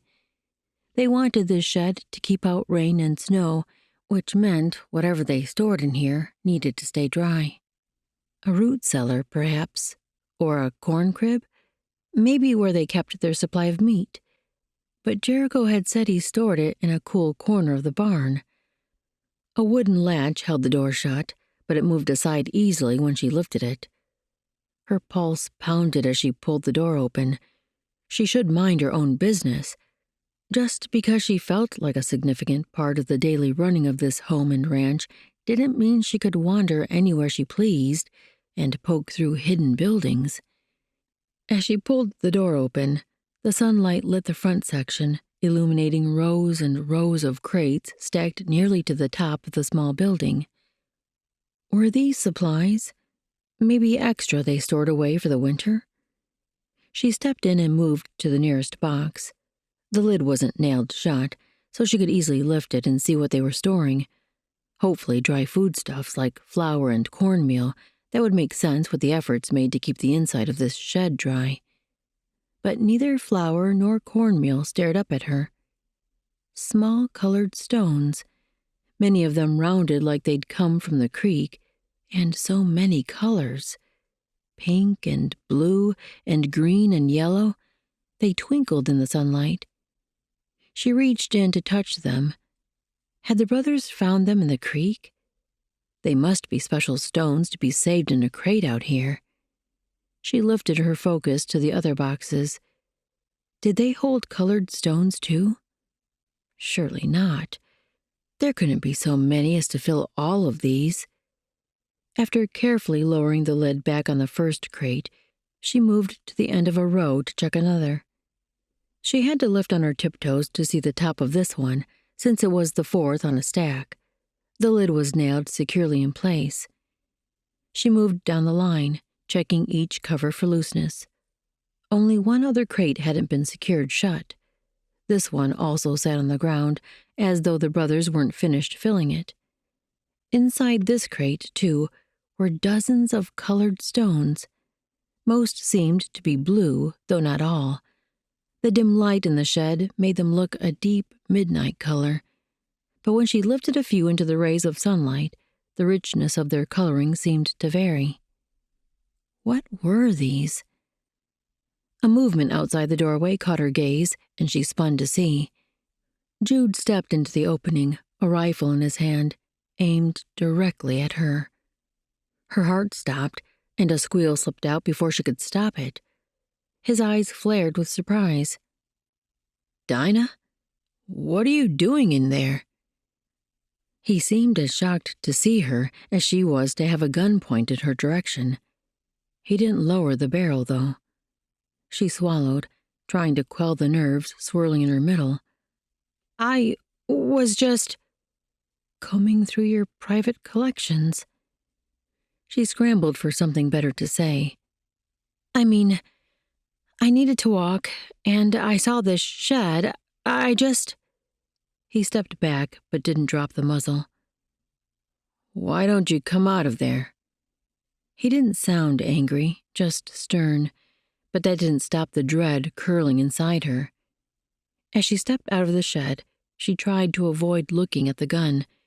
Surely he didn't mean to point it at her. He just hadn't realized what he was doing. She worked for a smile. Though he was nearly as tall as Jericho, he'd always seemed kind, gentle, not foreboding as he looked now. "I'm sorry, Jude. I didn't mean to intrude. I just saw the shed and was curious.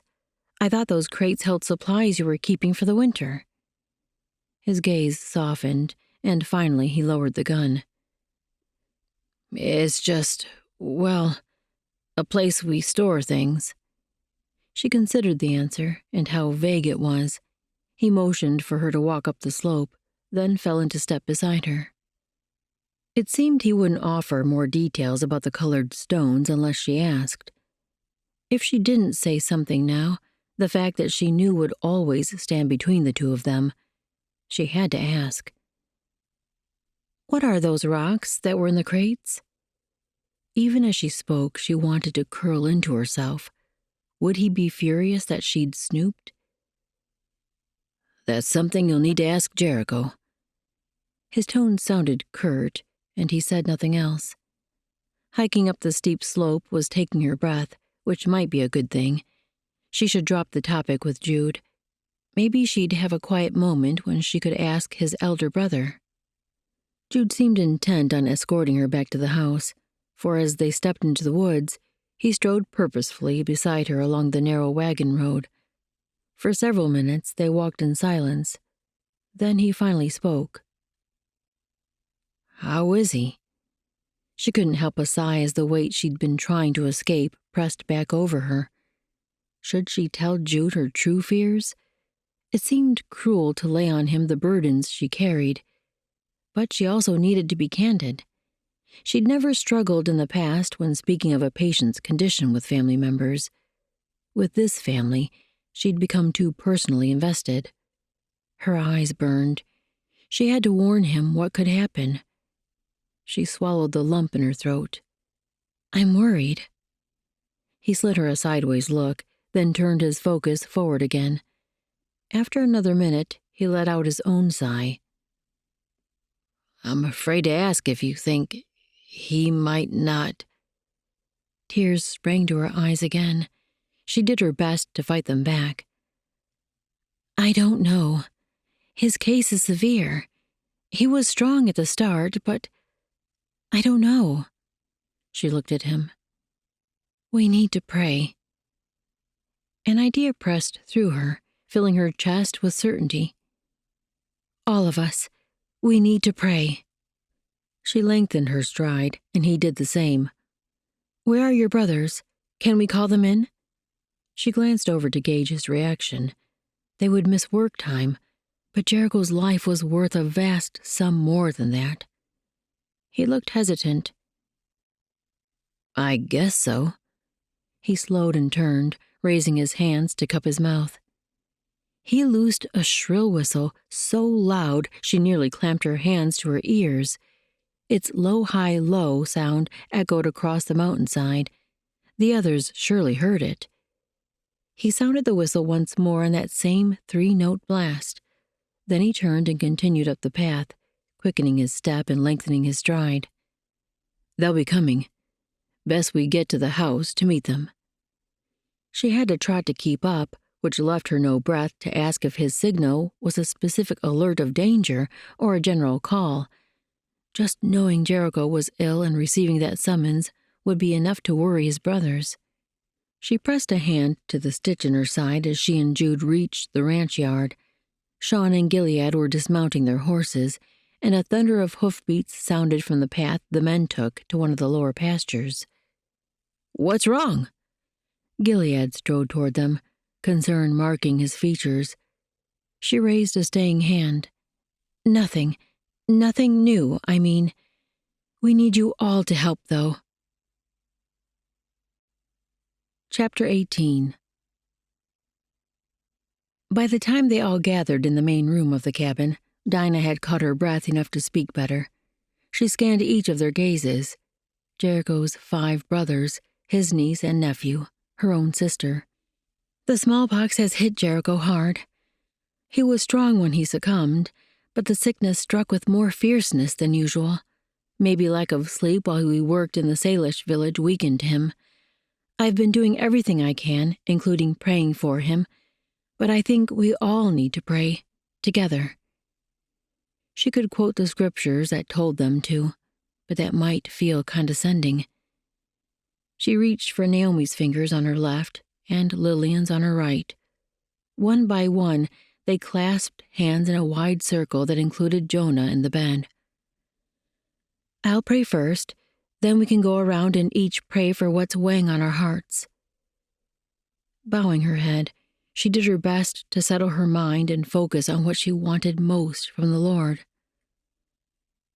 Father, we need your presence here among us, your healing hand on Jericho. You've said where 2 or more are gathered together in your name, you would be in our midst. So she did end up quoting the verse, but Jesus himself prayed using scripture. We need you, Lord. Jericho needs you. I need you. Her voice cracked, and she scrambled to keep from revealing too much emotion. To heal him.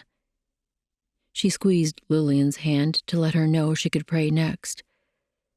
As the girl spoke a tentative plea for her uncle, a tear slipped through Dinah's defenses. So many people loved him. Though he'd hidden himself away on this mountain, the people he allowed in his inner circle were blessed with the depth of his love, of his protection and goodness. It was impossible to keep from returning that love.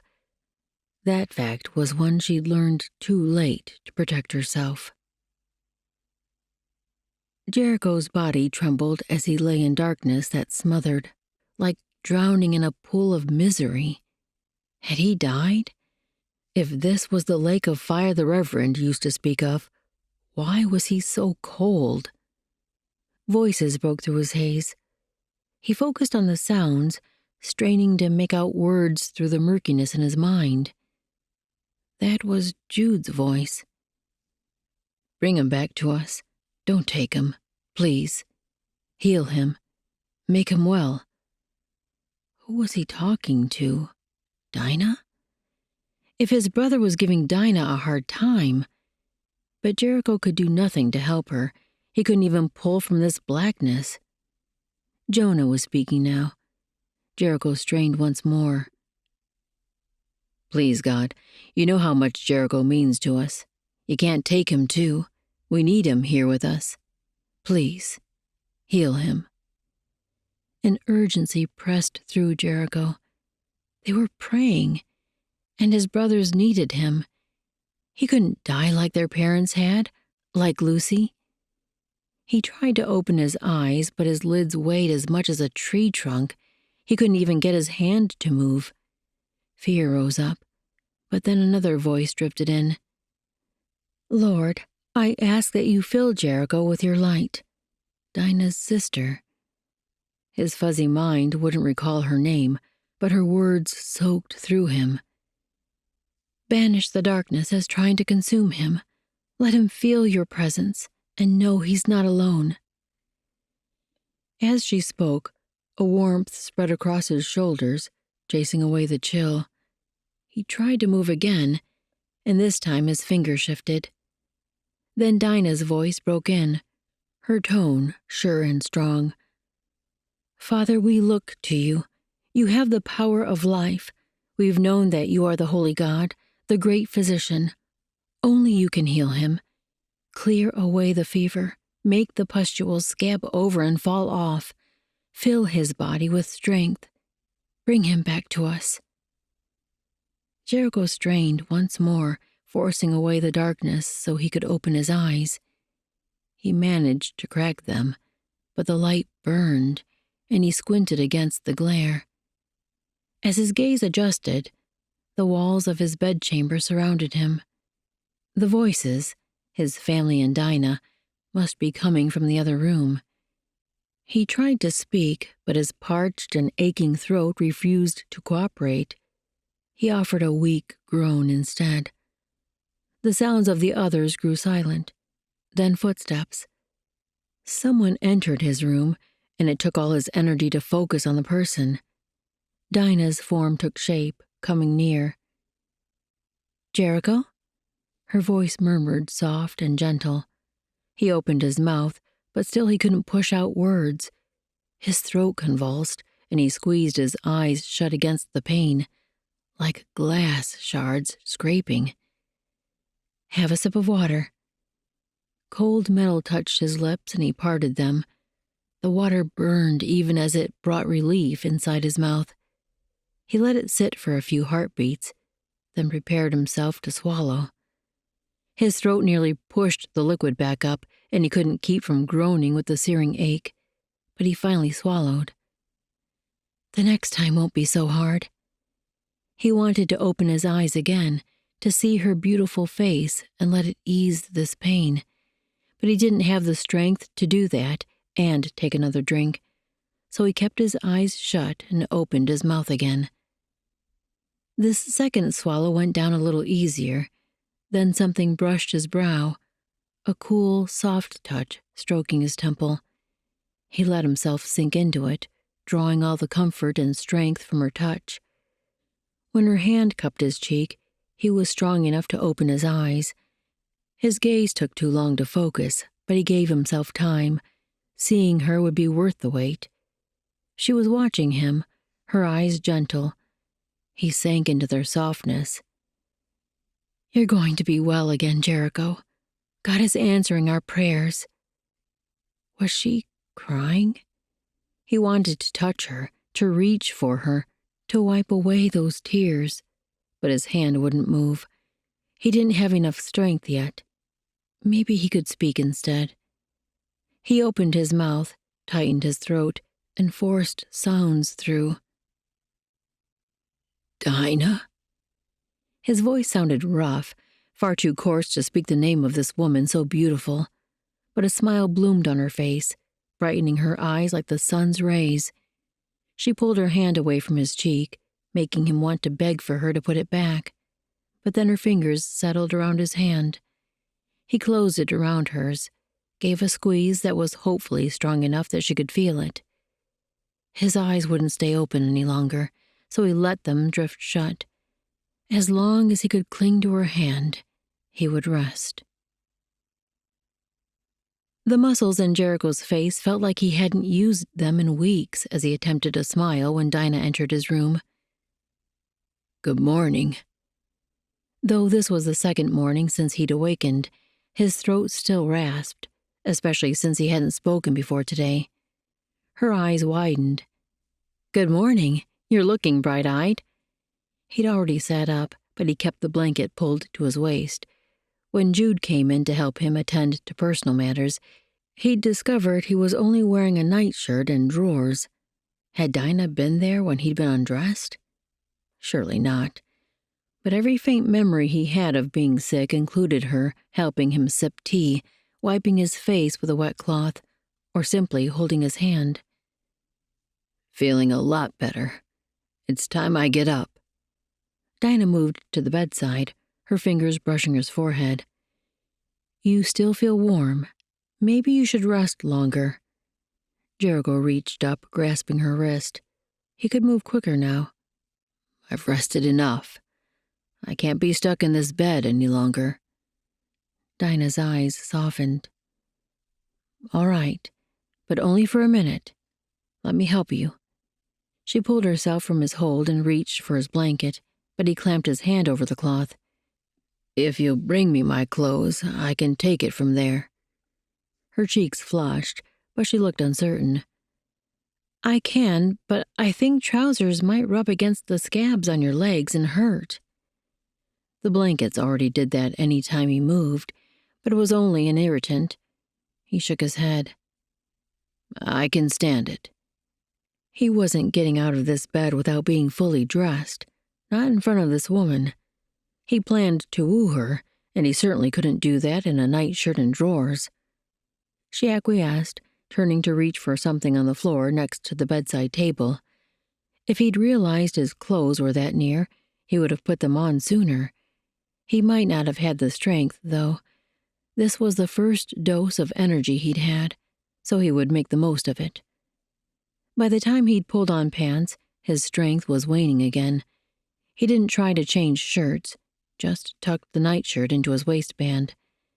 As he gripped the footboard to gather energy to hobble out into the main room, he rubbed a hand over his jaw. He could still remember Dinah shaving him. As awful as he'd felt, her hands moving over his face so gently had awakened his senses. Had she felt anything more toward him than what a doctor felt for a patient? He had to find out exactly what her feelings were. If there was one thing that had come clear to him through this whole awful sickness, it was that he needed, nay, wanted, Dinah Wyatt to stay here permanently. She'd come in like a surprise hurricane at the time they needed her most, though it took him too long to realize that. No one could deny her beauty, with those intense eyes that sparkled with determination and the blonde hair his fingers still craved to touch. But it was all the other ways she showed her passion and caring that had broken through to him. He wanted her by his side, wanted her here on the ranch, bringing hope to Lillian and Sean. Naomi and the baby were welcome to stay too, as long as they wanted. But first, he had to convince Dinah to choose him. His fingers brushed through his hair, far too long. He'd been meaning to cut it off for a while now. If he asked Dinah to help, would she think it beneath her? Or that he was taking advantage of having her around? Maybe he could use the opportunity to win her over. He might not have much talent in matters of the heart, but he could try. Pushing away from the bed, he started toward the door. With this first step, he stumbled but caught himself on the frame. Every action required thought, as if the sickness had burned away the ability for his limbs to function. When he stepped out of the room, Dinah strode toward him from the cook stove. She looked worried. Not how he wanted her to look at him. He straightened, worked for a smile. That seemed to ease her concern a little. A glance around the room showed Jonah in one of the single beds against the far wall. Naomi sat in a chair nearby, and Lillian nestled cross-legged on the floor. The girl stroked a ball of fur in her lap, a mop of hair with a tongue lolling as it stared at him. He moved toward them, his step more like a hobble. Naomi jumped from her chair. "Sit here and visit." He tried to wave her back down, but she shook her head. I need to put the sewing away anyhow." As she disappeared into her bedchamber, Jonah met his gaze, a twinkle in his eyes. "That's us Coulter men, running the ladies out of their chairs so we can lie around while they work." Jericho frowned, wanting to remain standing just to prove those words wrong, even though they were in jest. But his strength was already fading, and standing made it hard for his chest to draw a full breath. He tried to ease into the chair, but ended up half collapsing as his legs gave way. He settled in and looked around. Lillian was watching him, her expression too somber, too much like the girl she'd been those first long months after coming to the ranch. He smiled at her, as much as he could manage. "How's the pup doing? What was her name again?" Lillian picked up the dog and held her under her chin. "Good." It was almost as though she was trying to hide behind the animal. Jericho reached out. "Can I hold her?" That would bring Lillian closer. She rose up on her knees and crawl-walked to him, holding the pup close. When she placed the animal on his lap, she stayed at eye level with her. "Say hello to Uncle Jericho." As he petted and fussed over the pup, Lillian seemed to lighten a little. Had she feared she'd lose him the way she had her mother and father? She and Sean would still have all the others here, his brothers at least. But he thought of himself as the children's primary guardian. Maybe they thought of him that way too. As she stroked the dog, he reached out and placed a hand on her head, ruffling her blonde hair, then letting it rest there. She sent a shy smile that warmed through him. "Glad I finally get time with two of my favorite girls." He wanted to look up at Dinah and somehow let her know she was definitely one of those favorites, but he didn't want Lillian to feel less. His gaze caught on the blue his niece wore. "Is that a new dress?" How had he not noticed that at first? He leaned back. "Let me see you." She jumped to her feet. "Miss Naomi made it up for me, and we even put ruffles." She held up the skirt to display 2 rows of flounce. He nodded. "I like it. You make that fabric look prettier than a hillside of spring flowers." Her grin widened, but then fell, her chin dipping.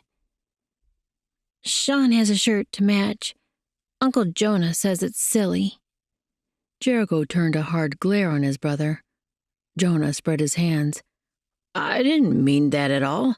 I was just saying, the dress is perfect. There's no way a boy's shirt could be half as nice." His gaze slid up to something behind Jericho, and a flash of panic touched his eyes. "At least, that's what I thought. But the way Naomi sewed it, the shirt is something special." He glanced at Lillian a bit nervously. "And so is the dress. Both of them special." Jericho turned back to their niece. "Uncle Jonah's been lying in that bed too long. If he doesn't get back to work soon, he'll have that whole leg stuck in his mouth, broken bone, splint and all." Lillian giggled, and this time he couldn't stop himself from glancing up at Dinah, just to see if she'd heard that happy sound. She stood behind Lillian, back against the wall, watching them. She met his gaze with a softness in her eyes and a curve of her lips that made him want to draw her onto his lap. He should probably squelch thoughts like that until he had a chance of making them happen. But now that he'd freed his mind to think of her in that way, he couldn't seem to rein himself in.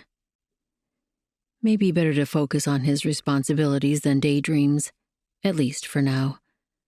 He turned back to Jonah. "How are things with the stock? Did the boys start weaning the calves?" Hopefully they hadn't tried to milk any of the cows yet. He'd planned to bring in their oldest, a dark brown mama with a laid-back temperament. Jonah shook his head. "I don't think so.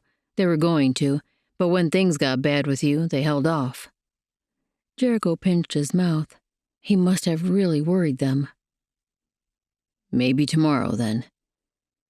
With a good meal or two, he would be well enough to ride out in the morning. Dinah straightened from the wall. If you think you're going to help tomorrow, you might want to delay that plan. Until next week, at least. She looked like a jailer, frowning at him like that. Maybe he should appease her a little. He could hold off another day before starting back to work, use tomorrow to show her how strong he was. For now he nodded. You know best. He didn't miss the way Jonah's brows rose, and a glance at Dinah showed she didn't look exactly pleased either. Maybe better to move on again. He turned back to his brother. How's the rest? Did Jude finish what he was working on? Jonah frowned. Oh, you mean the sap. He caught himself just before saying the wrong word, but he managed to change it into their code word. Strawberries? Jericho's gaze flicked to Dinah before he could stop himself. She was frowning at them, her focus a bit too intense. She'd definitely caught the misstep, but did she have any idea what they were really talking about? She couldn't, not unless she'd seen the sapphires somewhere and recognized what they were. Jonah finally answered. I think so. He hasn't said much. I think they're making progress on the road down toward the Mullen Road, too. He'd forgotten about the vote and how his brothers were practically inviting danger onto the ranch. He'd had about enough frustrating conversation for one day. He pushed up to his feet and stood until his head stopped swimming. Maybe it was best he stay in bed and leave the others to their plans. But then again, maybe he'd better rest up so he could be ready to protect his family and the legacy they'd worked so hard to build. Chapter 19. Should she ask Jericho about the stones, or one of the other brothers instead? Jude might be the one she would have questioned, but he'd said to ask Jericho. She sat beside Jericho's bed now, peeling potatoes and watching him sleep. He'd worn himself out by spending so much time in the main room. If asking him about what she'd found in the shed upset him, it might set back his recovery. The strawberries he and Jonah were talking about must be those stones. Some kind of gemstone, most likely. Perhaps several different kinds, since there were so many colors. But where had they come from? As far as she knew, not even gold had been discovered in this area. Certainly not gemstones, either. She would have heard of it, surely. Did the brothers act as a distributor? Somehow using this ranch as a holding place for gemstones bought in bulk from another country and shipped to jewelers in the States? This seemed an awfully challenging place to work from, with all the mountains that made freighting difficult. Had the crates in that shed been collected over a lifetime of saving and investing? Maybe even a legacy from their parents or an ancestor farther back? That seemed the most likely explanation, and asking about a family legacy was impertinent for sure. Still, the brothers were actively doing something with them. If she asked and he refused to tell her, perhaps there wouldn't be any harm done. At least she could be honest about what she'd discovered. Jude would likely tell him what she'd seen anyway, and she'd rather Jericho hear the news from her. His regular breathing slowed, and she glanced up in time to see him open his eyes. He gazed ahead first, then eased his focus around. A high fever for long periods could rattle a mind. His seemed to be still working to steady himself. The very fact that he lived was a miracle. In less than 3 days, his pustules had scabbed, and some scabs were already falling off. Only God could bring about a transformation like that. When his gaze caught on her, she smiled. Hello. He blinked, not used to waking to a woman watching him sleep, no doubt. She added, I hope you don't mind me sitting in here while I peel potatoes. Naomi's reading a book to Jonah and Lillian, but I wanted thinking time while I work. She could have just as easily taken her task outside, but then she would have missed these quiet moments watching him. He opened his mouth and started to speak, but his voice rasped so much he cleared his throat and tried again. I don't mind.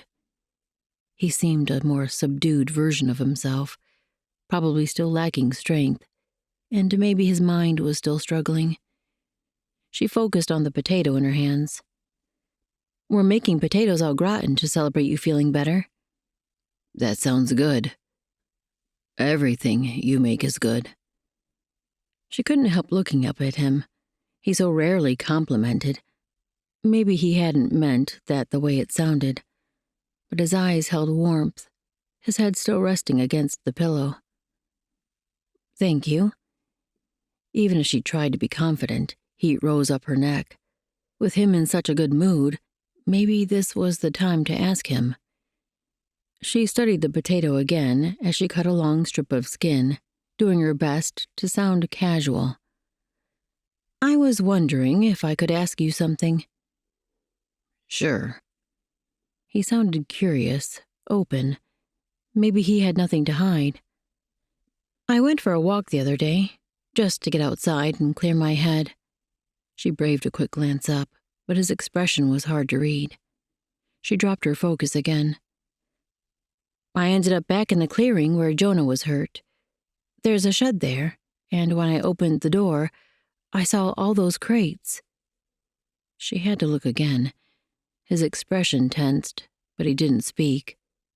Maybe he waited for her to ask a question. "I thought they were supplies you'd stored for the winter, so I looked in 2 of them." She met his gaze squarely.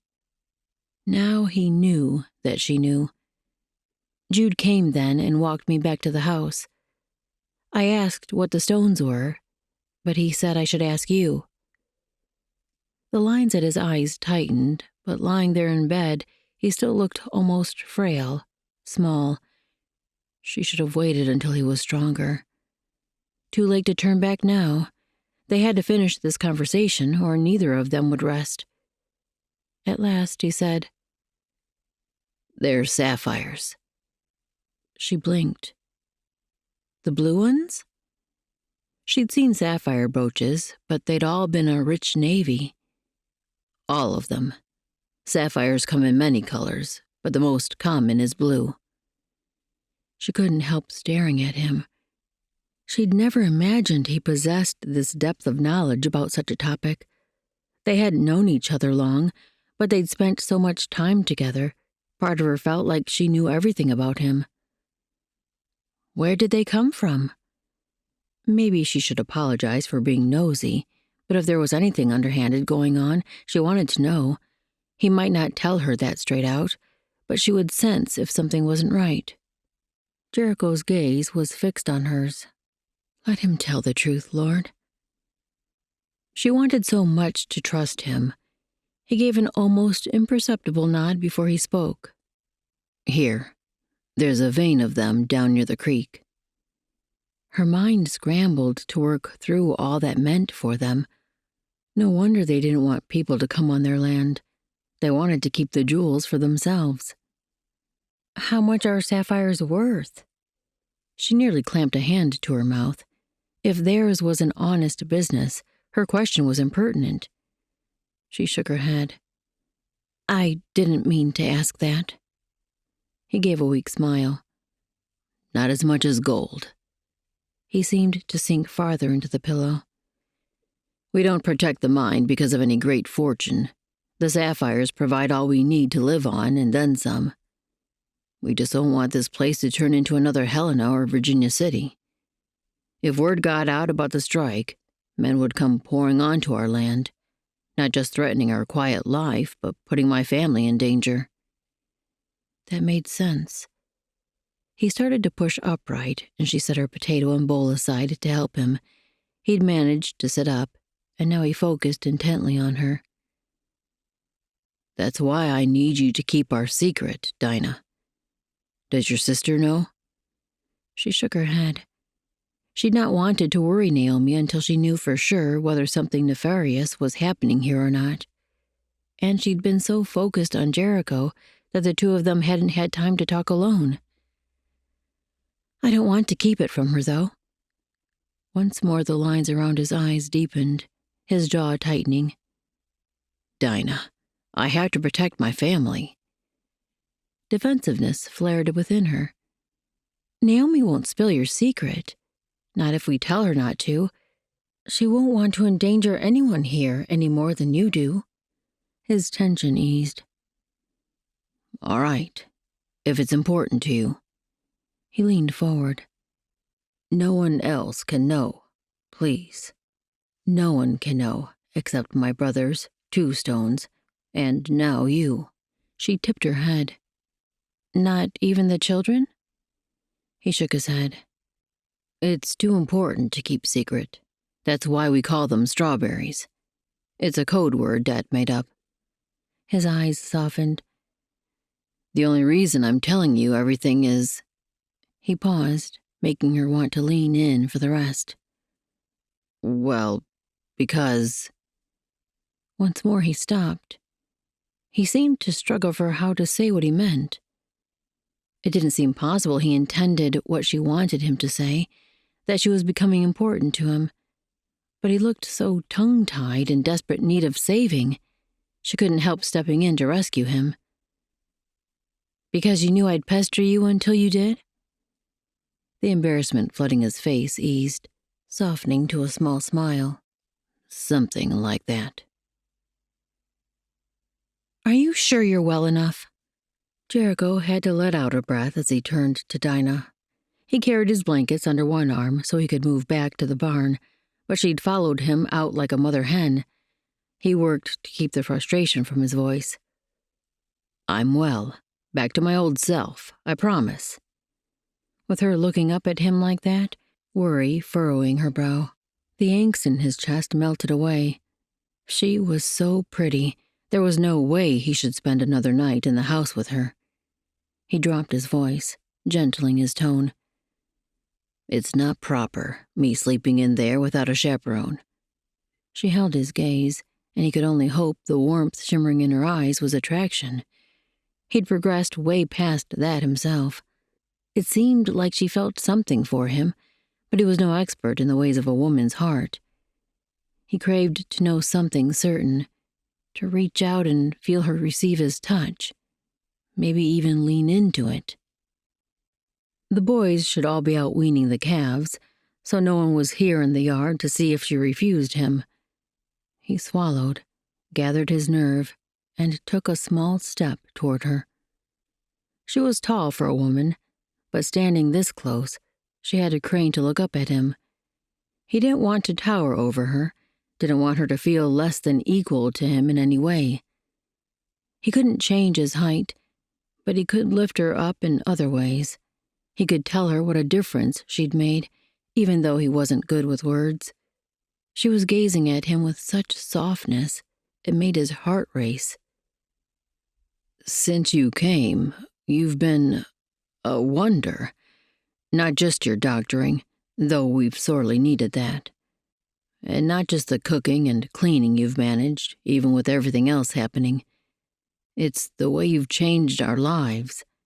You reminded me of our family's traditions, which I'd let fall away. You've made Lillian blossom more than I've ever seen. I wasn't sure she'd ever smile again, but now she does every day. He wanted to touch her as he attempted to put into words this last part, but finding the right words would be hard enough, so he kept his hands at his sides. And me. You've helped me see my failings, helped me want to be a better man. More than that, you've awakened something inside me that I've pressed down for years. He did reach up now, brushing the loose hair from her cheek. You're beautiful. You're brave. You care about people. I don't know how you feel about me, but I can't help but be drawn to you. The way her eyes shimmered with something that looked very much like pleasure, perhaps she felt the same. It gave him the courage to do what he did next, slip his fingers behind her head and weave them through her hair. He took a final step to close the distance between them. She lifted her mouth as he lowered his, but he paused with their lips a handbreadth apart. Even this close, she was so beautiful it made his chest ache, and she wasn't turning away. Maybe she even welcomed his kiss. That last thought drew him down to brush her lips with his own. Heat swept through him as he lingered there, then went back for more. He'd never kissed a woman before, save for Ethel Lucas behind the Western Hotel when he was 12, but that didn't count. Not compared to the taste and flood of sensations Dinah Wyatt's mouth ignited inside him. She deepened the kiss, sparking a new flame within. He pulled her closer, wrapping an arm around her waist, cupping the back of her head, tasting, inhaling. He couldn't get enough of this woman. She gripped his collar, holding him close with one hand, wrapping the other around his neck. Something about her skin touching his, brushing under his jaw and the lobe of his ear, released a stronger sensation within him.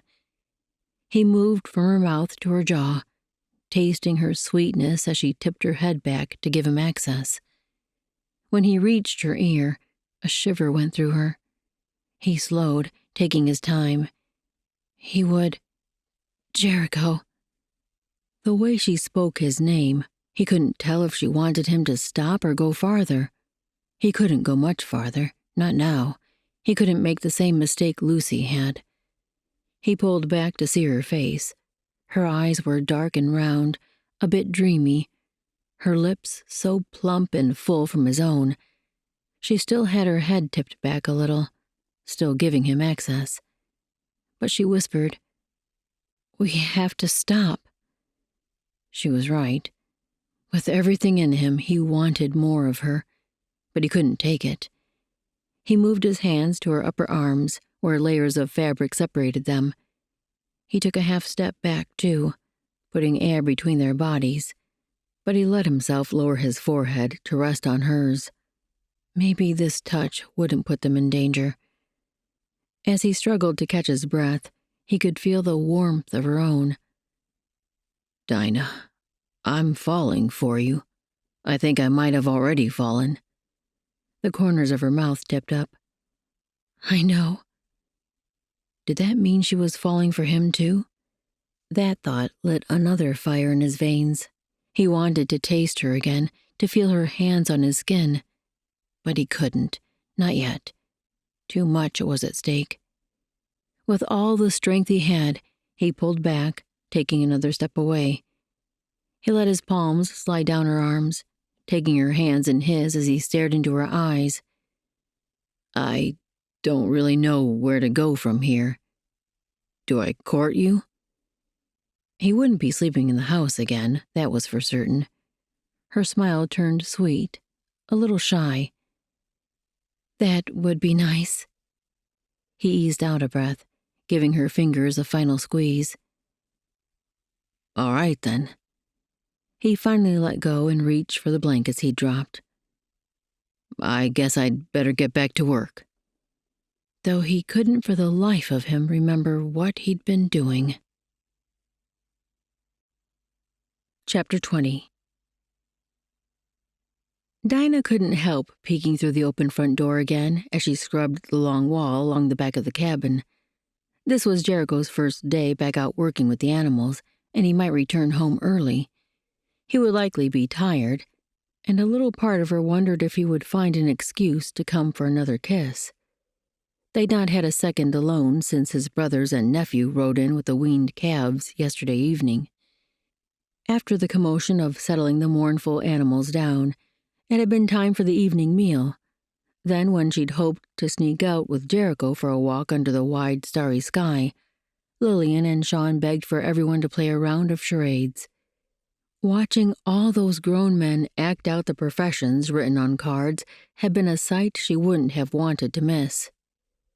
And Jericho had sat near her, though not so close they could touch. They were still careful not to do anything that might arouse the others' suspicions. When should she and Jericho tell them? She should probably speak with Naomi privately. Her sister had never shown a hint of affection toward Jericho once they met him and learned of the mistake. But she'd come all the way from Virginia thinking she'd be his bride. Dinah still hadn't told her about the sapphires either. She and her sister clearly needed a long talk. She glanced over her shoulder to where Naomi stitched in the chair beside Jonah's bed. Now that she'd finished the clothing for Lillian and Sean, she was spending every spare moment on baby clothing. Perhaps tonight they could tuck themselves away in the bedchamber for a sleepover like they used to do, the kind where they stayed up late and talked of all the things one doesn't share in passing, dreams and disappointments, secrets and secret attractions, sapphires and kisses. The sound of hoofbeats outside made her turn, maybe too fast, for the others might realize her eagerness. Jericho had come after all. She tried to keep her step to a walk as she strode to the door. Naomi was watching her, and even Jonah had awakened from his doze. She peered outside. 2 riders. But they weren't coming from the direction Jericho and the others had ridden out that morning. In the barn, Lillian poked her head through the open doorway, and Samson stepped past her into the sunlight. One of the riders was definitely native. Something about that fact eased the tension in her chest. She might have had a very different reaction 2 months ago, before coming to this land and getting to know Two Stones' family and neighbors. This man looked familiar, but she couldn't. Two Stones' cousin, the one who'd been with the hunting party she and Jericho met on the wagon ride back from Missoula Mills, the one who'd smiled at the puppy. Samson met the men in the yard, and she stepped outside to greet them as well. The other fellow was a white man. "Who is it, Di?" Naomi's voice followed her out, but Dinah was already several steps from the house, and the men had seen her, even turning toward her. Something about the white man looked off. He leaned forward in the saddle, almost sideways. Was he hurt? She scanned both sides of him now that he rode straight toward her. His face was pale, his hair wet like he was sweating. Two Stones' cousin rode closer, swung to the ground, and grabbed the other man's reins. He turned the horse so she could better see the side the man leaned toward. Her gaze locked on a wad of cloth, maybe a flannel shirt, wrapped around the hand. Blood smeared up his arm. Dinah's heart kicked into a run, and she hurried to his side. "What happened?" "Bear." The man grunted through his clenched jaw. He braced his elbow while she unwrapped the cloth. Under the first layer, the blood soaked the flannel. He must have cut an artery. The man's face was pale as she unrolled more fabric. "Is the bone broken?" That might not be a pleasant thing to bring up, but she needed to know before she peeled off all the fabric that might be supporting it. He was breathing hard, sweat beading down his face. "I don't know. Flesh is gone." Better be careful, then. She would prefer to wait and examine the wound inside with her supplies, but she might be able to stop the bleeding here before they moved him again. One look at the wound made her belly twist. The bear had ripped through muscle, but she couldn't determine about the bone. She had to get him inside. At the very least, she would need to stitch these tendons and muscles back together. She turned to Two Stones' cousin. "Can you help me get him down and inside?" She'd never heard him speak English, so he might not understand. He moved forward, though, and Samson came to the horse's head. Working together, they lowered the man to the ground, and she supported his wrist while they helped him walk into the cabin. "I have a blanket on the floor, or do you want him on the bed?" Naomi stood near the door. "The floor in here. I need lots of light and clean water." They guided the man to the wool cloth her sister had spread near Jonah's bed. This room was becoming a hospital ward. "Lie down and I'll give you something for the pain before I stitch." As she helped him lower onto the quilt, Naomi brought Dinah's case. Dinah glanced up at her sister.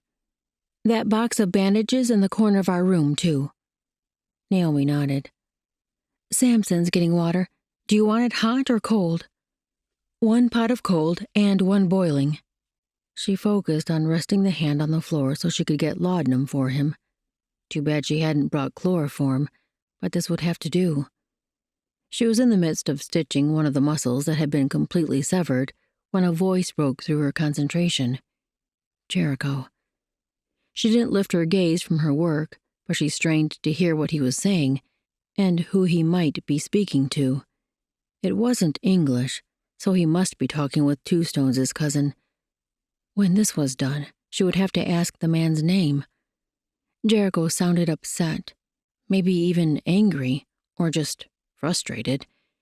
Had something else happened? Naomi had gone out to check on the children, so Jonah was the only one here with her and her patient. She glanced up at him.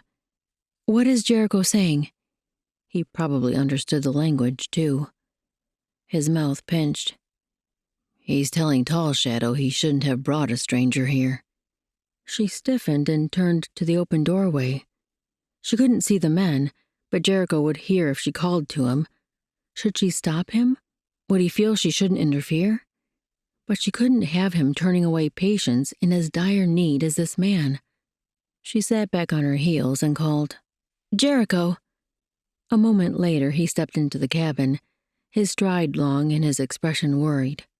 What is it? He reached her side and crouched, scanning the man lying before her. The laudanum had taken effect, and the stranger lay with his lids half lowered as he took in Jericho. Who are you? Jericho sounded too brusque toward a man so badly injured. Her own hands were bloody, so she couldn't touch Jericho's arm, but she leaned her shoulder against him. He's hurt. He came for help, not to bother us. Jericho's voice tightened. He dropped his volume. Tall Shadow said he doesn't know the man, only that he's a miner. Tall Shadow rode up as a bear was mauling him. He shot the bear and thought he should bring this man here. He'd heard about what you did in Two Stones' village, that you're a healer. She managed an encouraging smile. I'm glad he brought him. She refocused on her work. Go scrub your hands well, and you can help me. He would see that kindness and caring went a long way when dealing with strangers, and a doctor didn't decide whether an injured person was worthy of care. If Jesus had done that, the entire world would have been doomed. As he scrubbed his hands in the wash basin, Jericho's mind rebelled at the idea of a stranger, a miner, lying on the floor of his family's home. Dinah's caring ran too deep sometimes, made her blind to safety, to wisdom. He would help her and make sure the man didn't bring harm. Then he would see the fellow on his way. After that, he would somehow get Dinah to see that they couldn't bring strangers into the house, that they had to be careful, that not everyone who came calling should be invited in. But as he knelt beside her and she talked him through what she'd done and how she would finish stitching the man's arm back together, his belly churned. He wouldn't have been able to turn this fellow away either. This stranger would have died without Dinah here to care for him. If he didn't bleed out this first day, the wound would have festered, and the blood poisoning would likely take him within the week, long before he could get to another doctor. In truth, someone with Dinah's skill was greatly needed in this territory. But someone else, a man who didn't live on the Coulter ranch, not the woman Jericho planned to make his wife. At last Dinah finished bandaging her work. The patient lay with his eyes closed. His chest still rose and fell, so he lived. It was hard to tell if he'd passed out or was simply exhausted. The rest of Jericho's brothers and Sean had returned from the herd and had even managed to milk the cow Jericho had chosen. Tall Shadow had ridden on, leaving the miner's horse and belongings in their barn. They still didn't know the man's name. Dinah pushed up to her feet, and Jericho rose too. I guess he can stay there for now. Dinah spun to him, her eyes blazing. Where else would he go, Jericho? The man is fighting for his life. We can't toss him out like used wash water. She was right, of course. He hadn't meant that. He'd meant keeping him on the floor there might be better than trying to move him onto a bed. But he wouldn't get defensive, not after the strain she'd just been through during that detailed surgery. He tried to gentle his voice. Of course not. He bit back everything else. She didn't need him making her day harder, but he would be watchful and protect his family, no matter what he had to do. Chapter 21. Dinah gathered the stained bandage and pushed up from Mr. Chalmers' side. "Rest now. When you're ready, you can eat again."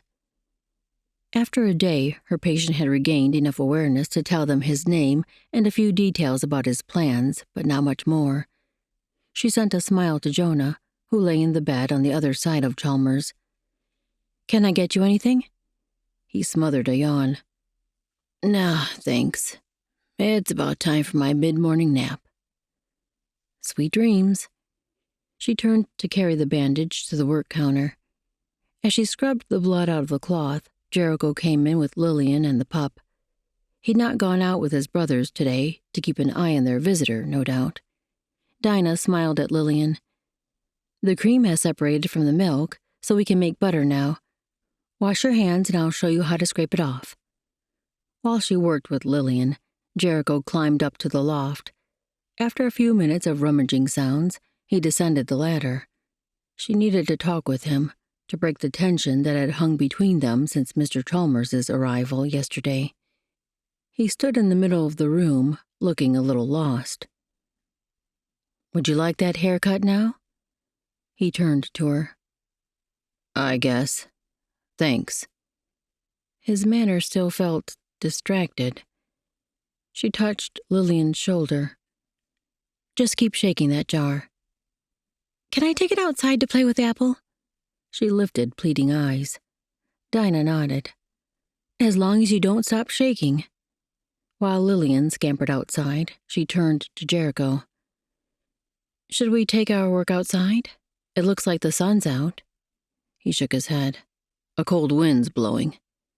She motioned to his chair at the table. "Settle in while I get my tools." When she returned with scissors and her spare shirtwaist to protect his clothes from loose hair, she glanced at Jonah and Mr. Chalmers. It appeared both were sleeping, though sometimes she wondered if Jonah feigned sleep so he could hear what happened around him, or maybe to make the time pass. He had to be bored out of his mind in bed so long. She placed her comb and scissors on the table beside Jericho. "Later this week, we'll get Jonah up and see if the leg hurts when he doesn't put weight on it. He'll need a pair of walking sticks. Do you think you could find 2 sturdy branches about the same length he could use?" "I can find you better. Dad made a pair of walking sticks when he broke his leg right after we finished the cabin. I think they're still in the barn." She grinned as she placed the extra shirtwaist over his shoulders. "That's perfect." She took a moment to rest her hands on his upper arms, relishing the power there, reminding herself of the feel of him. His strength rippled beneath her hands as he lifted the sleeve of her old shirt to his nose. He sent her a sideways look, his eyes twinkling, still keeping the cloth against his face. "It smells like you, like fruit and lye soap." Her smile turned sheepish. "I'm not sure that's good." He leaned back in his chair, turning toward her more as he reached for her hand. "It's very good." Too much of her wanted to settle into his lap, wrap her hands around his neck, and kiss him the way she had in the yard. But there were others in the room, and even if both men slept, Naomi could step from the bedroom or Lillian in from the yard at any moment. So she tightened her grip on his hand and moved behind him, pressing their joined hands against his chest. She stroked her free hand through his hair. "I'd better get to work." He released her with a grumble, but she could feel the warmth of his body as she trimmed his hair. She worked in silence, doing her best to focus on the task, far too aware of his every movement, his every breath. She needed something to distract herself. She'd planned to use this chance to help him feel better about the situation with their guest. "Mr. Chalmers said he'll be heading back to Fort Benton as soon as he can travel again. He has friends waiting for him there." Jericho's lashes drifted closed while she worked the scissors around his ear. "The sooner the better." That wasn't quite the response she'd been hoping for, but at least he didn't feel angry. "He tried to pay me all his gold dust for fixing his arm, and for the room and board." Jericho eased his head around so he could look at her, moving slowly enough that she didn't cut him. "What did you tell him?" She met his gaze. "I told him I don't have an open clinic, so I couldn't accept payment. But I would check with you about the room and board. He doesn't need to worry about it now, though. All his energy should go to recovering." Jericho turned straight again, but a moment passed before he spoke. "He doesn't need to pay for sleeping on the floor, but you should be compensated for all you did on his arm. He would have died without you." She swallowed. "That doesn't feel right." She let out a breath. "It was a lot easier to accept payment when I treated patients in Pop's clinic." He glanced at her from the corner of his eye. "Is that where you learned your skills?" She couldn't help but smile. "I started working with him when I was 5 years old. Any time I didn't have to be at school, I spent with him. He let me go on calls, even in the middle of the night." "Did he serve as a medic in the war?" She nodded. "That's when I took over his clinic completely." He tipped his head enough to look at her. "You were only 18 by the time he left, but I'd been in full apprenticeship for 4 years. That's more training than many physicians receive." He turned forward again. "He must have been skilled, for you're a wonder." Those words felt good, curling inside her and spreading warmth through her chest. "Where is he now?" She bit back a sigh. "Back in the clinic. When he returned from the war, he took a sabbatical, but I could tell he needed to work again. We've both seen patients these last 2 years, but—" His voice turned wry. "But then your sister found a mail-order bride advertisement, and God said you should head west." She tried to keep her voice even, but the pain of those weeks hit too hard. "That's not quite the way it happened." He stilled, his voice softening. "My guess is you found the advertisement." She gripped the hair so tight her fingertips turned white. "It seemed like the perfect opportunity. Naomi was desperate to leave Wayneston. I think Nana and Pop would have let her stay, but she wouldn't tell them." He reached up and found her hand, gripping it in his strong, sturdy warmth. "I'm glad you came. I'm glad she has a safe place here to have the babe." Even as she held his hand, letting him cradle her in his strength, she replayed his words in her mind. She has a safe place here to have the babe. That sounded like he planned for them to stay through spring. That wouldn't be appropriate unless either Naomi or she were married. She'd thought that might be what he was leading toward with those glorious things he'd said to her after their kiss, but she hadn't let herself think about it too long. She couldn't get her hopes up. In truth, she'd never really wanted to marry, but now that she'd met Jericho Coulter— The door banged open, making her jerk back as Lillian trotted in. "We have butter, Dinah. There's a big glob of butter in the middle." Dinah smiled at the girl, working to slow her speeding heart. "Wonderful. Let's see how much." She examined the clump that had developed in the center. "Keep shaking. I think we'll get a bit more. Then you can drink the buttermilk." Lillian beamed. "I haven't had buttermilk in ages." Dinah turned back to Jericho's hair. "Keep shaking." "Come on, Apple. We have to keep shaking." The pup raced ahead of her out the door, yapping in the fresh air. Dinah chuckled. Those two are the best of friends. Silence settled again, and she could feel Jericho thinking about something, maybe preparing to speak. "I'm glad you suggested a dog." The earnestness in his voice planted hope in her chest. Maybe he would be open to other suggestions. She moved around in front of him, laid down the scissors and comb, and perched in the chair beside his so she could take his hands. His expression looked amused as he settled his hands in hers. She leaned in. "I have another suggestion, and I think it will be as helpful for the family as getting the dog." His gaze turned wary, but he didn't pull his hands back. "What?" "I know you're worried about allowing strangers on the ranch, But there are probably many good people around. People you could trade with, people who would be happy to lend a helping hand, neighbors who might want to buy your stock. She inhaled a breath. And people who might need medical care. Not just emergencies like bear attacks and smallpox outbreaks, but regular things like a festering tooth or the ague. There probably hasn't been anyone in this area to help, but when they learn there's a doctor nearby, people will start showing up. He sat back in his chair, the strong line of his jaw locking in place. This man was every bit as stubborn as he was handsome. She pressed on. We could get ahead of that by establishing a regular day and place where they could come for what they need. It doesn't have to be here at the house or even on the ranch. But that way, we could help the people in this area and have some measure of control over who comes and when.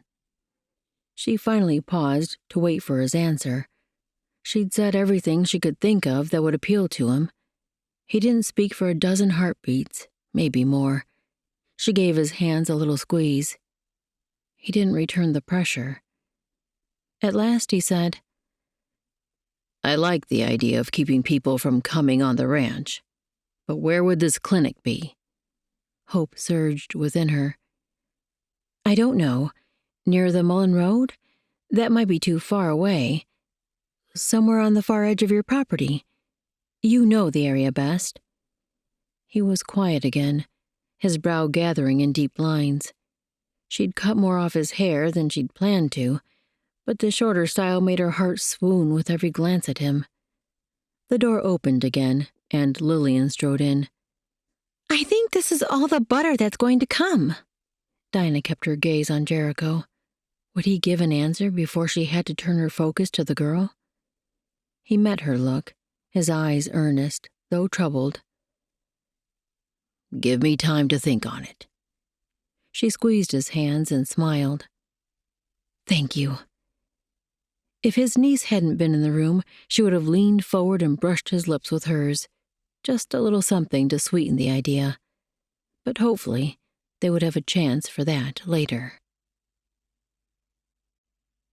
Chapter 22. Dinah cradled Jericho's face between her palms, relishing his arms around her. Go, do your work. Don't worry about us.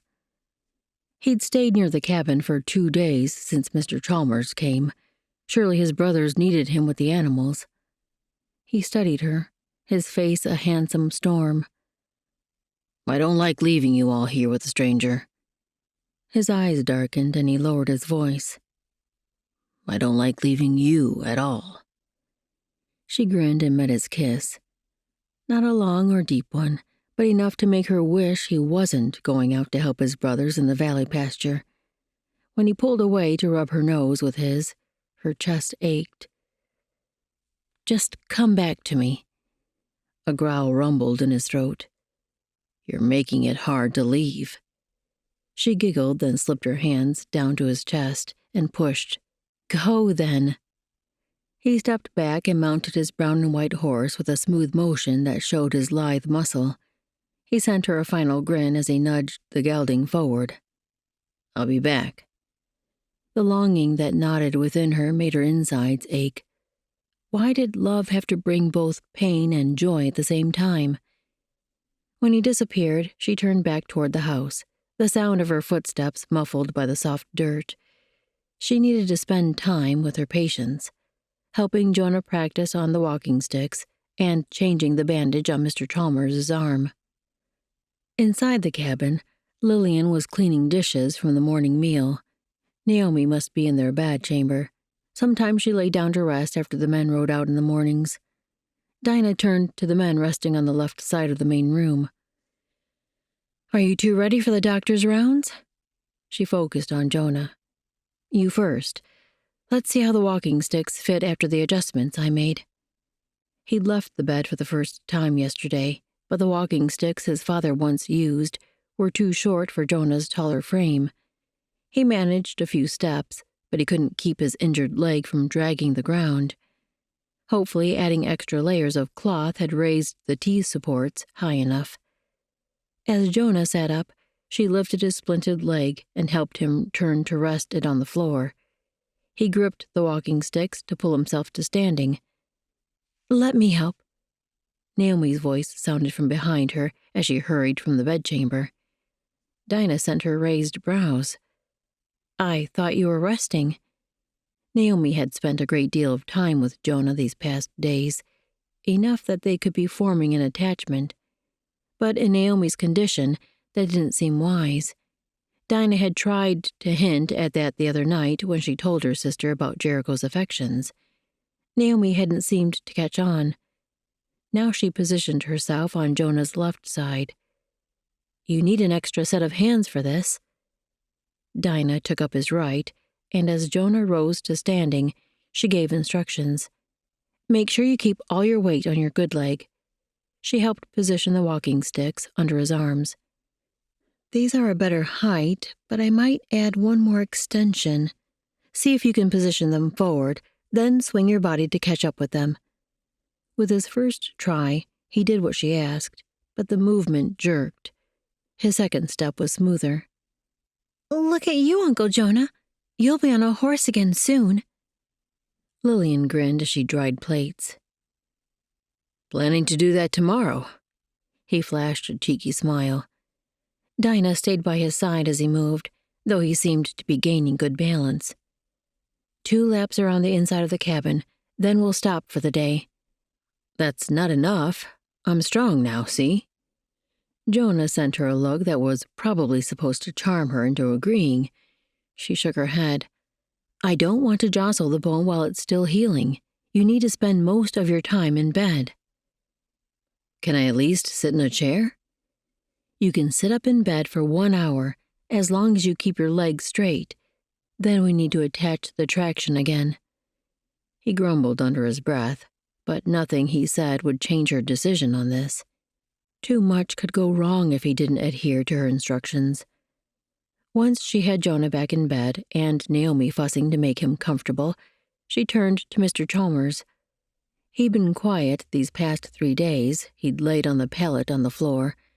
She'd asked if he wanted a mattress, but he waved the offer away, said he was used to bedding down on the ground. He still slept a lot, and when awake, he lay and watched the happenings within the cabin. The laudanum she'd been giving him might have something to do with his silence, but that would change soon.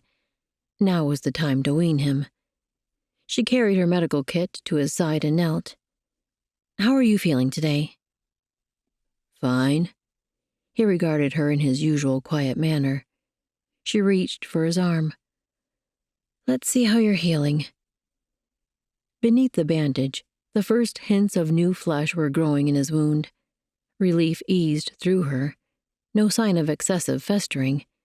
There was definitely red tinging the edges of the skin, but not more than she would expect from a bear claw. The salve she'd been applying should stop that in time. He would need to use the cream for several weeks to keep the wound healing correctly. It would be helpful to have extra tins of the stuff that she could send with patients. She needed a great many supplies, actually. She would have to talk to Jericho about how to send an order. Maybe some materials could be purchased in Fort Benton, but most would have to be shipped up the Missouri River. Once she wrapped a fresh bandage securely around the arm, she gathered the soiled cloth and started to rise. What about the medicine? Mr. Chalmers scowled. Still hurts a powerful lot. She crouched down to his level again and gentled her voice. I can't give you that anymore, but your arm is healing nicely. The pain should get better every day. He frowned. It hurts like Hades. Do you got spirits or something to take the edge off? I'm sorry, Mr. Chalmers. All we can do is let it heal. She stood again and placed her case against the wall, then carried the used bandage to the wash bucket. Naomi stepped from the chamber, her cloak in hand. I need some fresh air. Will you girls take a walk with me? Apple and I will come. Lillian dried her hands on a cloth. Dinah plunged her hands in the water to scrub the bandage. I'll stay here and do some cleaning. You girls enjoy the sunshine. Naomi had made sure the cabin was swept every day, but Dinah needed to scrub around the table, the kitchen, and the main pathways through the rooms. She should probably mention to Naomi the need for a braided rug to be placed inside the front door. That way it could pick up the dust and mud from the men's boots before they tracked everything into the house. After she scrubbed and hung the bandage to dry, she glanced around the kitchen. Samson had taken over milking the cow until she was fully gentled, but he must have forgotten to bring the milk in that morning. Dinah needed to strain it clean before the cream separated. She strode to the door. "I'm going to the barn for a minute." The men murmured replies too low to hear, so she slipped outside. The wind had kicked up stronger than when she'd been out with Jericho, taking on an icy bite that bespoke winter coming soon. Enough leaves had fallen from the trees that she could see a range of mountains in the distance, majestic rocky peaks that made her chest swell every time she stopped to admire them. When she stepped into the barn, the cow lowed softly to greet her.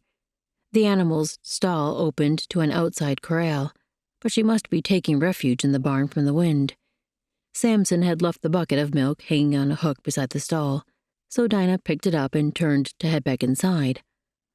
A man stood in the barn door opening.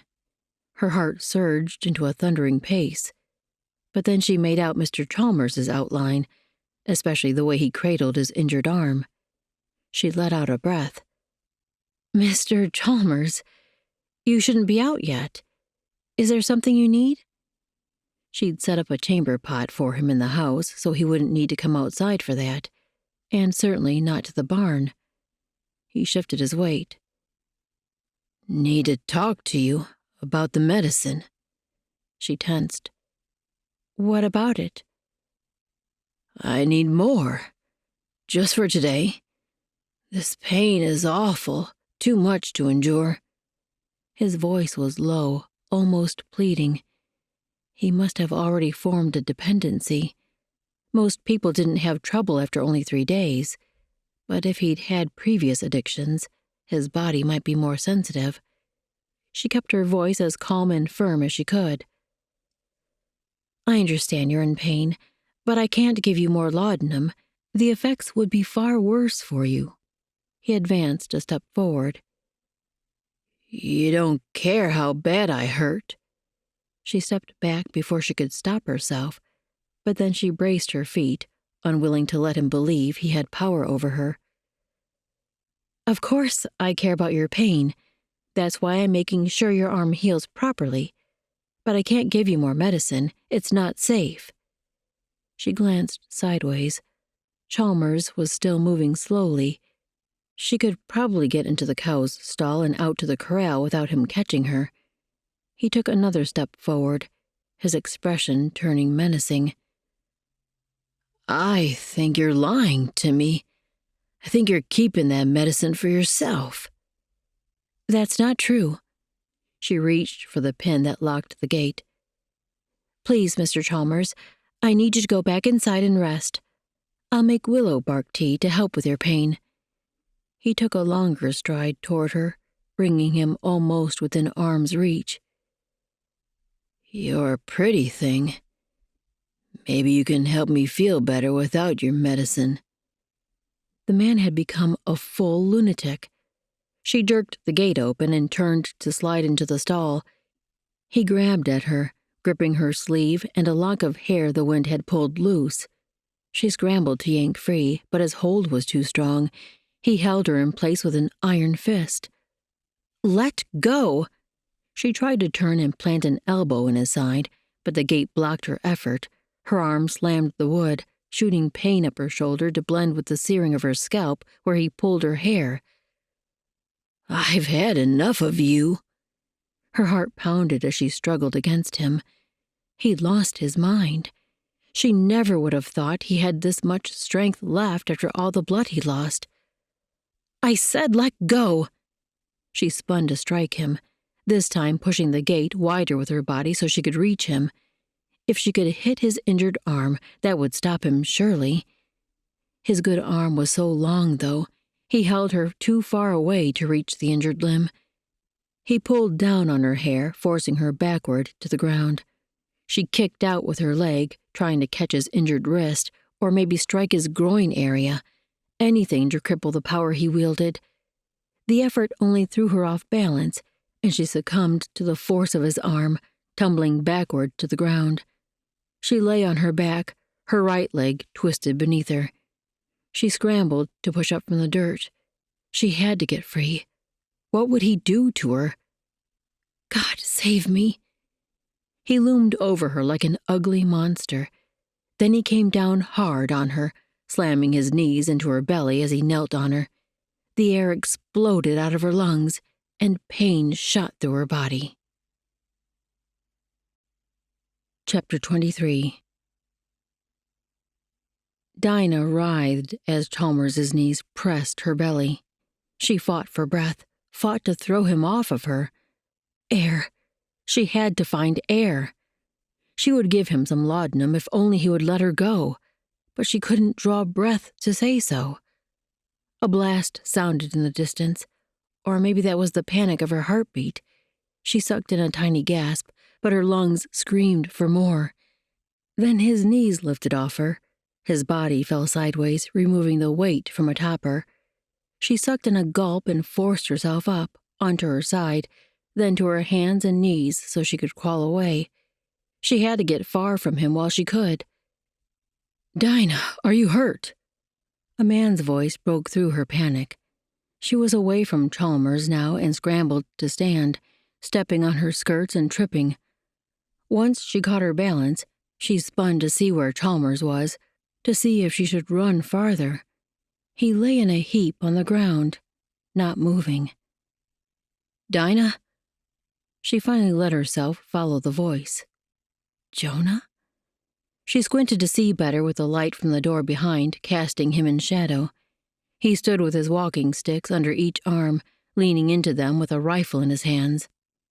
"I realized he was gone, and he didn't answer when I called for him. I was already out of the bed when I heard you scream."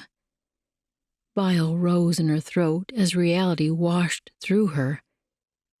Jonah had shot Chalmers, the man she'd worked so hard to save, a man created and loved by God. His life might well be wiped out with that single blast. Yet Jonah had done it to save her. She could still feel the weight of the man's knees pressing into her abdomen, the panic to breathe, the desperation. She drew in a deep breath to keep the churning inside from spewing up her esophagus and out onto the ground. Maybe she could save him somehow. As she crept toward Chalmers, her chest refused another breath. He lay on his side, his face pressed into the dirt. His bandaged arm rested on the ground, the wrist at an angle that would surely be too painful to stand if he could feel pain. A bright red circle pressed his shirt to his side. The bullet must have struck him hard enough to knock him sideways, off of her. She knelt quickly, keeping distance between them as she pressed 2 fingers against his neck. She didn't have to worry about holding her breath to better feel his pulse, since her lungs still wouldn't drag in air. Not even a tiny flutter moved within him. She needed to try once more, though, in a different place. She pushed his shoulder, turning him on his back. His eyes stared upward, unseeing. Her chest finally released, allowing the bile to surge upward in her throat. She spun away, dropping her hands to brace against the ground as the contents of her stomach spewed out. Jericho pushed Pinto as hard as the horse could run up the rocky slope. When the ranch buildings came into view, he scanned everywhere he could see. Nothing looked out of place. Yet that shot, it hadn't been one of his brothers bringing down an elk they met on the trail. Something was wrong. He could feel it in his veins. He should have never left the cabin with that stranger there. The front door stood open, so he reined Pinto toward the house. Sometimes they left it ajar for fresh air. But a movement near the barn caught his attention. Lillian. She was motioning him that way. He turned hard and pulled Pinto to a stop by his niece, jumping to the ground before the animal stopped. He'd ridden with his Hawkins in his lap and now gripped it in one hand. "What's wrong?" She looked pale, scared. His heart hammered as he approached her, gripping her shoulder, but he tried to gentle his voice. "What is it, Lily?" She pointed into the barn. Miss Dinah? A new round of panic flared through him. He never should have left her. He turned and grabbed the barn door, but when he jerked it open, he nearly plowed into Jonah, standing with walking sticks by the doorway. Jericho. His brother's face held a twist of emotions that flamed the fear inside him even higher. "What's happened? Where's Dinah?" He looked past Jonah, but the inside of the barn was cast in shadows. Jonah shifted to the side, his voice shaking a little. "I didn't have a choice. I had to." A scream built inside Jericho as he plunged into the barn, squinting to force his eyes to adjust to the dim light. If his brother had hurt Dinah— Naomi knelt on the ground beside Dinah, with her arm around Dinah's shoulders. He sprinted to them, moving around in front. Only then did he see the mound on their other side. His mind took an extra second to understand what his eyes were seeing. Chalmers, dead. That unseeing gaze forced a shiver through Jericho. He pulled his focus back to Dinah. She looked as pale as Lillian had, trembling, and as she met his gaze, she looked stricken. Had she killed this man? He dropped to his knees in front of her, and she crawled into his arms. He pulled her onto his lap. "Dinah," he murmured into her hair. Her trembling turned to shivers, and he tightened his hold as she curled herself against him. Shh. He rocked a little, doing his best to quiet his racing heart. She was alive, unhurt as far as he could tell, but definitely distraught. Were there injuries he hadn't seen? He glanced at Naomi. She looked calmer than any of them. He raised his brows, doing his best to ask with his eyes what had happened. She murmured quietly. "Lillian and I were out for a walk. We ran back when we heard the shot. She was kneeling here, casting up her accounts." He kept rocking, sliding one hand up Dinah's back to smooth her hair that had fallen from its moorings. What Jonah had said. He looked over at his brother, still positioned at the barn door, like a sentry. He held a rifle in his hand. Somehow Jericho had missed that before. Jonah must have been the one to shoot. So why was Dinah so distraught? Something must have happened between Dinah and Chalmers. Of course it had. Jonah wouldn't have killed the man for no reason. Naomi used her hands to push to her feet. "I'll find out what happened and check on Lillian. I told her to wait outside." An invisible hand squeezed Jericho's throat. His poor niece. Children shouldn't have to experience so much death. Had she seen this man's lifeless body? Even if she hadn't, she was frightened enough, left alone outside, fearing the worst, knowing something awful had happened here. While Naomi stopped to murmur something to Jonah, Dinah stirred in his arms. She straightened, pulling back as she used her sleeves to wipe her eyes. "I'm sorry," she sniffed, looking toward the barn door before glancing up at Jericho. Thankfully, she didn't look at the body. "It's all right." He moved one hand to rest on her arm, keeping the other loose around her back. She sniffed once more, then her shoulders rose as she inhaled an audible breath. She seemed stronger as she turned to him. "It was my fault. I told Mr. Chalmers he couldn't have laudanum today. I didn't want him to become dependent on it. I should have weaned him more slowly. I didn't realize how attached he'd become. I did. He begged for more, and I knew he must have struggled with an addiction before. I shouldn't have cut him off." He was doing his best to follow her stream of words, but it didn't answer any of his questions. At least, not that he could understand. "So, did he follow you here to ask for more?" The man had barely stirred from the floor during the 4 days he'd been here. The few times he'd needed to use the chamber pot, Jericho had to practically lift him to his feet and hold him upright. How had he managed to stumble all the way to the barn? She nodded as she inhaled another breath. I came to get the milk. Then all of a sudden he was behind me. I should have run sooner, but he grabbed me.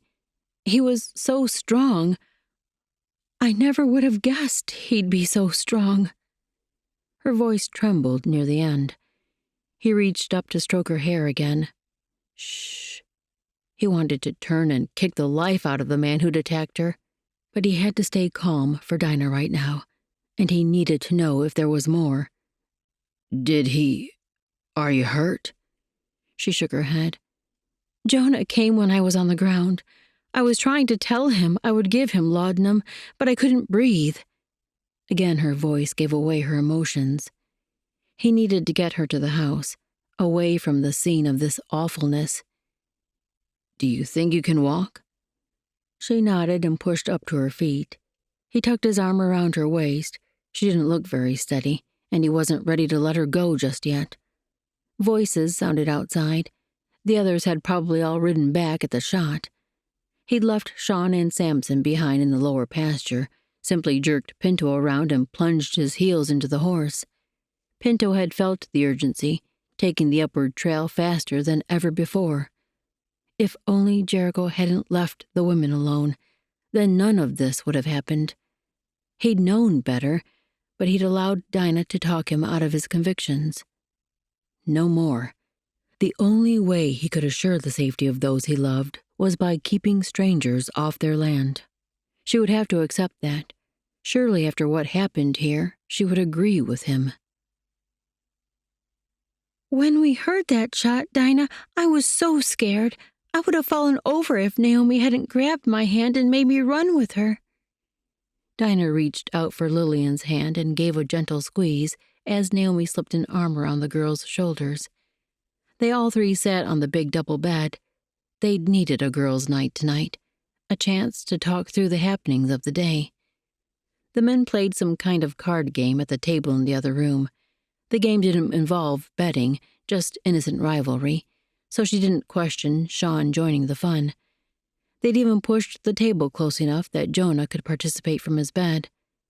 Naomi rubbed her hand up and down Lillian's back. We were all afraid, but you were brave. Naomi turned her focus to Dinah. You were brave too.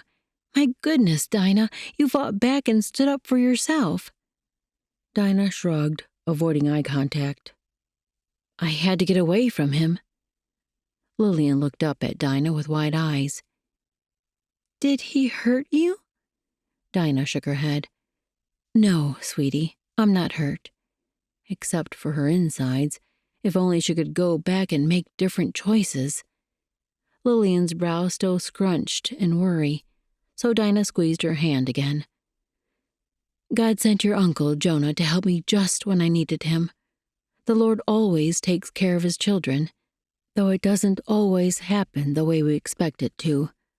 God knows what we need. He's never late.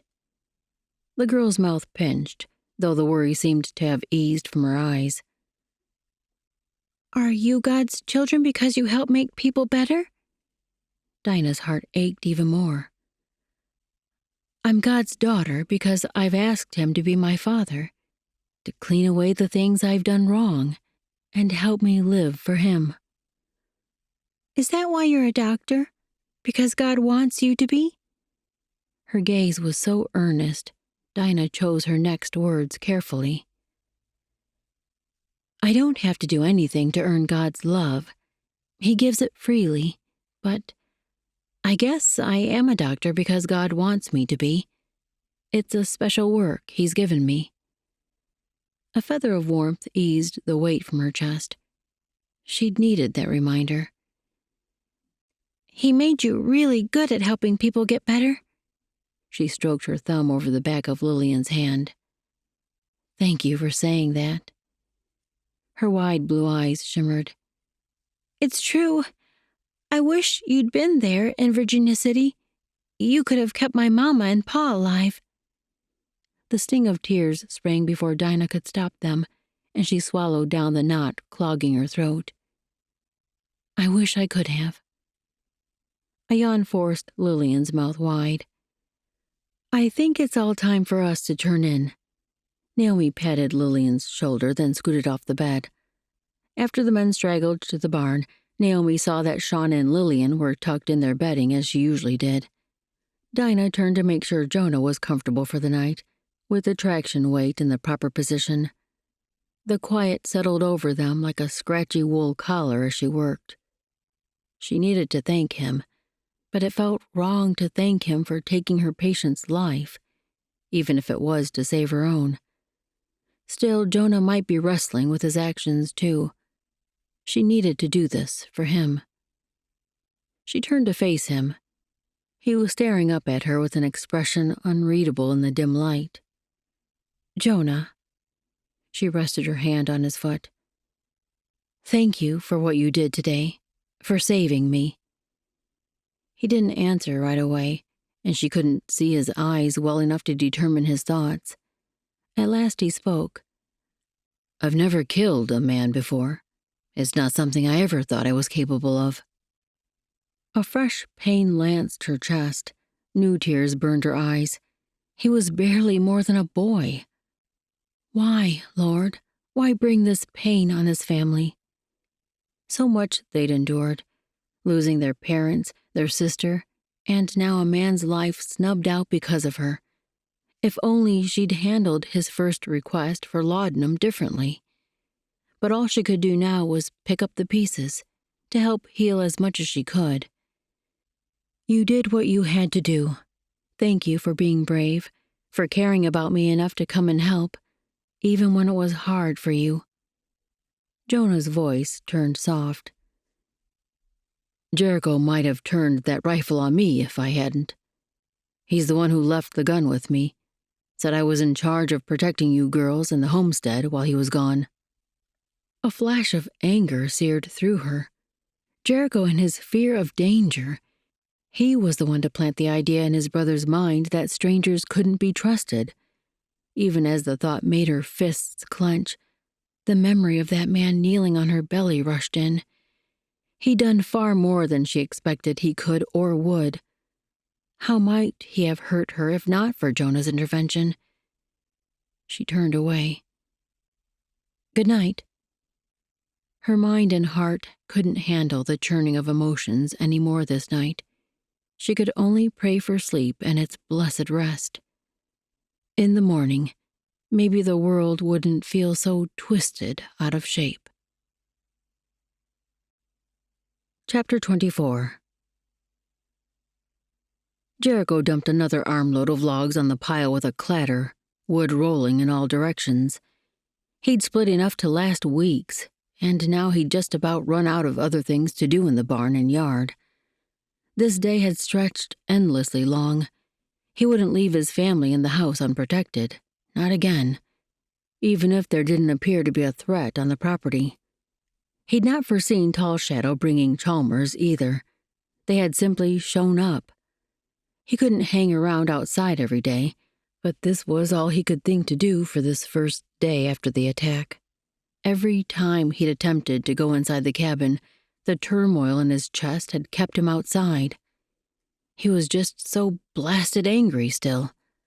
Mostly with himself, but he couldn't face any of them yet. Not until he got this anger under control. He should never have allowed that man on their property.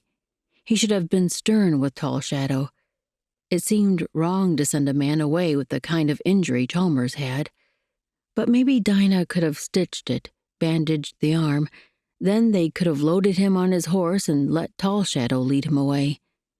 Not that the man was Tall Shadow's responsibility, but he'd sort of taken that on when he shot the bear and brought Chalmers injured to the Coulter ranch. Hadn't he? Jericho flung the log in his hand onto the stack and scrubbed his hands through his hair. He wanted to scream, but if he opened up this pressure of pain boiling inside him, he might never clamp the lid down again. Where did the burden of being a decent human being end and protecting his family begin? It's up to you, son. I need you to protect our family. Keep your sister and brothers safe and together." His father's words in that weak, quavering voice wove through his spirit as they had so many times since the final minutes of Dad's life. They'd been Jericho's guiding light through all the years since. He'd failed miserably where Lucy was concerned, but up until now, he'd thought he was doing all right with his brothers. Having Dinah here to help with Lillian and Sean seemed to make up, at least a little, for all the ways he'd let their mother down. But maybe even allowing Dinah and Naomi to stay had been wrong. That thought gripped his chest so tightly he couldn't draw breath. Did it matter at all what he wanted? That she made him feel like the man he wanted to be? Like, together, they could accomplish his dreams. The thought of losing her light in the cabin, of never having her in his arms. He squeezed his eyes shut, still clutching his head. If there's a God up there looking down now, why are you doing this to me? Dad's faith had been so real to him, Mum's too.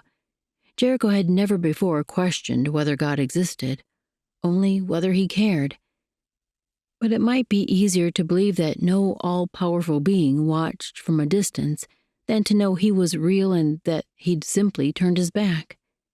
His eyes burned, his body ached. He hated this, hated the weight of responsibility, hated knowing that no decision would satisfy everyone he cared about. He had to do his best, had to stick with the one command that had never failed him, as long as he followed it completely. No divided loyalties. Maybe if Dinah and her sister became family, they could stay and be part of the Coulter legacy, but no one else. From this day forward, no strangers, none at all, would be allowed on Coulter property. Now, he had to tell Dinah. Dinah used the back of her wrist to wipe the loose hair from her sweaty temples, then returned to scrubbing a corner of the children's bedchamber. She should have cleaned these nooks and crevices before now, but she'd not had the time or this churning unrest in her spirit that drove her to such deep cleaning. Jericho had been rumbling around outside all day, like a hungry bear marking its territory, making her feel too much like a hostage. Lillian had gone out a couple of times to let Apple attend to matters, returning once to report that Uncle Jericho even growled like a bear. All of them were unsettled after the awful events of yesterday, and she and Jericho hadn't yet talked through everything. That would probably be the first step to resolve the tension and help their entire group move forward in healing. "Dinah?"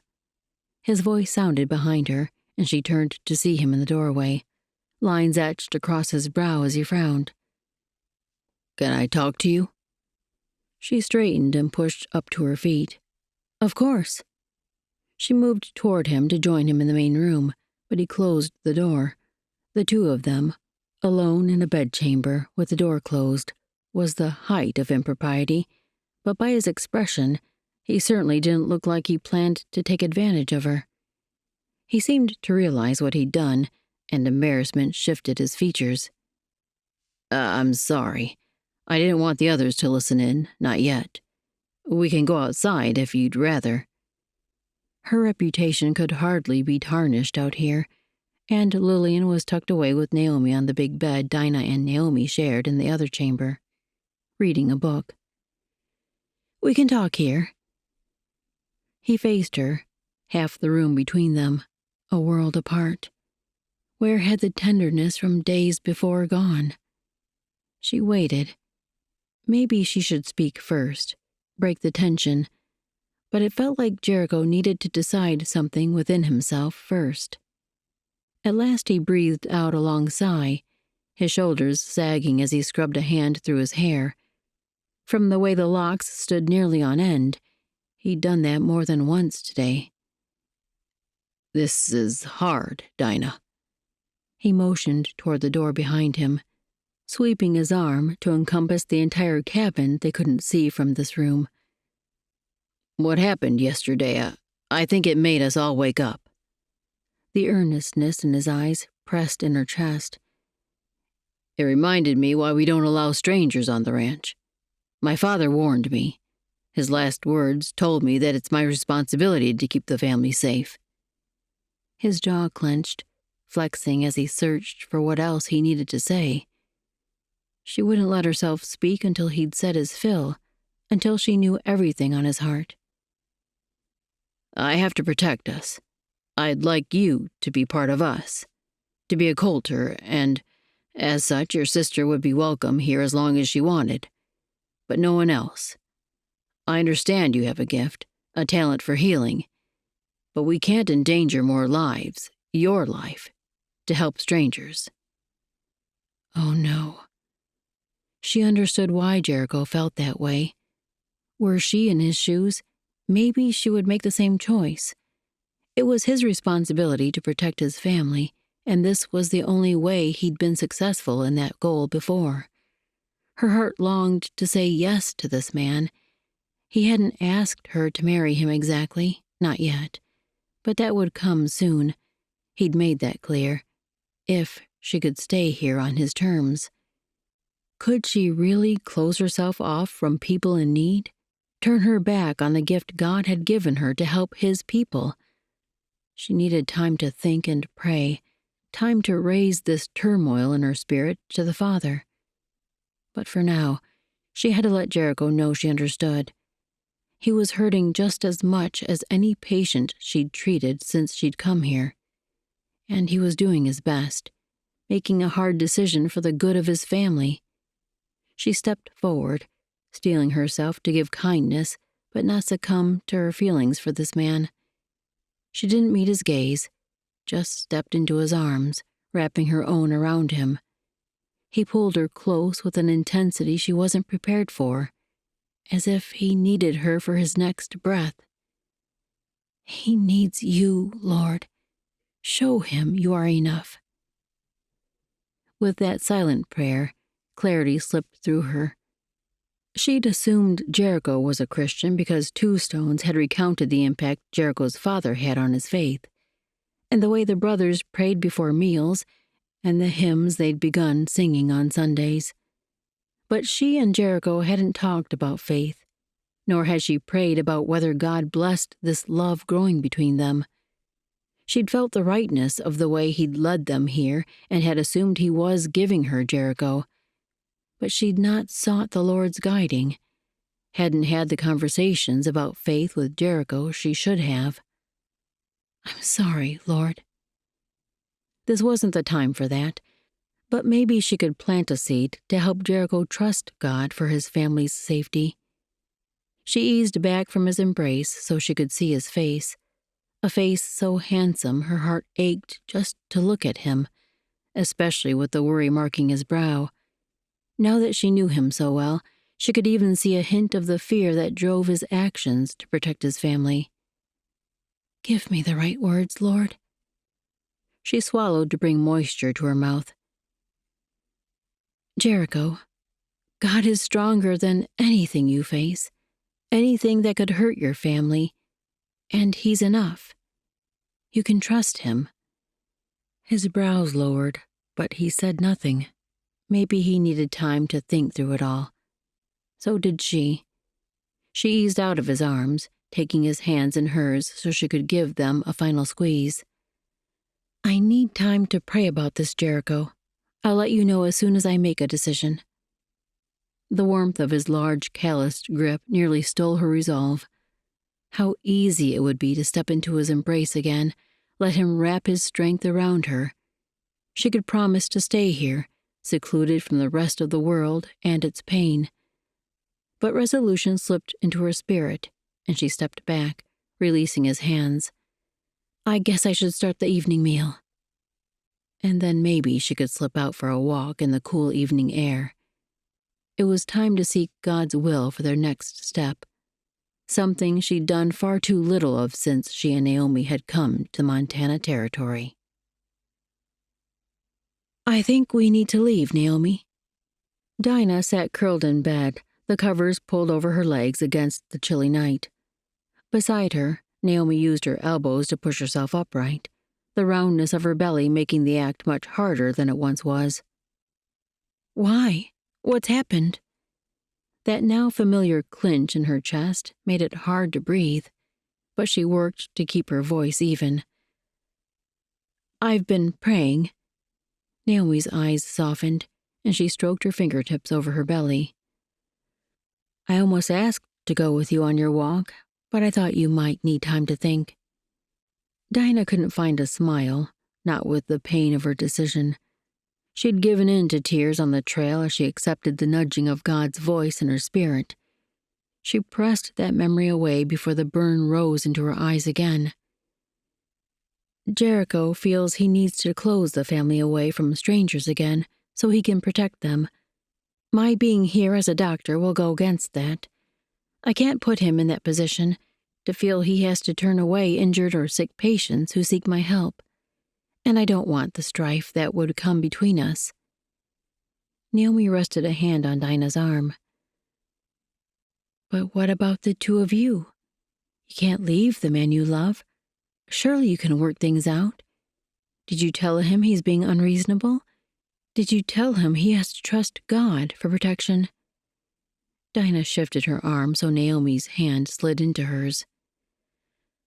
I did encourage him to look to God, but I can't tell him he's being unreasonable. This is a conviction that's been nurtured in him for years, ever since their parents died. I can't expect to change him. In fact, it's his commitment to his family, his willingness to set aside his own happiness for those he loves, that makes me love him all the more. I can't tell him he should only do that when it suits my purposes. She squeezed her sister's hand. I simply have to decide if I can live with his choices or if I need to make my own way. I asked God what our next step should be, and I kept feeling him say he's given me a talent so I could use it for him. Just speaking the words aloud brought a fresh layer of certainty. I can't do that if Jericho won't allow people who need a doctor to come to me. I understand why he feels the way he does, but I think it's time for us to leave. She managed the words once more without her voice breaking. Naomi stared at the footboard. Did God point you in any particular direction? A rush of emotion rose up to sting her nose and eyes. Naomi always put a pleasant face on things, always pushed aside her disappointment and looked cheerfully toward whatever unpleasant task awaited her. If only Dinah could have made this work. If only she could have shielded her sister from the slap of yet another disappointment. Now, with the cold of winter coming on, they would have to leave the warm security of the Coulter ranch and these people they'd both come to love. She swallowed back the tears. She had to focus on the next step. If she let herself linger on their losses, she wouldn't be able to face all that would be required over these next days. I think we should head to Missoula Mills. It was quieter than Helena. It might be a challenge to find lodging we can afford, especially at first. But God will provide. I have no doubt of it. Right, Lord? Naomi nodded, the movement a little slow, as though she was summoning her resolve. Was her sister also mourning an attachment of the heart she would have to leave behind? Dinah couldn't bring herself to ask. Naomi might not admit special feelings, given her condition. It was better not to speak of it. Better to focus on the future and what their next step should be. Dinah inhaled a breath. I suppose there's not much to pack here, only what we brought with us. We could leave. She scrambled for a reason to delay, but that would only make things harder. We'll say our farewells tomorrow night and leave the next morning. All right. Naomi's voice lacked its usual strength. She scooted down into the bed and turned her back to Dinah. It was better not to belabor the conversation. They would both mourn, but God had a plan for them, a plan for good in a place where they could both flourish in the work he'd created them for. She had to believe that, cling to that. Else, this parting would rend her heart in two. Chapter 25. Jericho sent a quick glance around the table before dipping his gaze to take another bite of cornbread. They'd all been quiet at yesterday's morning meal, too, but that had been the morning after Chalmers' death. He'd been hoping after he spoke with Dinah yesterday that the tension in the air would ease, but he'd not seen his brothers this somber since Lucy left, and he hadn't even told them of his decision to close off the ranch to outsiders. They might try to override him with another vote, but he would make them see the importance of privacy, no matter what he had to do. Even Sean and Lillian kept their gazes on their food. Sean still shoveled beans and cornbread into his mouth as usual, but Lillian nibbled one bean at a time. He couldn't bring himself to check Dinah's expression. She'd said so little after he told her his decision. She'd come to him, though, wrapped her arms around him. Hadn't that been acceptance? And maybe, he could only hope, it meant she'd say yes when he offered an official proposal. He'd certainly made his intentions toward her clear. But her words, they still rang through his mind. God is stronger than anything you face, and he's enough. You can trust him. Dinah cleared her throat, and his wayward gaze sprang across the table to her.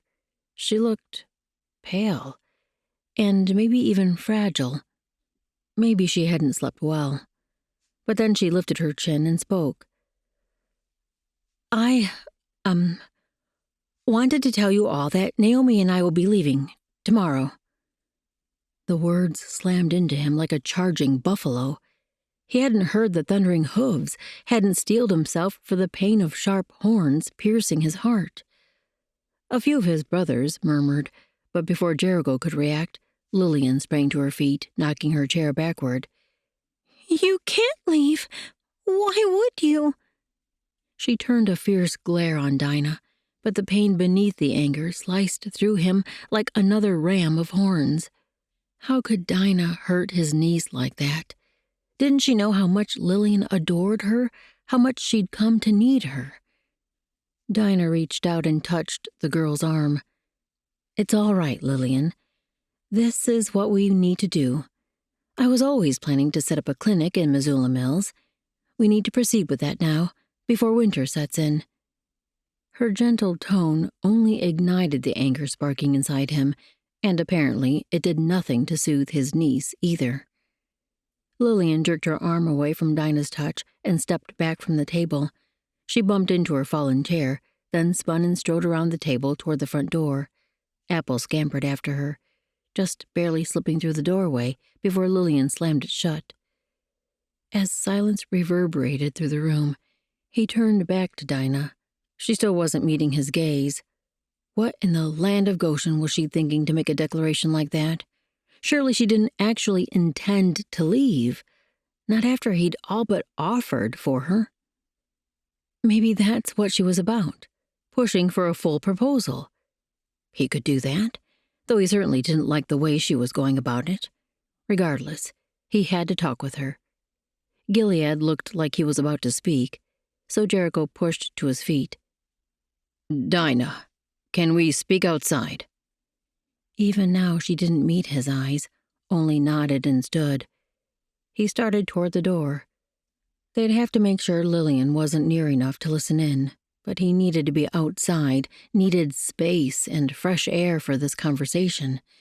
And he certainly didn't want his brothers looking on as he fumbled with his words and made a cabbage of himself. After opening the door, he waited for Dinah to reach him and pass through. Then he sent a look to his brothers to make it clear they weren't to follow. The mixture of worry and solemnity reminded him far too much of how they'd all acted after Lucy ran off with Derek. Her sparkling personality was gone from the ranch, and they'd mourned her, grieved her loss as though she'd died, though they hadn't said it that way at the time. When she actually did pass away last year, most of the grieving was already done, and they'd needed to keep an upbeat mood for the children. As he stepped outside, he spotted Lillian by the corner of the barn, her arms crossed tightly over her chest. She looked small and vulnerable, like a little girl who'd just had her favorite toy taken away. Pain twisted with anger in his gut, but he pressed both down as he turned back to Dinah. They needed a private place to talk. He started toward the side of the house. "Come with me." He sounded too demanding, not at all like a fawning suitor about to offer for her hand. As he walked, he inhaled a deep breath of cold air, then let it out, trying to stream the anger out with his breath. It all clouded in front of him, then flowed behind as he walked. This morning was the coldest yet this autumn. Not a good time for two women to set out on their own with no certain place to go. His gut clenched at the thought of Dinah and her sister being in that predicament. He couldn't let it happen. Couldn't let her leave him. When they were safely out of sight and far enough away not to be heard by his niece, Jericho turned to her. She halted, eyeing him with wariness guarding her expression. He swallowed, gathered his nerve, then met her eye. "Dinah, I didn't explain things very well yesterday. What I should have said, what I meant to say is..." He took in another breath. "Will you marry me?" Her eyes widened. He fought to keep from cringing. His words were even less elegant than the ones yesterday. He should have said something leading up to it, not attack her with the question. But it was out now, and the echo of his words hung in the air between them. Grooves formed in her forehead. She seemed to be considering something. He couldn't breathe, couldn't move, couldn't speak to soften the way he'd asked it. Her brows shifted to form a tent over those beautiful eyes. "Does that mean you didn't intend what you said about closing off the ranch from strangers?" The knot in his belly moved up to his chest. That wasn't the answer he'd been hoping for. It wasn't a no, but his response might well bring a refusal. What should he say? He had to be truthful. Yes, he should tell everything, bare his heart, let her see how she mattered. It was all he had left. He started to take a step forward, but the wariness returned to her gaze, so he halted, squared himself, took a breath. "Dinah, I have to protect my family, and keeping us together here at the ranch, away from strangers and the threats they bring, is the only way. But I hope that's not all you'll consider as you answer my question." If only he had a hat brim in his hands to squeeze. This might be the hardest thing he'd ever had to say. "Before you came, I didn't know how much we needed you. I didn't realize we were missing something here on the ranch. But then you and your sister swept in. Even through all the tumult of Jonah's accident, you were strong, capable, beautiful. And you crept into our hearts, into our lives, little by little. You made the children happy again, Lillian especially." He swallowed.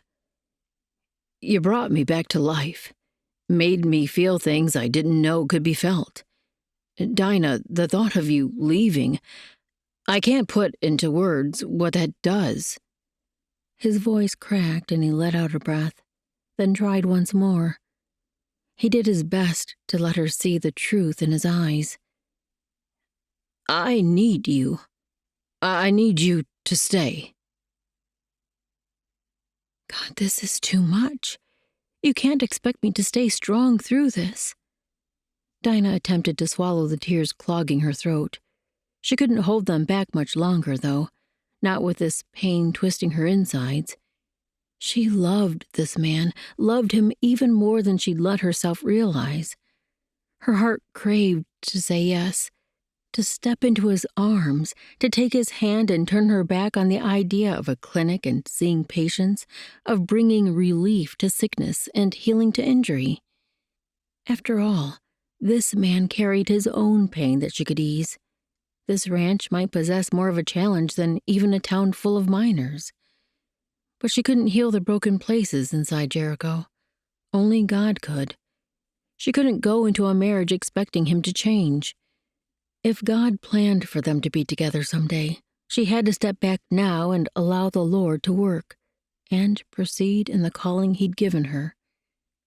Through eyes blurred with the tears streaming down her cheeks, she took in the face of the man she loved, those eyes that held such fear and longing, his strong profile, the jaw she'd shaved, praying with every breath that God would spare his life from smallpox. A sob rose up, but she pressed it down. I can't, Jericho. I can't stay here and turn my back on the calling God brought me to accomplish. As much as I love you. Her voice broke on that word, but she pressed on. I have to follow his leading. I want that for you too, more than anything. I want you to open your heart to him, trust him. He can handle your pain. He's the only one strong enough to bear the load. And he can protect your family too. Trust him. Anguish twisted through her body so strongly she could speak no more. There was nothing more she could say anyway. God was the only one who could help him. She took in a deep breath that shuddered too much. I need to go talk to Lillian. I'll speak with Sean, too, and do everything I can to make this easier for them.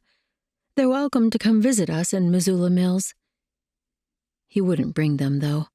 He'd already made that clear. She turned from the man she loved, and with the shreds of her heart in tatters, she walked away. I almost wish we'd sneaked away in the middle of the night. Dinah couldn't answer her sister, not with the way her insides felt like shattered glass. They were riding down the mountain, following the new trail the brothers had cut to lead strangers toward the house, avoiding the mine and stream bed where they gleaned sapphires. Jericho had been stoic, a bit aloof, as everyone gathered to see them off. It was probably for the best that he hadn't spoken directly to her. She might not have been able to bear it, and certainly not with any form of dignity. Lillian had cried, and as Dinah hugged her, she whispered that the girl could come visit any time. Perhaps she shouldn't have made the offer. Jericho certainly wouldn't allow it, and the suggestion might bring friction between uncle and niece. But it seemed Lillian needed hope that she wasn't losing her friends completely, the way she'd lost her father, then her mother, even her dog. This loss didn't have to be forever. But would that be true? Dinah was being obedient to God's calling, to the direction he'd given her. But so much of her was praying, hoping, longing, maybe even counting on Jericho's heart changing. Was she going to Missoula Mills simply because it was the nearest town to the Coulter ranch? The place Jericho went for supplies, where she might run into him occasionally. Was this really obedience? Or was she feigning submission to God's direction while secretly hoping Jericho would come after her, admit he was wrong, and promise to change so she could escape back to the ranch with him? The latter settled like an ill-fitting boot, rubbing at the blisters of her aching heart. If she truly intended to follow God's leading, she had to devote herself to the place he put her, not search for the first escape she could find. If God intended for her and Jericho to be together one day, he would make the way when they were both fully ready, when they'd grown into the son and daughter their Heavenly Father was developing them to be. Only then could they build the strong marriage God planned. Her chest ached. If that wasn't God's plan, the last thing she wanted was to be faced with the possibility of running into Jericho at any moment. She needed to put him behind her, fully immerse herself in the life God called her to, and that meant not turning left when they reached the Mullen Road. Should they go right back to Helena? Guide us, Lord. By the end of 2 long hours in the saddle, they reached the Mullen Road, and her heart knew for certain what she had to do. Naomi's eyes held that weary look again as Dinah reined in her gelding. Let's stop and rest a minute, and I've been thinking about where we should go. I feel God nudging us toward Helena. I think we need a fresh start, and I have no doubt they're in need of a doctor there. Naomi gave a weary nod. Wherever you think best.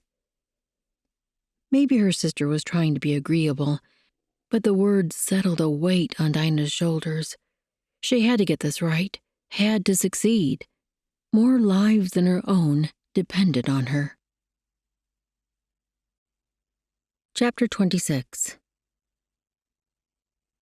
If Jericho had to spend another day at the house, he might break the last fraying thread of his restraint. He saddled Pinto and rode to the lower valley to work cantankerous colts with Samson, Sean, and Lillian. Jude, Miles, and Gil were moving cows to the west pasture, but they didn't need his help, and would think it strange if he tagged along with them. Besides, he was hoping seeing the foals would boost Lillian's spirits. This was the first time he'd required her to come help with the animals since Dinah and Naomi arrived. She'd so enjoyed working at the house with them. In truth, the place had never looked better, and Lillian, well, her red puffy eyes today showed just how hard this turn of events was on her.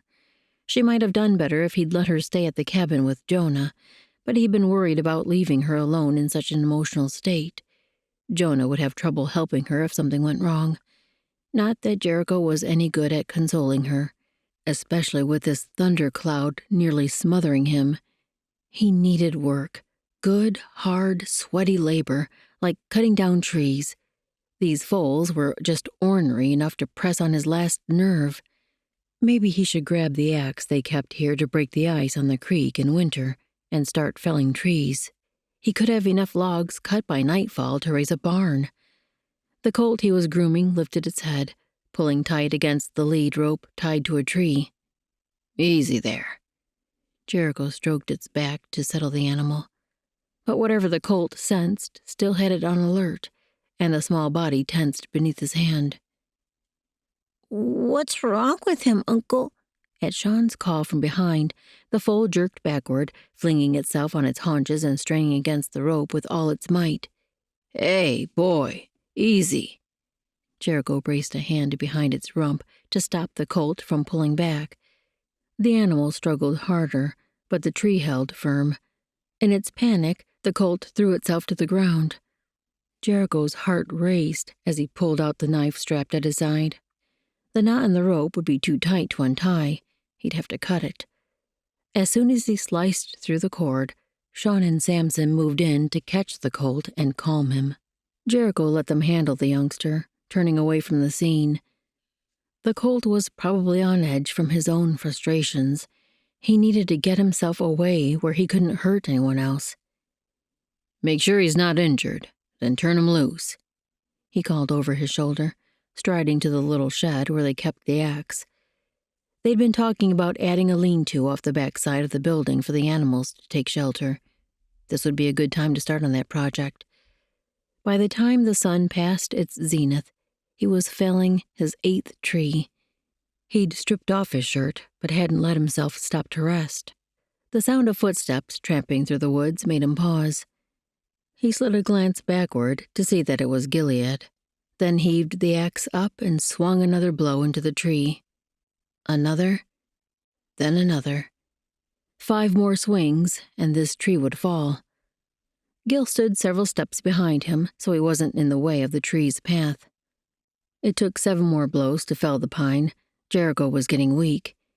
He turned to the next tree he'd planned, eyed the length of it, figuring where it would land, gauged where the back cut should be placed, and the angle.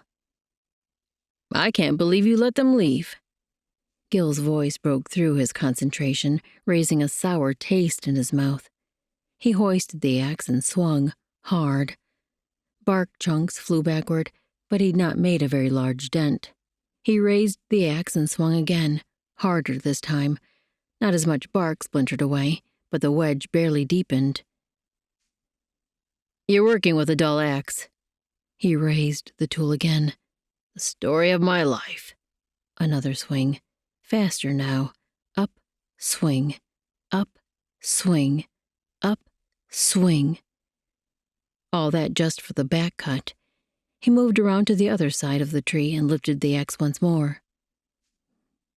"You can take your anger out on every tree in the forest, but that won't change the way things are. Not until you do something to fix them." A fresh wave of anger surged, and he spun to his brother. You think I don't know that? He tightened his grip on the axe. You think I'm not trying to fix things? It's not that easy. Gil stepped closer, his expression firm. No, but you can stop wallowing in self-pity and start owning your mistakes. Jericho squared his shoulders. What mistakes? Everything I've done was for the rest of you. If that's wrong, then I guess I don't know what's right. Gil crossed his arms, his scrutiny itching. You know, you might be right. Jericho glared, preparing to turn his back on his brother and raise the axe again. What's that supposed to mean? This entire conversation felt like wandering in circles, a waste of time. I always thought you were just bitter. Thought that explained why you don't like people anymore, why you keep it like a prison around here. But maybe you really think you're doing the best thing for us. He could only gape at Gil. A prison? He threw a hand out. Look around you. You're surrounded by the prettiest mountains in the world. No people for miles, just wide open sky, a warm house, plenty of food, and the chance to put in a good day's work on our own land. Not to mention we have the money to order anything we fancy. You call that a prison? Gil raised his brows. When we're not allowed to leave, not allowed to have friends? Yeah, I do. Jericho turned back to the tree. We have friends. 2 Stones and his family are the best neighbors a family can have. He'd had enough of Gil's whining on top of everything else. He swung the axe, the blade barely sinking into the trunk. He yanked it back out of the tree and swung again. Why didn't you ask her to stay? Jericho wanted to groan, but instead he swung the axe again. When he tried to pull it out, the metal head snagged in a patch of sap. He yanked harder. With a jolt, it tugged free, and he stumbled back a step. He stood, heaving as the answer tasted like bile in his mouth. Gil deserved to know the truth. They all did. At least they would know he'd tried. He kept his gaze on the tree. I did. His breaths came loud in the quiet between them. What'd you say exactly? He lifted his focus to the branches above, anywhere except at his brother. I asked her to marry me. Again, Gil was quiet a few beats. And what did she say? He shrugged. She said she couldn't stay here on the ranch. She's a doctor and has to use all that skill somewhere. Did you try to work out how she could do both? Be married to you and be a doctor? He swung around and glared. She can't, Gil. I have to keep you all safe. If she's going to take in every sick good-for-nothing who walks by, she needs to do that somewhere that doesn't put my family in danger. He half expected Gil to snap back at him, especially the way he'd been pushing. But his brother's gaze turned thoughtful, almost gentle. Do you think this is the way Dad would want things? Us keeping the ranch so secluded? Jericho nodded. It's what he told me to do. Almost his last words to me. Gil's head tipped. I thought you said his last words were to keep the family together. Again he nodded. By keeping others out. Gil tipped his head. He said that? Hadn't he? Jericho replayed the scene in his mind. Dad lay in the big bed, his body fading so quickly. After only a couple weeks of sickness, he'd shrunk into a frail old man. Son, you're the man of the house now. You're strong, capable, and your heavenly Father is on your side. Keep the family together. Tears had leaked through Jericho's defenses, but he ignored them, just held his father's weak hand. I will. Dad squeezed his fingers. Promise me.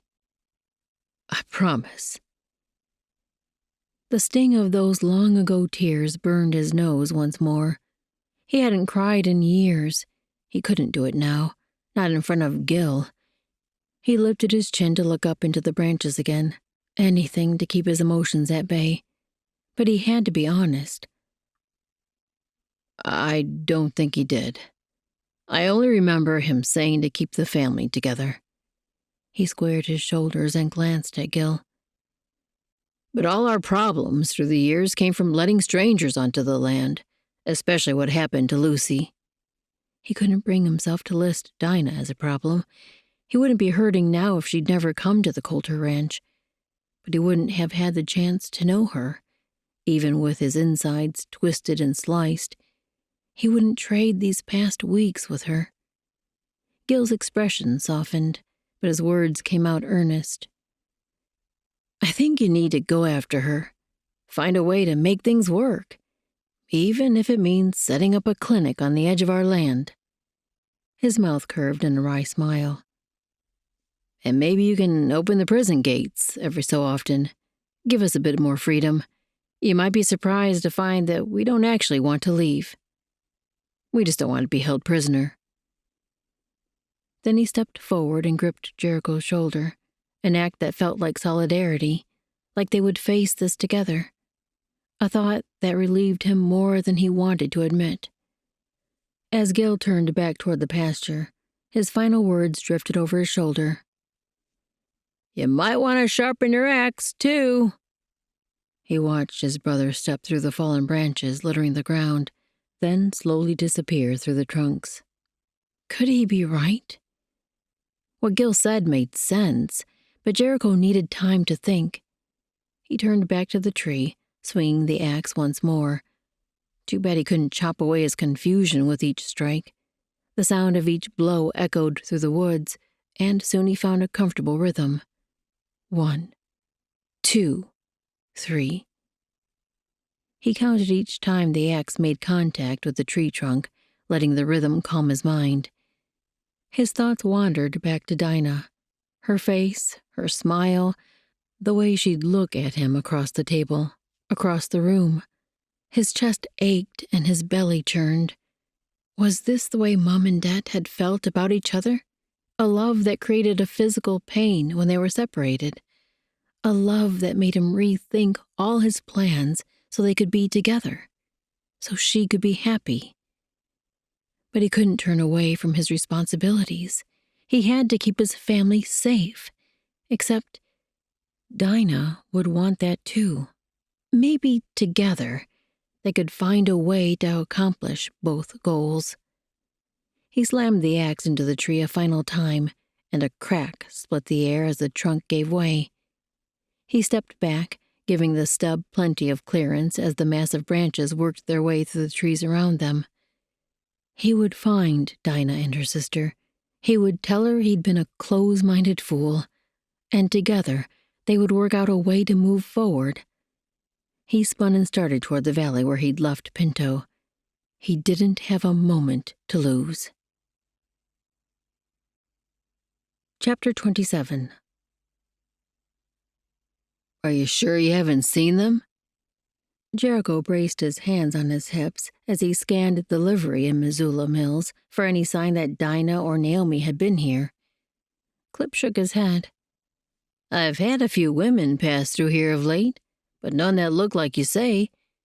And I know I've not had a chestnut gelding with 4 white socks here in weeks. Of course, the man would remember animals better than people, but surely he would recall if he'd seen a woman in the family way within the last day. Jericho did his best to keep his frustration from showing as he nodded to the livery owner. Thanks. If you do see them, will you get word to me at the hotel? Will do. Clip's mouth curved in a grin. How's that girl pup you took with you? Jericho almost found a smile himself. Good. More energy than we know what to do with. When he stepped back outside the livery, Lillian, Sean, and Gil waited on their horses with hopeful expressions. Maybe Jericho shouldn't have brought them all, getting the children's hopes up, but he'd wanted to prove to Dinah that he was willing to change. Allowing not just one of his brothers to come to town, but also the children, would be solid evidence to back his words. He'd been sure they'd find her here in Missoula Mills. He shook his head as he took Pinto's reins from Gil. They didn't stop at delivery. Let's go to the hotel where we stayed. I'm sure they would have gone there. He walked while the others rode. He'd had more than enough time in the saddle this morning and yesterday afternoon since they'd left the ranch. Had they missed the sisters on the road? Maybe Dinah and Naomi camped away from the main route, and his little group had ridden right past them without knowing. That was probably what happened. The sisters would ride into town any time now. He would double-check at the hotel, then stop in at the trading post to check on his order. And maybe add something special for the woman he hoped to marry, and her sister and the coming niece or nephew. He could do for Naomi what he was never able to for his own sister when she was expecting. But meeting the disappointed gazes of his niece and nephew after leaving the hotel pecked at his certainty. They'll ride into town any minute. Don't worry. He nudged Sean's arm. We'll stop at the trading post and get some penny candy. Then find a place to eat real food. Sean perked up, straightening in his saddle, but Lillian nibbled her lip, her eyes rimming red again. Jericho's gut tightened. He was no match for all these tears. Dinah always knew just the right word or gave a hug that made Lillian beam. But his words dried up when she started crying, and his hugs felt awkward. He couldn't even offer that, now, while they rode horseback. He'd have to settle for a simple encouragement. We'll find her, Lily. Don't worry. Lucy had never liked her daughter's name shortened, but Dinah had called her by the nickname, and Lillian seemed to appreciate it. Maybe him doing the same would remind her of Dinah. His niece turned those red eyes to him. What if they met someone bad on the way? What if he hurt them? Did something unscrupulous? His gut clenched tighter, twisting as his mind conjured all the things that could happen to two women alone. Maybe he should ride out and look for them. He'd already taken a room at the hotel. He could get Gil and the children settled there, then search the Mullen Road until he found Dinah and Naomi. But he couldn't leave his family in this town without him. Gil didn't know which establishments to avoid after sunset and which to steer clear of at any time. Gil's innocence was Jericho's fault, but he couldn't feel too badly about it yet. Part of him was wishing he'd left them all back at the ranch so he could focus on finding the women, who might even now be... He couldn't let himself dwell on the dangers. Why had he let them leave alone? He was such a selfish, bull-headed lout, thinking he had to stay and protect his brothers and the children instead of at least seeing Dinah and Naomi to town. Jericho decided they'd stop in at the trading post, maybe get food to eat on the trail, then start back until they found Dinah and Naomi. Entering the shop filled with so many new things distracted even Lillian, and he let his brother and the children wander the rows while he spoke to Higgins about his order. The only other customers were two men who stood near the cook stove in the middle, tin cups in hand as they talked. Higgins met him at the counter, wiping a sleeve across his brow. Sorry, Jericho, we don't have your order yet. I don't expect it for another month at least. Jericho nodded. That's all right. Thought I'd place another while we were here. Also, you haven't seen two women come through here, have you? They're sisters, both blonde. One is in the family way. They might have been together, or maybe not. The man's forehead wrinkled. Jericho added, It would have been within the last day. The shop owner shook his head, his expression clearing. I know I haven't seen any new gals today or yesterday. He raised a brow. If I see 'em, should I mention you asked after 'em? Before Jericho could nod, a voice spoke up behind him. That sounds like those two I passed on the trail yesterday. He spun to face the men at the cook stove. The one with the overgrown beard and dirty clothes spoke again. One of them was in the family way, just like you said. Jericho's heart leaped. Where did you pass them?" The bearded man shrugged. "On the road from Helena, somewhere around midday, I think. They were heading t'other way." The other way? Had they turned around to go back to the ranch? Hope inched higher in his chest. Maybe Dinah had already changed her mind. They could work things out. But midday yesterday. With that timing, he should have passed them on the trail between the ranch and the Mullen Road. A new thought settled in, one that flared panic like a spark taking hold of paper. Had they decided to go back to Virginia instead of coming to Missoula Mills? Had he ruined things so completely that Dinah wanted to go as far away from him as she could? He was already striding toward the door. "Gil, Sean, Lily, let's go." He had to catch Dinah before he lost her completely. Dinah watched the departing wagon, friendly old freighter, but he'd not stopped to talk. Was it going to Missoula Mills? Part of her wanted to catch up with him and follow along. Her sister's gasp made her spin forward again. Naomi held her reins with one hand and cradled her bulging belly with the other. Dinah's own middle clenched as she took in the pallor of her sister's face. "What's wrong? Are you hurting?" They should rest again.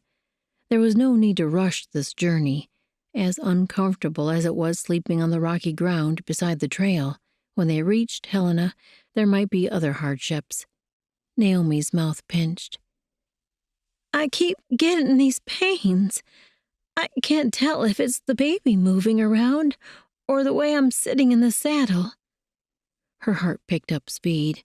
With less than 2 months left till the birth, Naomi would feel a number of pains, but if these were the real kind that produced contractions. She turned to scan the side of the road ahead of them. They were plodding up a tree-covered slope, and several rotting trunks lay to the side of the path, likely trees that had been cut down when the road was built. She guided her gelding off the trail between 2 parallel trunks. "Let's rest here." At a clear patch of ground, she dismounted and turned to help her sister down. Naomi gripped the saddle with white knuckles as she leaned forward to dismount. When her boots sank onto the ground, she exhaled with a long, slow breath. "There. That's better." Dinah moved to unfasten one of the blanket rolls. "I'll spread this out so you can lie down." After Naomi was settled, she looked up with a weary smile. "Thank you. I'll be ready to ride again soon." Dinah touched her arm. This might be a good place to camp for the night. She would have preferred to move farther off the trail, where their campfire wouldn't be noticed by anyone passing, but stopping Naomi's pains was more important than that. She still had 2 months before the baby should come, so surely these were only preparation pains. Or maybe the babe was moving around, objecting to so many hours in the saddle, as Naomi had said. But as Dinah stood, her sister wrapped both hands around her belly and grimaced, then rolled onto her side. Dinah dropped back to her knees and rubbed her back. "Breathe. Take long, slow breaths in, then count to 5 as you exhale." She could feel the difference in Naomi's tension with the first breath out, but her second exhale turned choppy. The weight pressing Dinah's chest made her own breathing harder. "What are you feeling?" Naomi blew the air out. "Pain? Here. It wraps all the way down." She moved her hand from the center of her navel down to the base of her abdomen. "Does it keep steady or come and go?" "It hurts for a bit, then eases.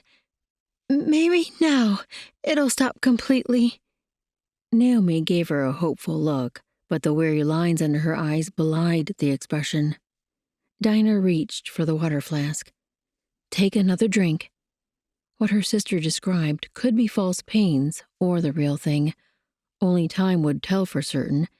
But if this was real labor, by the time they knew for sure, it could be too far along to help. Even now, that might be the case. As far as she knew, no proven medical procedures could halt labor once it began in earnest, but she knew of a few homespun remedies she'd be more than willing to try. "Lord, take the pain away, Stop her body from pushing the baby out too soon. Safeguard them both, Lord. She wouldn't let herself think about what might happen if God didn't protect her sister. If rest didn't help, if water didn't help, was there anything else she could do to stop labor from progressing? She needed to check her books to see if she'd forgotten anything. After replacing the cork on the flask, she stroked the hair from her sister's face. Rest now.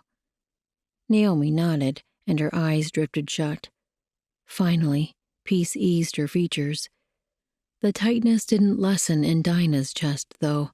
This was her fault. Why had she made Naomi leave the ranch so close to her time, so Dinah could open her own clinic? Her heart squeezed. God had said to use her gift, the talent and training he'd blessed her with. But couldn't she have waited until Naomi gave birth to a healthy baby? Though staying there longer, seeing Jericho every day, living in his home, would have been torture, knowing they were at odds in their core beliefs. She might have grown bitter toward him. Watching him close himself off might have smothered this love that burned so sharply inside her. Yet keeping Naomi and the baby safe would have been worth any amount of heartache she had to endure. She straightened. It still would. Maybe they weren't too late. If these pains stopped completely, could she get Naomi back to the ranch without causing more trouble for her? That would be better than trying to reach Helena, and she couldn't let her sister have a baby out here on the side of a mountain. Lord, please. Naomi shifted, drawing Dinah from the prayer. Her sister's eyes were open, staring straight ahead. Are you hurting again? She kept her voice gentle. Not as bad. Naomi didn't shift. Maybe afraid movement would make the pain worse. Dinah stroked her back. When it eases, drink more water. Lord, let them be stopping. Help us make it back to the ranch. Maybe in another couple hours, Naomi would be well enough to ride. They could take an hour at a time, then rest as long as her sister needed before riding another hour. It might take days to reach Jericho, but as long as Naomi and the baby were safe, she would be thankful. If only they had a wagon where Naomi could lie and rest while Dinah drove. Jericho had a wagon. Did she dare leave her sister and ride back to the ranch to borrow it?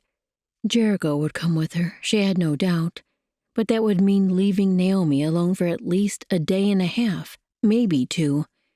She couldn't. What if the babe tried to come while she was gone? The thought wrenched her stomach. What about the wagon that had passed them just before they'd stopped to rest? She pushed to her feet. Naomi, do you think you'll be all right by yourself for a quarter hour? I'm going to get a wagon to take us to the ranch. Naomi's eyes fluttered open, and she looked confused for a moment. Then her gaze rounded. Back to the ranch?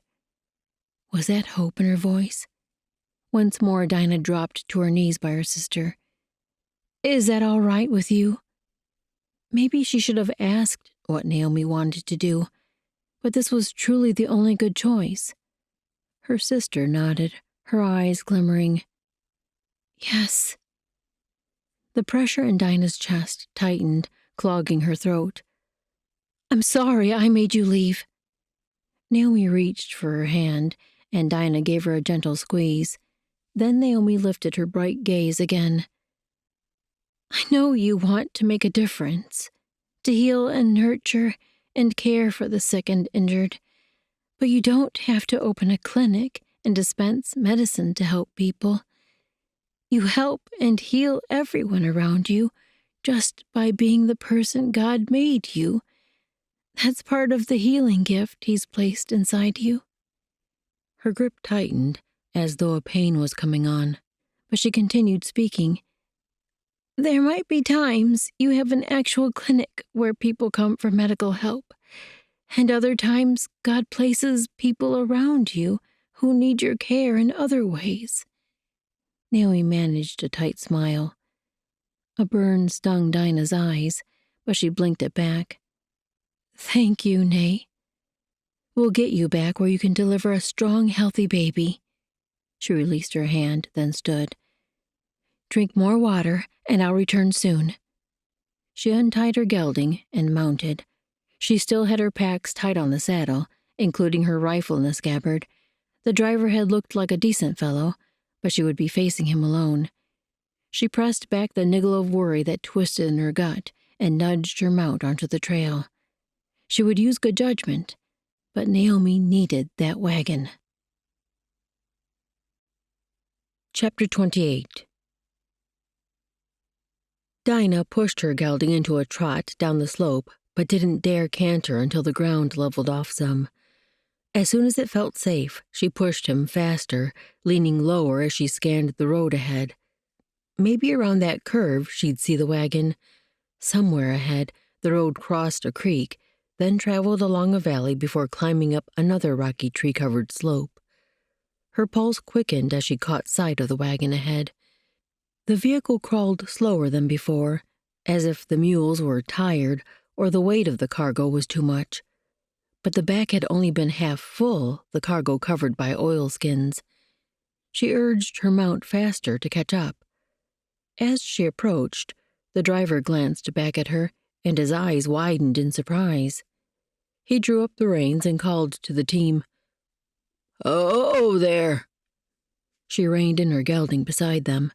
His long white beard fluttered in the wind as he turned to her. "Ma'am, something wrong?" She nodded as she worked to catch her breath from the hurried ride. "My sister, she needs help. She's with child and having trouble. I need a wagon to get her back to the Coulter ranch." The man frowned. "I'm late delivering these supplies." Dinah's chest tightened. "Please, it's a matter of life and death. I'll pay whatever you ask." Though she didn't have much left. Jericho would help, though, if it came to that. "Or, I'm a doctor. If there's anything you need help with." The man's gaze scanned the length of her, his brows rising. "A doctor, you say?" Something in his tone pricked unease in her chest. Maybe he disliked the idea of a female doctor. "Yes, sir, but my sister needs help right now. After we get her to safety, I'll be happy to assist in any way I can." Jericho wouldn't like her bringing a stranger to his property, but surely he would allow it for this reason. He eyed her another moment, his gaze narrowing as if trying to decide something. Then he nodded. "All right, then. You can sit up front with me." He gestured toward the seat next to him. She turned her gelding. "I can ride." "You might need to do some doctoring on your horse if you do." She frowned. "What do you mean?" Surely he didn't intend to hurt her gelding if she didn't sit with him.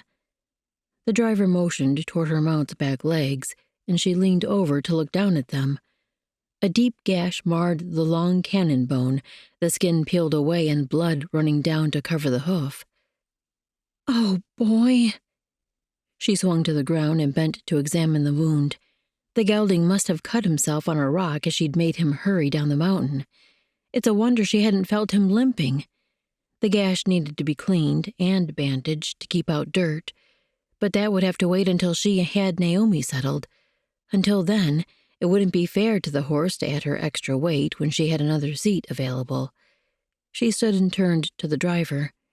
He seemed kind enough, and her concern from a moment ago had clearly been her nerves overreacting. He motioned toward the rear. "Just tie him to the ring at the back." She strode to where a piece of round metal had been fastened to the wood and tied the gelding quickly. They had to get back to Naomi. Once she climbed onto the seat, he signaled the mules forward. The grass on the left side of the road allowed him to turn the wagon in an arc. As the wagon creaked and groaned back onto the road, her mind raced with worry. What if Naomi's contractions were getting worse? What if the baby was coming too soon? Why couldn't these mules walk any faster? The driver shook the reins, but it didn't hurry the animals. "So what brings a pretty gal like you this far west?" Her middle tightened. He was just a lonely old man making small talk. My sister and I came so I could start a clinic here. That wasn't the full answer, but it was all she was willing to tell at this point. The driver nodded. Reckon back east they weren't wild about a woman doctoring on men. Round here, we don't get to be picky. She gripped the wagon bench. Would it be too rude to ask him to keep his comments on her profession to himself? If Naomi didn't need his wagon so desperately, she would say something, but maybe if she held her tongue, he would stop talking. As they started up the rocky slope, the driver suddenly jerked the left rein, turning the mules off the road. Dinah's heart leapt to her throat. "What are you doing?"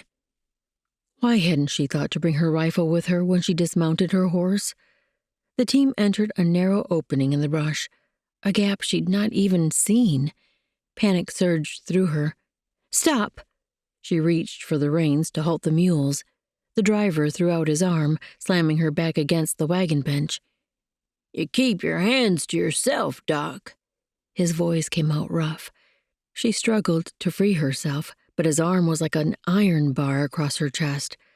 How could an old man possess such strength? "Let me go!" He shook the reins, though this time she was thankful the mules didn't plod any faster. "Lord, help me." She could leap off the wagon and make a run for it. She might even be able to untie her gelding before he could climb down and catch her. As though he read her mind, his hand gripped her, keeping his arm locked over her chest. He slipped the reins in the keeper slot, then pulled out a handgun and aimed it at her. As she stared down the small barrel, she struggled to make her mind work past the strangeness of it. That tiny little black hole could produce a bullet at a speed quick enough to end her life. And what would happen to Naomi? The thought jerked her from the stupor like a pail of ice water, washing away the fog. "What do you want?" He sent a glance ahead of them, just quick enough to make sure the mules weren't wandering into a tree. Then he narrowed his gaze at her. "A doctor." A tiny bit of her panic eased. He had someone sick or injured. She just had to convince him to go to her sister before she tended his friend.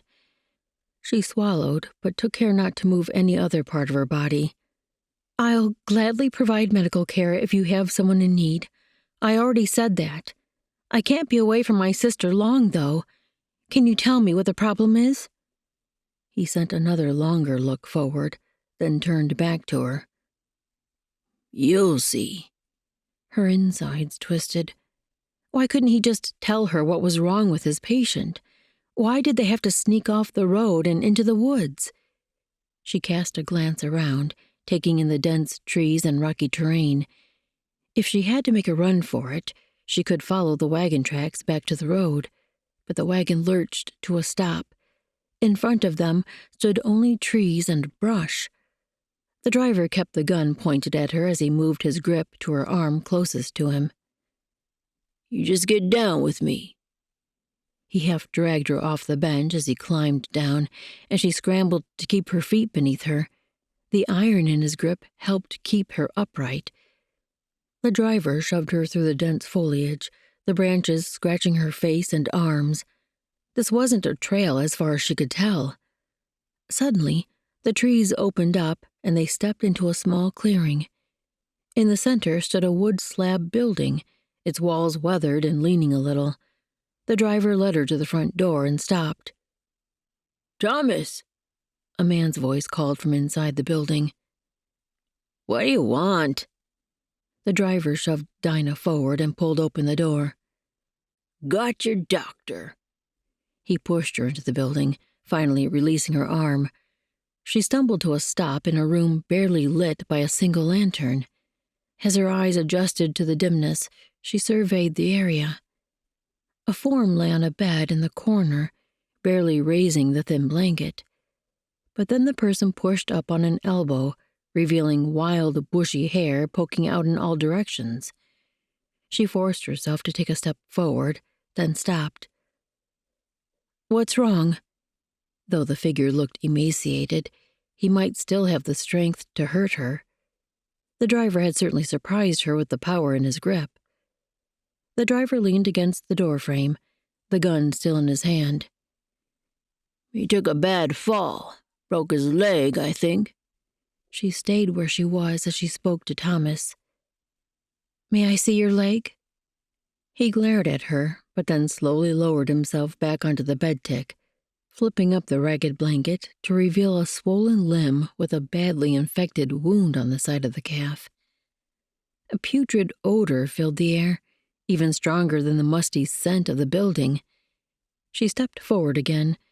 The driver hadn't been lying about the need for medical care, and as bad as that wound looked, the injured one probably had a high fever that weakened him.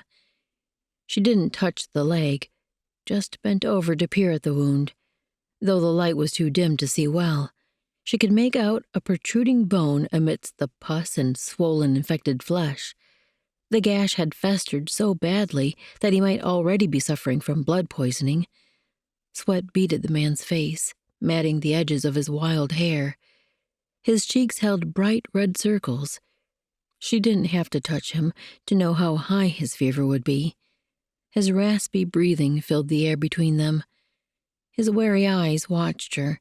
Though they sank into the shadows of their sockets, she could just see their cloudy pale blue color. Those eyes might have been riveting when he was a younger man, in his prime. She could almost imagine him standing tall in a suit, entertaining at a party, or escorting a lady into church. Regardless the kind of man he'd been, he was still created by God, intricately formed and cherished, made for a purpose. Emotion lodged in her throat. Had he fulfilled that purpose? Or did a host of wrong choices send him into a downward spiral that led to this moment? "Show me what I'm to do here, Lord. How do you want me to help him?" But what about Naomi? A flash of emotion surged through her, frustration and worry and fear. Her sister needed her, the one who'd shared the womb with her, who'd shared birthdays and every important moment in their lives, whether thrilling or heart-wrenching. Now, instead of being with Naomi in this terrifying moment, she was forced to help this stranger, a man whose past she didn't know, though it might well be filled with awful deeds. Love my child. The thought slipped into her mind, bringing instant remorse. This man was as beloved by the father as Naomi was. God had brought Dinah to help this son in his time of need. She would have to trust that the Lord would take care of her sister in the same way. He was providing for Thomas. Please, Lord, help my sister. With that prayer easing her spirit, she summoned her courage and turned so she could share the hard news with both Thomas and the driver together. She focused on the man in the bed, gentling her voice and bending to be closer to his level. The wound has festered so much, the infection might have entered your bloodstream. I can't be certain of that, but the only chance we have of saving your life is to amputate the leg. What life his eyes had held seemed to leak out of them, and he sank farther into the mattress. Guilt pressed her chest. She should have been more careful about how she delivered the news. She moved to his head and crouched, resting her hand on his blanket-covered arm. I'm sorry. I'm so sorry for the pain you're in. I hope you don't mind me speaking candidly with you. It's possible the infection has already spread too far for us to save your life, even after we remove your leg. His brows tented as he studied her face, as if memorizing every word she spoke. He didn't speak, so she pressed on. I can give you something to sleep through the surgery, but the leg will hurt just as much when you awaken. I have another medicine that will help ease the pain for a while, but I don't have much of it. When it's gone, you'll still have more healing to go, and that's if we can rid your body of the infection. If it's already moved into your blood, removing the leg may not be enough to stop the blood poisoning from consuming your body. She swallowed. The look in his eyes said she didn't need to finish that statement. He stared at her, but his mind seemed far away. Was he pondering his decision, or had his thinking already begun to slip away from the fever? If she had to make a recommendation, which way should she suggest? In general, she always made every possible effort to save a life, but the only thing she could do in this case was cut off his leg. The pain after that surgery was immense, though perhaps not greater than what he was already enduring. Steps sounded behind her, and she glanced over as the driver approached to stand beside the bed. He towered over her, but she kept her crouched position. If he wanted to hurt her, he could wield his strength and the pistol he still held. But she was in God's hands, and she was here to help. Chapter 29. The cry snagged Jericho's attention, and he drew back on Pinto's reins as he scanned the brush on either side of the road. There, a horse stood tied just inside the trees. The others slowed with him, and Lillian spoke just as he reined that direction. Look! As his horse picked its way over fallen logs, his gaze roamed the saddled animal. That was Naomi's mare. His heart surged. Where was Dinah's gelding? He scanned the ground around the animal. It's Naomi! Again Lillian was the one to speak, and she kicked her horse past his. Only then did he catch sight of the woman lying on the blanket in the shadow of the tree. She faced away from him. His pulse hammered as he urged Pinto through the mess of branches and logs that cluttered the ground, Sean and Gil plunging through behind him. Was she dead? Once more he scanned the area. Where was Dinah? Only a single saddle-pack lay next to Naomi. Lillian jumped from her horse and raced to Naomi's side as Jericho reined in and did the same. Naomi, what's wrong? His niece dropped to her knees by the woman's head.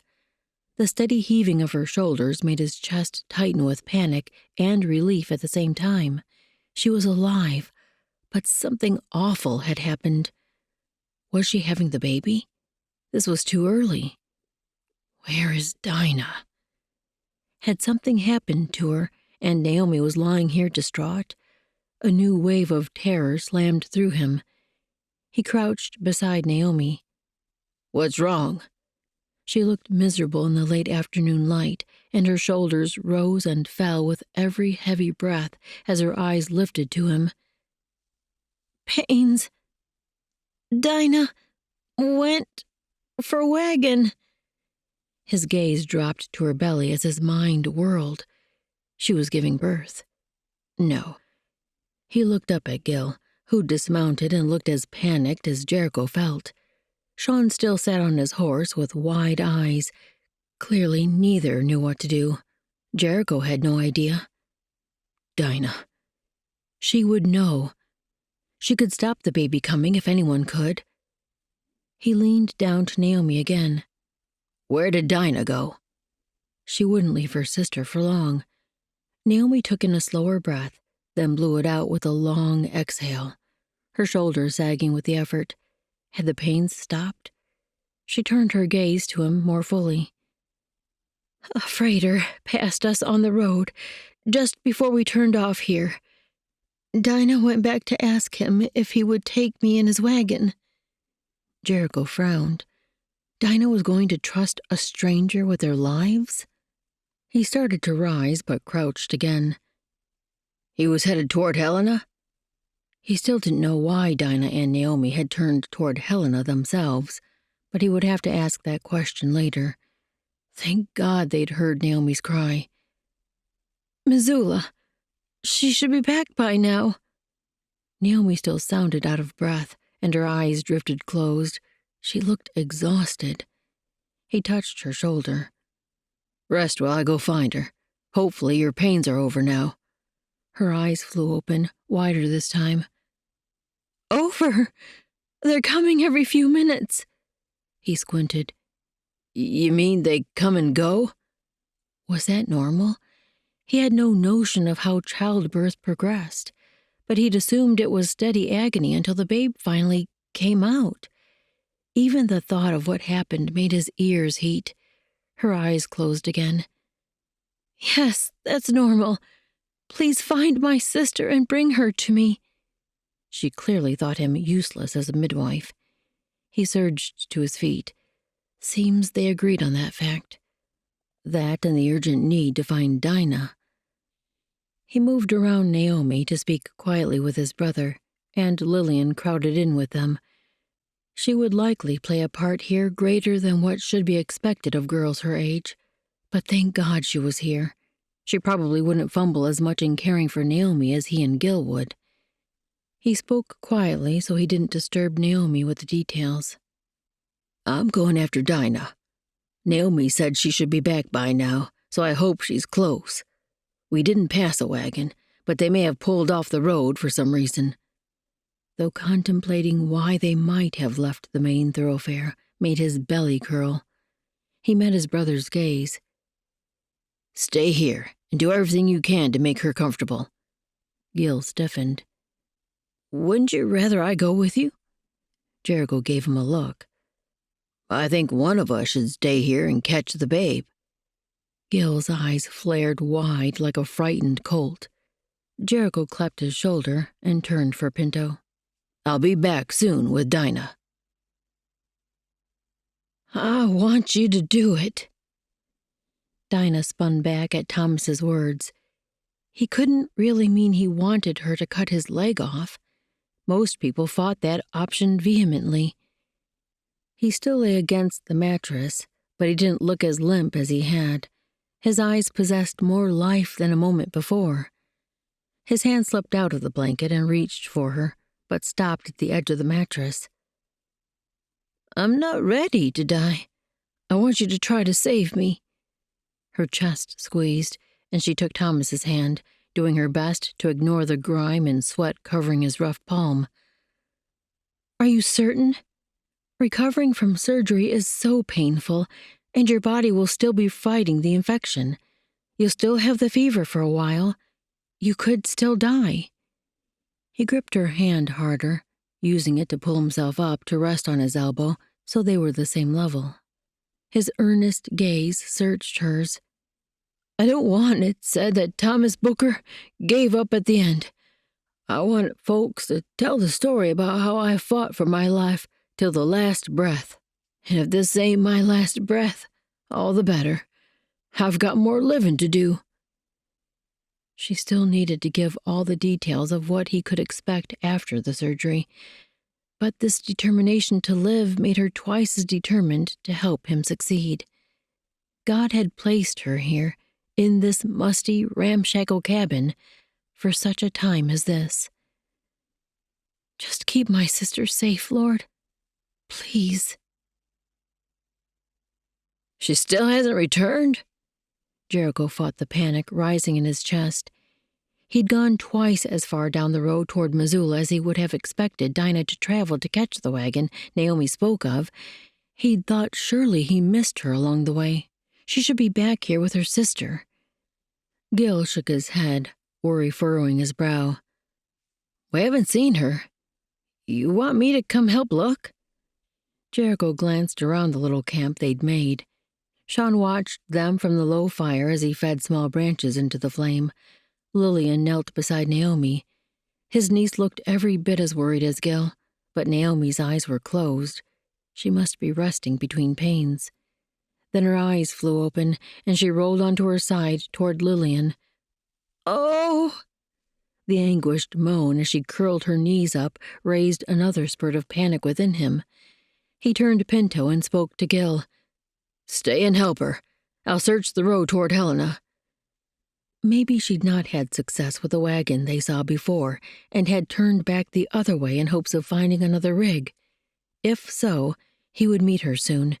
She wouldn't leave Naomi in this condition long. He kicked the gelding into a canter and searched the road and into the trees on both sides. The trail climbed a slope, and soon the trees fell away as the ground turned steeper and rockier. He had to pull his mount back to a trot, the animal's breath coming in heaves. When he tried to rein down to a walk, Pinto pressed forward. "I know, boy. I want to find her too. He had to find her. As much as Jericho worked to press away the images of what might have happened to Dinah, the awful possibilities crowded in. A beautiful woman, alone on a remote road in the mountain wilderness. He would almost rather her be faced with a wild animal. Yet what that bear had done to Chalmers's arm, and he'd seen even worse from a grizzly attack. Pinto stumbled, tearing Jericho's focus back to the present as he pulled hard on the reins to keep the animal's head up. The gelding regained his feet, then slowed to a walk as they neared the top of the slope. Jericho scanned the area around them, searching every nook in the rock, every shrubby tree for sign of movement behind it. He even turned to study the terrain behind them. The trees were so thick that he couldn't see much except the road. But in what he could see, there was no sign of movement, no beautiful blonde hurrying back to assist her in the midst of childbirth. Panic flared through him. God, not for me, but for Dinah and Naomi and that tiny life she's struggling to birth. It's too early. Help. Please. At the peak, he reined in Pinto. The opposite side of the mountain didn't contain nearly as many trees, and he could see the road winding down into the valley beyond. It would take an hour to travel that distance, even if they rode at a fast clip. And there was no sign of anyone, as far as he could see. He turned Pinto to stare at the route they'd just traveled. What now, God? Where is she? Something had happened to Dinah, something awful, but he was powerless to know where she was or how to get to her. He plunged his heels into Pinto's sides, maybe harder than he should have, for the horse charged down the slope, back toward Missoula Mills. Jericho sat back, steadying the gelding. He needed to search both sides of the road carefully. Should he call for her? He hadn't done that yet. If a man had taken her, alerting the scoundrel that Jericho was searching for them might put Dinah in even more danger, or at least make it harder to find her. But he had to try something different, so he raised his voice. Dinah! The word echoed across the open area around him. Only the sound of his horse's hooves filled the air, pounding against the hard-packed dirt and rock. He called again, louder this time. Dinah! Still no answer. He scanned the trees and brush for any sign of her. Through the areas where thicker growth lined the path, he reined Pinto slower. As he passed the place where Gil and the children stayed with Naomi, he called out to ask if Dinah had returned there yet. No, Gil's voice sounded through the branches. We haven't seen her. A cry of pain echoed after his words, gripping Jericho's chest. Do you need me to come help? Though what could he do? He had no way to bring relief to the woman or the babe determined to come into this world. Find Dinah! Gil's tone sounded resigned, but held an edge of panic. Jericho pushed Pinto forward again as he scanned from one side of the road to another. He couldn't miss hoofprints where she'd turned off the trail. The slope eased the farther he went, and he'd nearly reached level ground when a patch of bare ground grabbed his notice. There. How had he missed the gap in the trees? Wagon tracks and hoofprints pressed into the ground, but without dismounting, Jericho couldn't tell how many animals had come through. He couldn't waste a second, though. Someone had forced Dinah to come this way. Every instinct within him confirmed that as fact. What had they already done to her? Bile rose up to his throat, but he swallowed it down as he guided Pinto over the trail. He had to focus on following the tracks. Chapter 30. As Jericho turned into the opening, the path leveled out. The grass had grown high, but no trees obstructed the trail. Maybe this had once been a narrow wagon road. He scanned both sides, watching for motion among the trees or a sign that a person had split off from the path. He didn't spot the wagon and mule team ahead until the entire rig was fully visible. A familiar horse stood tied to the rear. Dinah's gelding. He jerked hard on his reins and raised the rifle to his shoulder. His gut twisted as he scanned the wagon and the trees beyond. No sign of movement except the animals. He nudged Pinto forward, but kept the gelding slow. Every one of his senses strained for a hint of threat. Nothing moved, save the stamp of the gelding's hoof. The mules raised their heads to watch his approach, and when one of them released a high-pitched bray, he swung the rifle and nearly fired at the poor beast. "Steady, Coulter.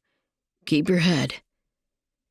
When he reached the gelding, he scanned the horse and saddle for a sign Dinah had struggled. None that he could see except a gash on one of the gelding's rear legs. Blood had run down to cover the hoof, then dried into a crust. That probably meant the animal had been waiting here several hours at least. It also meant Dinah had been forced to leave her horse against her will. She never would have abandoned him when he was injured. He peered over the wagon's side. The bed was half empty with an oilcloth over the contents. Did it hide a body? His gut clenched at the possibility, and once more, bile rose up to burn his chest. God, you can't take her away. I know I was wrong about so many things. Keep her alive. Show me where she is. Help me rescue her from whatever her attackers have done. Help me make things right, with her and with you.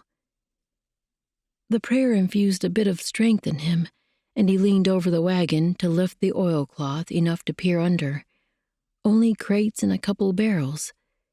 He guided Pinto around to check the other side. If someone lay in wait for him, the scoundrel would have most likely attacked by now. No one there either. He shifted his focus to the forest. This seemed to be the end of the road, which meant Dinah's captors had taken her through the woods on foot. Or maybe they rode other horses and had transferred her onto those animals. Within less than a minute, he spotted footprints. Dinah's delicate boot heel left a distinct impression in a section of soft ground. There was at least one other man's tracks, maybe two.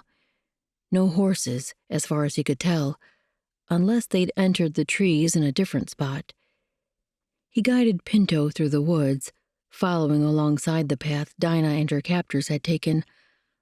After only a few minutes, the trees ahead thinned, like maybe the woods opened up to a clearing. He slowed Pinto. Maybe he should dismount and move forward to see what lay beyond the trees. It might only be a gap before the forest continued, but surely he was closing in on the blackguard who'd taken Dinah, and surprise might be his best weapon. He dismounted and tied the gelding to a branch, then crept on with his rifle at the ready. The closer he came to the opening in the trees, the better he saw the structure. A cabin. But when he peered from behind a trunk at the edge of the clearing, his unhindered view showed it was really just a tiny shack, the boards ill-fitting and some nearly rotten. A surge of anger swept through him. Dinah must be in there, and what were they doing to her? He scanned the distance to the building. They wouldn't expect him. Dinah herself wouldn't even expect him. A check of his rifle showed it was ready to fire the instant he pulled the trigger. He sprinted forward, staying low, trying to keep his steps from pounding the ground as he neared the cabin. When he reached the building, he halted, doing his best to breathe quietly so he didn't alert anyone inside. A sound drifted through the wall, something like a grunt, then a scraping. A man's voice spoke. "Are you sure?" His words cut off, then a gasp. Jericho ducked to see in through one of the larger cracks between boards. It took a moment for his eyes to make out the two forms standing in the middle of the cabin. The outline of one showed she wore a dress. Dinah. It had to be her, though he couldn't see more than a vague form with so little light inside. The other figure stood beside her, and they seemed to be bending over something. He had to see better, and he had to get in to save her. He stepped toward the door. It wasn't latched, just pulled too. Maybe the latch didn't work, as dilapidated as this shack was. Or maybe this was a trap. He pulled the door open a crack to peer in. From this angle, he couldn't see much more other than the fact that Dinah's arm moved back and forth. What was she doing, bent over like that? Keeping the door cracked open with his foot, he prepared his rifle. He'd go in quietly until he knew what was happening, but he'd be prepared to shoot if necessary. As he slipped inside, the man standing beside Dinah cried out. Jericho's pulse slammed in his neck, and he aimed at the stranger. "Get away from her, or I'll shoot." Dinah had to get this artery closed. She pressed hard on the binding she'd secured, but blood still leaked through. At least it wasn't the full flow. This was how Pop had stopped the bleeding the time she'd helped him with the amputation. Wasn't it? Had she missed a step? A voice buzzed behind her, and it wasn't until the man at her side turned and spoke to the newcomer that she registered what was happening. Was that Jericho? Keeping steady pressure on the bandage, she glanced over her shoulder. Her heart raced at the sight of him holding a rifle. He must think she needed saving. At one time she did. But now she was willingly performing the surgery. How had he found her? He wasn't looking at her, though. His steely glare focused on Mr. Ishmael, the driver who'd brought her here. "Get away from her, or I'll shoot." Mr. Ishmael sidled away. She had to turn back and focus on slowing this artery enough that she could stitch it closed. But she could talk as she adjusted the pressure. "Jericho, he's not dangerous." "Are you hurt?" There. The flow had slowed enough that she could stitch the artery closed. She reached for the suture she'd already prepared. "I'm not hurt. He brought me here to doctor this man's broken leg. The only way to help him was to remove the limb. I have to move quickly so he doesn't lose too much blood." She nodded toward Ishmael, whom she'd made scrub his hands and arms clean before they began the surgery. "Hold this steady for me." He'd been an unwilling participant from the start, but she couldn't manage this operation without an extra set of hands. He didn't approach to do her bidding, so she glanced up at him. His leathered face had turned impossibly pale, and he stared at the wash of blood before her. She used a stern voice to pull him from the stupor. "I need you to hold this, now. He'll bleed out if I don't hurry." "I'll do it." Jericho's quiet tone came from behind as his footsteps approached. He placed himself between her and Ishmael, keeping his rifle in one hand. "You'll have to put down the gun. He won't hurt us. He just wanted help for his friend here." She shifted to allow Jericho room to take the bandaged artery from her. "Hold it just like this, firm and steady pressure while I stitch." He leaned the gun against his leg and did as she directed. Thank the Lord Jericho wasn't squeamish around blood. With a capable assistant, she was able to focus fully on closing up the new end of the limb. By the time she finished the job, washed her hands, and applied a clean bandage to the site, the strain had tensed every part of her, especially her neck and shoulders. Her back ached when she attempted to straighten.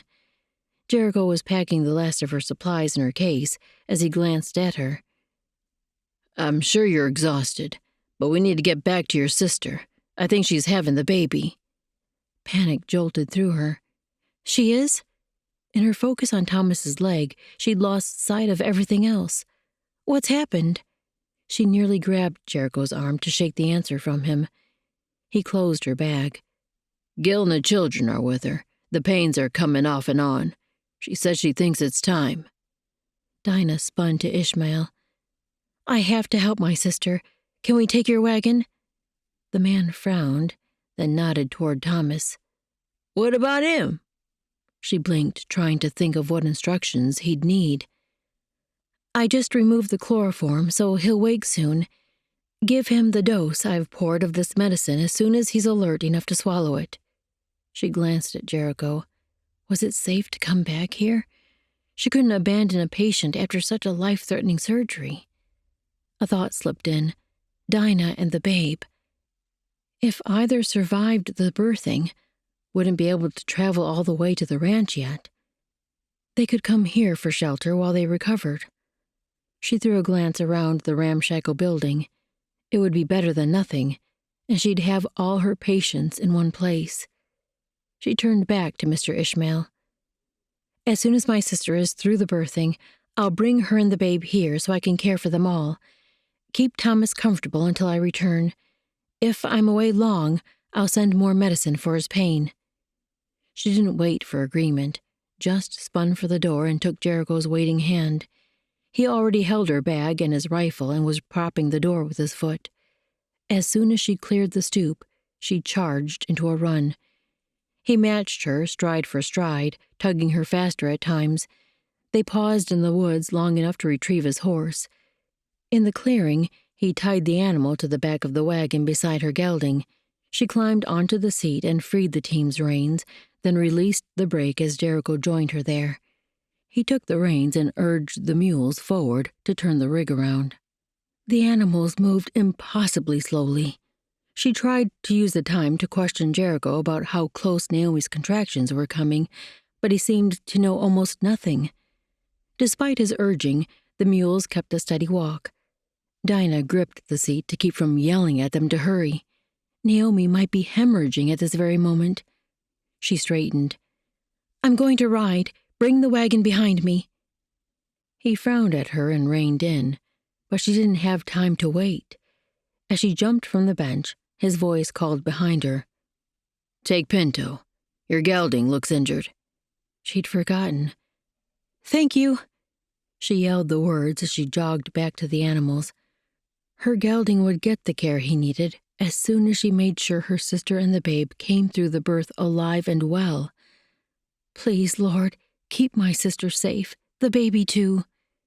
Childbirth could be deadly even under healthy conditions, but giving birth so early and on the side of a mountain.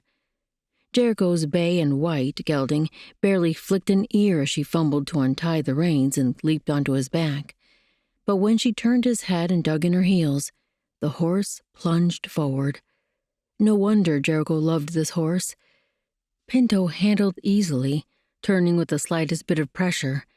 His powerful stride covered far more ground than her own horse's. She had no doubt if she asked him for more speed, he would deliver abundantly. When they reached the Mullen Road, she turned the horse up the slope and urged him faster. "Protect us from a fall, Lord." The last thing she wanted was to injure Jericho's mount the way her own gelding was hurt, but every second might make the difference for Naomi's life. How much farther? She strained to find the section of fallen trees where they'd turned off the road. Would she recognize it, especially at this speed? She shouldn't have worried, or perhaps she should have worried more. Naomi's anguished cry alerted her to her sister's location long before she reached the turnoff. Panic flared through her. God help Naomi. At least Naomi still lived. She pulled hard on Pinto's reins when they reached the edge of the road where other horses stood. After leaping to the ground, she reached for her medical case, but she left it in the wagon. No matter, Jericho would bring it. She spun and jumped over the logs that blocked the way to her sister. When Naomi and the others came into sight, she slowed so she didn't disturb a contraction. Naomi lay curled on her side, in almost the same position Dinah had left her, but the guttural cries tearing from her throat showed exactly which part of childbirth she'd reached. The final stretch. She must be pushing, or perhaps fighting not to push.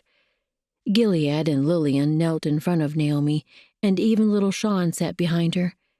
The boy jumped up at Dinah's approach, and all three looked like she'd just arrived to pull them from a nest of rattlesnakes. If only she had such a magic ability to fix the situation. Gil and Lily scrambled back as she drew near, and she dropped to her knees by Naomi's side. "I'm here. Tell me what's happened. Are you feeling the need to push?" Naomi gulped in air frantically, breathing far too quickly as she fought through the pain. Take deep, long breaths. We have to slow your inhales." As she spoke, Dinah moved her hands over Naomi's belly to check the position of the babe. "Breathe in slow. Now out slow." She used her voice to show the speed she meant. The babe was definitely in the birth canal, maybe even already showing. The moment Dinah stopped talking, Naomi's breaths came hard again. She helped her count through each breath as she shifted Naomi's skirts to see if the babe had already entered the world. Gil had backed away with both children, giving them privacy. Dinah glanced up at them. "Jericho's coming with the wagon. You might want to meet him. Lily, can you stay in case I need help?" The girl didn't look as frightened as the fellows. Her determined nod proved her courage. While Gilead and Sean made a wide half-circle around them, Dinah focused on her sister again. This contraction had finally subsided, and Naomi lay limp, though still breathing heavily. Dinah kept her voice soft and encouraging. "That's right.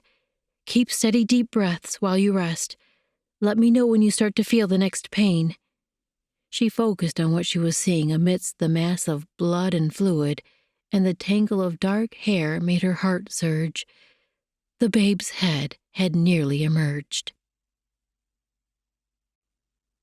Chapter 31.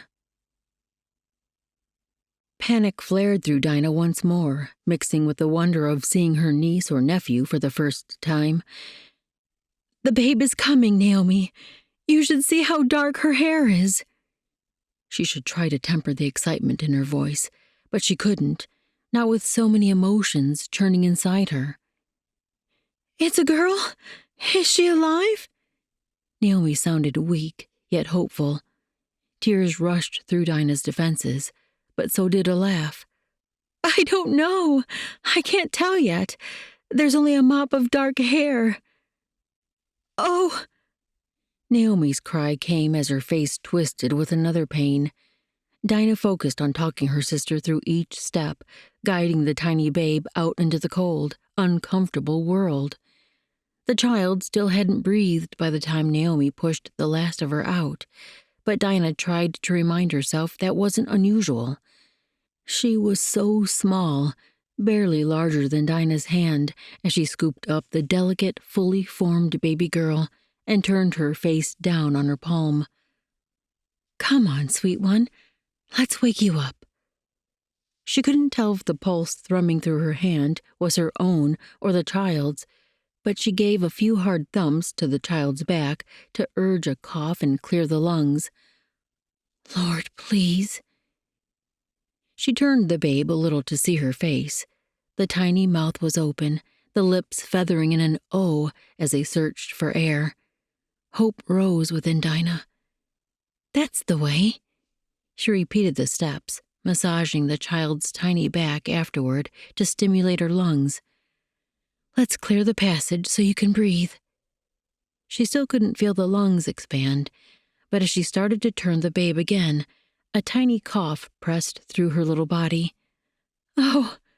Dinah's own breath whooshed out with the strength of her relief. "Is she alive?" The fearful hope in Naomi's voice pressed in Dinah's chest. "She's breathing now." She didn't want to give too much encouragement yet. There were still so many obstacles for this precious new life to overcome before her survival would feel secure. She wrapped the babe in the blanket Lillian handed over. The child's lungs did seem to be working well. Dinah needed to do a full inspection, but maybe a minute for mother and child to meet would do them both good. The wonder on Naomi's face as she took her daughter and tucked her close made all the fear, all the effort, all the hardship insignificant. Soft footsteps sounded behind her, and she glanced back. Jericho stood behind her. Naomi looked like she wasn't ready to hand over her daughter yet, and the babe was making sweet cooing noises, a good sign. For her own part, Dinah wanted so much to sink into Jericho's strength for just a moment. From the instant he'd found her in the shack amputating Thomas's leg, his steady presence and unwavering help had been a relief. More than that, a gift from above. as though God had brought him to her at the very second she needed him. Certainty filled her spirit. She'd felt from the beginning, when she first laid eyes on that duplicitous advertisement, that the Lord was guiding them. So many times along this winding path, she'd questioned whether she'd heard wrong, or if she'd missed a direction the Father tried to give them. But God was faithful. Even when she didn't listen well, He could still use her mistakes to accomplish His will. And when she yielded to Him fully, He could bring her to this promised land more wonderful than she'd ever imagined. She wiped her hands on the cloth she'd been using as a towel, then pushed to her feet. She had so much dried blood on her skin and clothing, she might need a full day to get clean.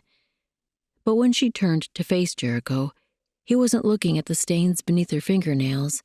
His eyes searched her face, meeting her gaze with a longing that made her own spirit respond. "I'm sorry I let you leave."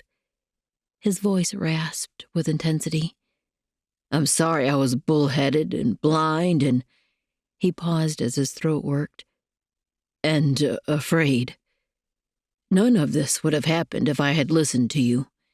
He motioned toward Gilead. "And my brothers." Once more the knob at his throat bobbed. "And to God. He's been trying to get my attention a while, but I was stubborn." Again the tears flowed freely down her face. Could this really be happening? Had Jericho chosen to yield to the Father, to trust instead of letting fear control him? He looked hesitant. "I'm sorry my actions brought all this pain." He nodded toward Naomi, then met her gaze again. "Can you forgive me?" She swallowed and used a sleeve to wipe her eyes. His brows tented in concern, a worry she could ease with a single action. She took that step, moving forward into his arms. His hands wrapped around her, drawing her close, clinging to her with the strength she'd been craving for days. New tears welled inside her. A rightness settled within, cloaking her flurry of emotions with peace that could only come from the Heavenly Father Himself. Thank you, Lord. Maybe God had needed to take her and Naomi away from the ranch so He could work in Jericho's heart.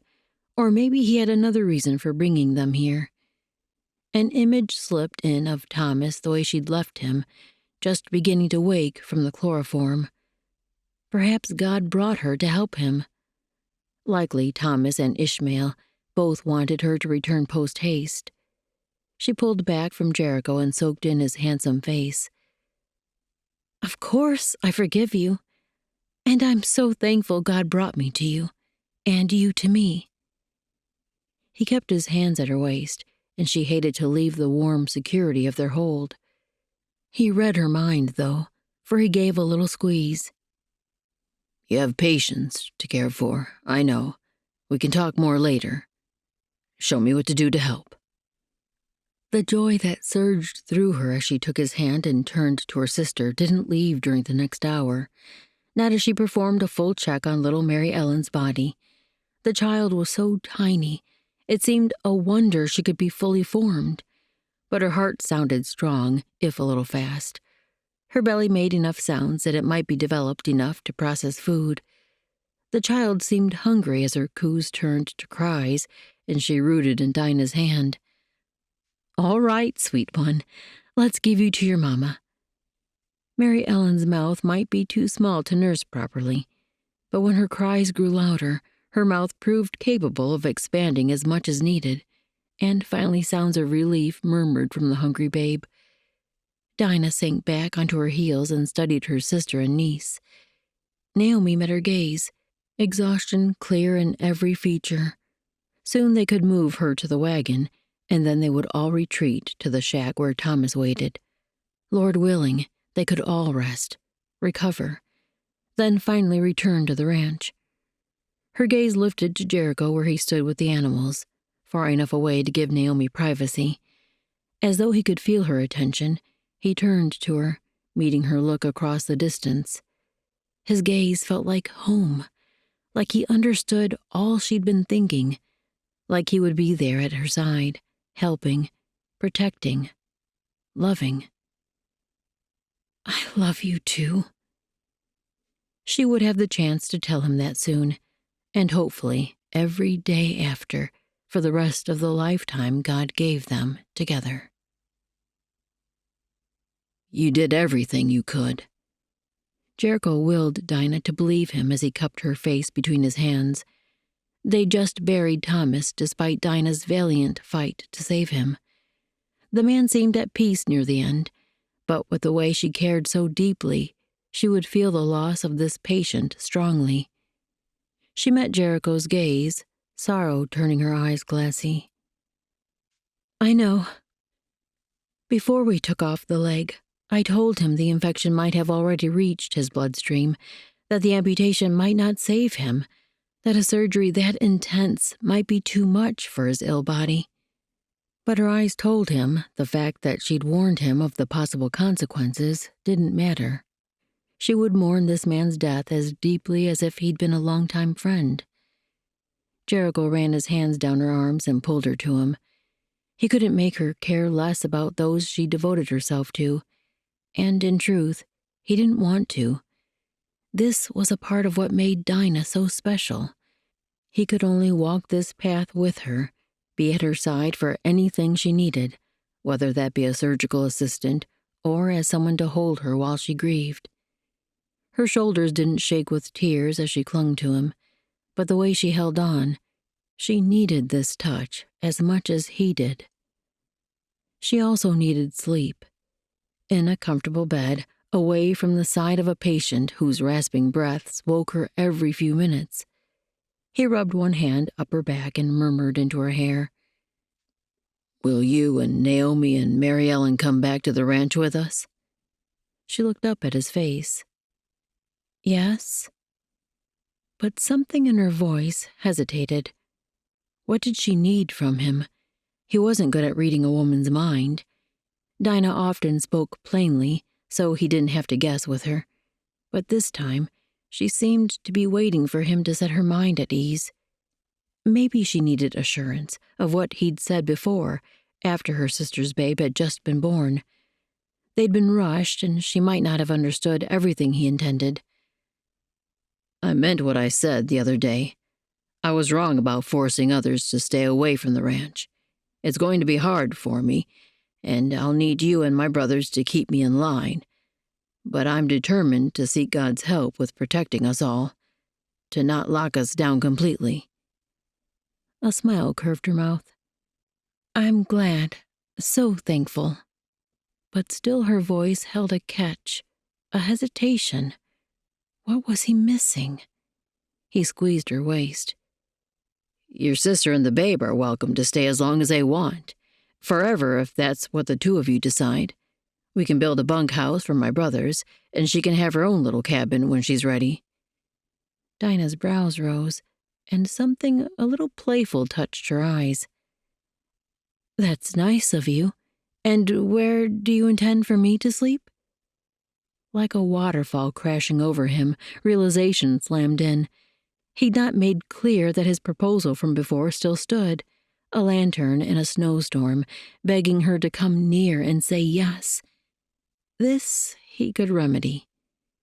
He dropped to one knee, the way Mom always told the story of how Dad proposed. Dinah Wallace, from the day I met you and tried to run you off the ranch, you've taken me by surprise, swept in and saved me and my family. Not always in the way I wanted, but always how I needed. Your caring, your passion, your strength, they drew me in from the beginning. Though I'm a troublesome creature, will you marry me and make me the happiest of men? Once more a sheen made her eyes glimmer, but this time the light inside them shone with joy. She didn't answer right away, and a smile tickled the corners of her mouth. That was good, right? Was she too full of emotion to speak? Surely she wasn't still trying to decide. Lord, I know I've been asking for a lot lately, but Finally, she cleared her throat. My answer to that will depend on how you respond to what I asked a moment ago. He hesitated. What she'd asked? About sleeping arrangements? The teasing glint that crept back into her gaze showed he'd hit on it. Keeping hold of her hands, he rose to his feet with a playful growl and pulled her tight against him. With me, woman. Always with me. You can plant our bed in whatever house you wish, as long as you're there by my side. Then he lowered his mouth to hers. After the first brush of his lips, she pulled back enough to let out a few breathy words. I guess my answer is yes, then. Joy swept through him as he closed in to celebrate. Epilogue. Look how fast she's growing. I wish I'd brought a scale to weigh her. Dinah wrapped the blanket back around Mary Ellen to warm the babe after her examination. Add it to the list. Jude said he'll ride to Missoula next week. Jericho spoke from the bench near the fire, where he carved a new pair of walking sticks for Jonah. A better-fitting pair. Her heart stirred as she studied him. He'd worked so hard this past fortnight to prove he'd changed, that he was willing to trust those he cared about into God's hands. How could she not love him more and more each day? He must have felt her gaze, for he looked up. The warmth in his eyes stirred more than her heart, heating her insides. She snuggled the babe against her shoulder and turned purposeful strides toward Jericho. Jonah sat up in bed, his nose in a book, and Naomi was taking a much-needed nap. With Lillian working in the barn and the others out with the stock, she and Jericho could have a few minutes mostly to themselves, if she didn't count Jonah and the babe, of course. Perhaps if the two of them whispered, they wouldn't garner Jonah's attention. She snuggled in against Jericho's side on the bench as he wrapped an arm around her, pressing a kiss against her temple. Her eyes drifted shut as his mouth lingered there, his breath caressing. Every touch from this man brought her nerves to life. 2 stones should be here any day now, he murmured against her hair. But you can be sure I'm not letting anyone leave until he comes. No chance I'll risk a delay in marrying you. She allowed a smile. The moment they'd all returned to the ranch, he sent Jude to the Salish village to find 2 stones. Then he'd tasked his friend to seek out a minister he knew in Helena and bring him here to the ranch post-haste. She could have offered to go with Jericho to the town to find the man, but she didn't dare leave Naomi and the baby yet, and they both wanted their family around for the nuptials. Mary Ellen stirred on her shoulder, bouncing her head as she searched for milk. Dinah rubbed her tiny back. Are you hungry again, sweet one? You need lots of food to grow big and strong, don't you? As hard as it was to leave Jericho's side, she pushed to her feet and started toward the bedchamber where Naomi slept. Her sister hadn't left the room much these past days. Mary Ellen needed to nurse so often, and when Naomi wasn't caring for the babe, she seemed exhausted. Was it more than the weariness of new motherhood? Dinah had attended many births and checked in with each mother and child frequently after, but this was the first time she'd overseen the daily care of a new mother. Naomi didn't answer her soft knock, but when Dinah pushed open the door, her sister's eyes flicked open. They held a red-tinged sheen that might be exhaustion, or could be the result of tears. Dinah padded to the bedside and settled onto the edge of the mattress. Her sister pushed up in bed. Is she hungry again? A glance at the babe rooting in the curve of Dinah's neck gave the answer well enough. Dinah eased her away so she could place her in Naomi's arms. She's determined to grow. As Naomi took her daughter, the smile sweetening her expression eased the worry in Dinah's chest. Being a new mother was hard, both physically and mentally. But Naomi had been created for this exact role. Give her strength, Lord.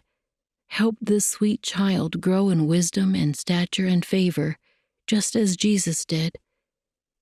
When suckling sounds filled the air, Naomi lay her head back against the headboard. "Thank you." That seemed to be a dismissal, and likely the two would appreciate privacy. Dinah rested a hand on her sister's arm. "I'll come check on you in a little while to see if you want me to take her." Naomi shook her head. "She'll probably sleep when she's full." After standing, Dinah pressed a kiss to her sister's brow. "I love you, Nay. I'm here for anything you need." When she pulled back, Naomi met her gaze with a weary smile. "Thank you." Once more her eyes glistened. Emotions could be abundant after enduring all her sister had.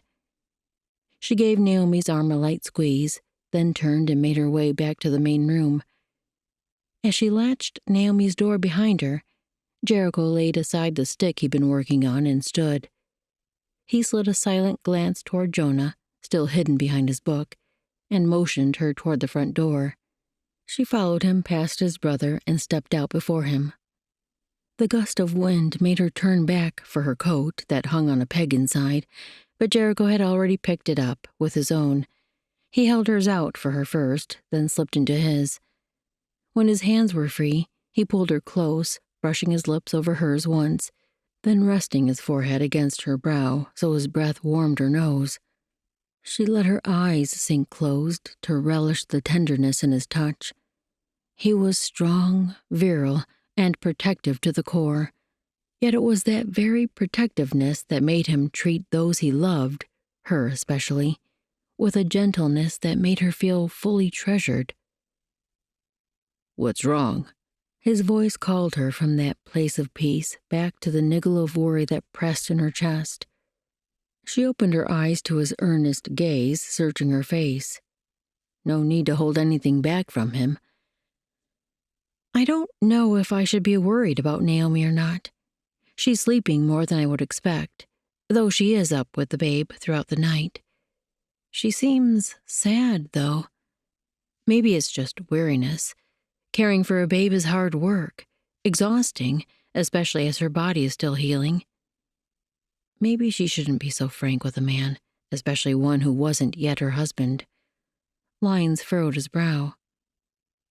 "Your instincts aren't usually wrong. What can we do to help her? Is there something we can bring from Missoula that would make things easier? Can the rest of us help more?" A fresh wave of love warmed through her, and she cradled his cheek. "I don't think there's anything more than what I'm already doing. Mary Ellen seems to be thriving, far more than I would have thought with her born so early." She worked for a smile.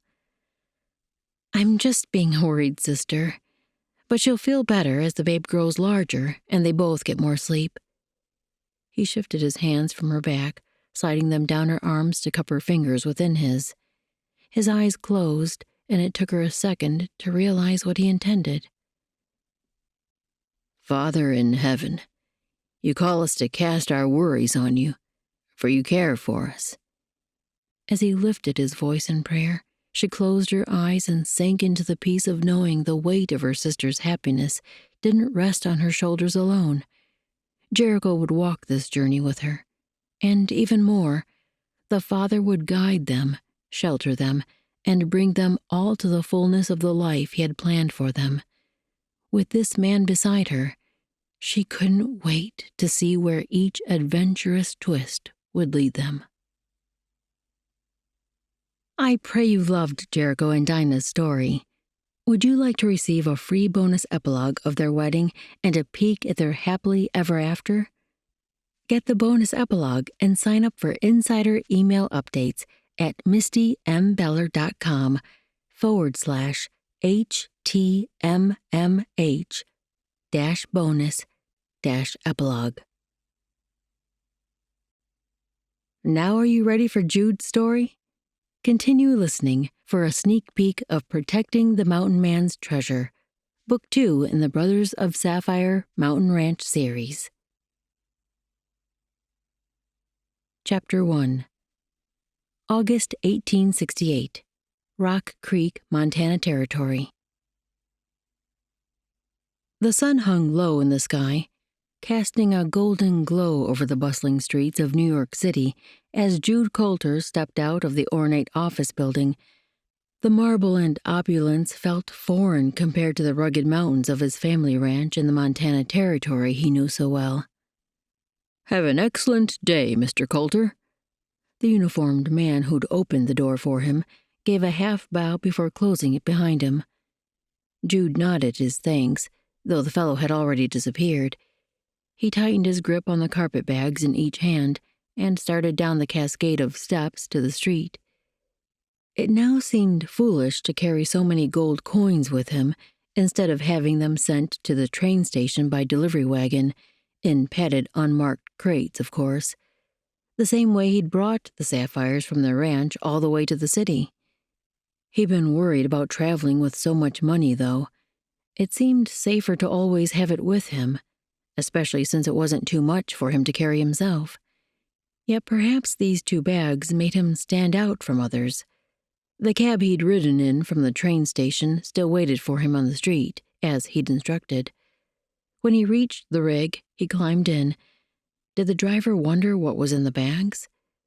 Jude hadn't had them when he first hired the man back at the train station, so their presence now would surely raise a question in his mind. "The station, sir?" The wiry man on the bench looked back at Jude, brows raised. "Yes, thank you." He should have thought to give the direction, not expect the fellow to read his mind. He was out of his element here, no question. The driver called to the horse, and the cab lurched forward, weaving into the flow of traffic. Flow might be a generous word, more like a swirl. Hordes of people and vehicles moved in every direction, their sounds melding into a discordant chorus. Shouts, calls from street vendors, horses snorting and shod hooves clopping against cement and stone, wagon wheels, the creaking of so many harnesses. Too many sounds to dissect, and the effort tightened his body until his head pounded.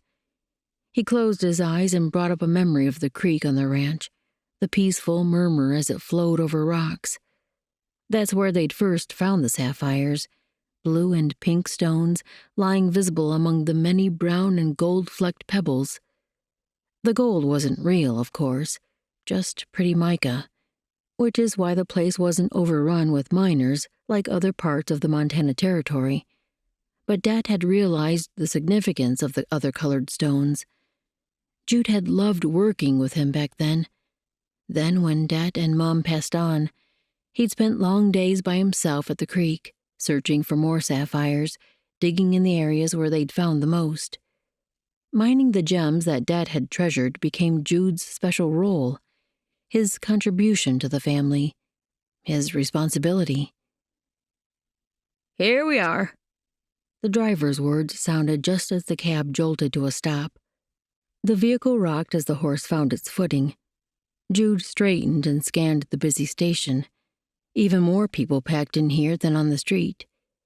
He gripped his bags and stepped from the cart. He had to set down one of the satchels to pull out payment for the driver. "Thank you. Will that suffice?" He'd added another $1 to the amount the man had quoted for the round trip. The cabbie's teeth flashed as he nodded. "That'll do." Jude resecured his grip on both bags and turned toward the end of the station where he'd left his other piece of luggage in locked storage. The porter who'd helped him before was speaking to a dark-haired woman, so Jude waited his turn. As the man gathered her luggage, she was asking about trains heading west, and the porter was explaining the different options available. Though she didn't say so exactly, her words sounded like she was traveling by herself. That seemed odd, but maybe things were done differently in the city. She was a pretty thing, not bigger than a minute, with dark hair pulled back in a tight knot. Though she was asking questions, she seemed to know exactly what answers she needed, as though the man was simply filling in gaps of her knowledge. "Thank you, sir. Good day." Her final words held a light accent that hadn't showed in her earlier questions. Not strong, but different. When she turned to walk past Jude, she offered a polite smile, Her dark eyes held just a hint of a slant, a look that made her beauty even more striking than he'd first thought. He tipped his chin in greeting. Should he also say hello? She passed before he could decide, so he turned to the porter. "How can I help you, sir?" The man looked like he was forcing pleasantness he didn't feel. Dealing with strangers all day couldn't be easy. "I have a bag in holding." Jericho nodded toward his piece. "That one. Coulter is the name." The porter nodded and pulled the carpet bag out of the fenced area. "May I see your ticket, please?" Jude set down his load and pulled the stub from his pocket, then handed it over. The porter nodded. "Very good." He handed over the bag, then pointed to a large number suspended from the metal rafters by the train tracks. "You'll be leaving from platform number 3. After thanking the man, Jude meandered toward the spot.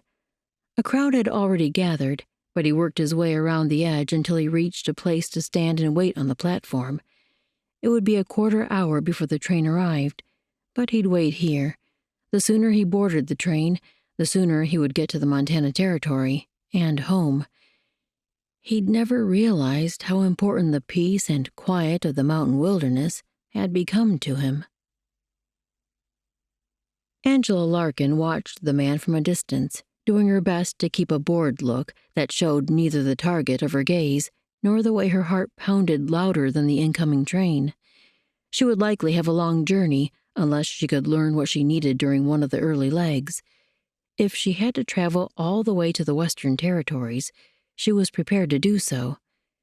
She carried a significant responsibility with this assignment, and she would fulfill her part no matter what it required.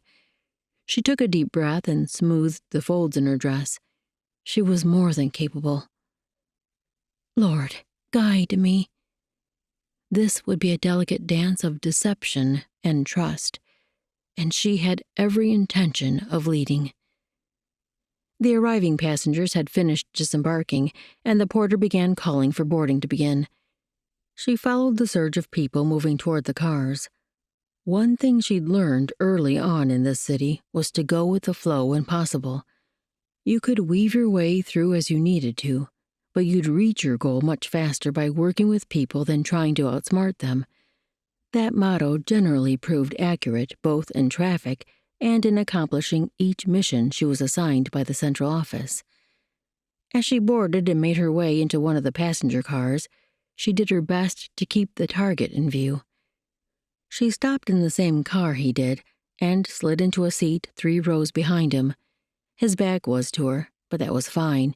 He wouldn't see how often she watched him. When all had been loaded, the train shuddered, then started forward with an unsteady rocking motion. An older man, still standing in the aisle, stumbled. Her target started to jump up to help the man, but he grunted and sank onto his bench before Coulter could act. As the train picked up speed and the view through the windows changed from city streets to rolling countryside, the rocking of the car eased into a smoother rhythm. She reached for the book in her bag, but she'd barely opened to her marker when a movement ahead caught her notice. Coulter rose to his feet and stepped into the aisle. He paused for a moment, gripping his seat back as he found his balance with the movement of the train. She kept her focus on the page before her, watching him from the edge of her gaze. Should she look up and smile? Sometimes it was better for the target to be aware of her, seeing her as just another passenger, especially if she had a convincing backstory. More often, though, she succeeded best when she could fade into the background. So she kept her gaze down, reading the same line over and over as he moved slowly down the aisle toward her. The outside platform was through the door behind her, and he probably wanted air. As he passed beside her, a violent jerk shook the train. Gasps filled the air, and Jude grabbed onto her seat back to keep from tumbling.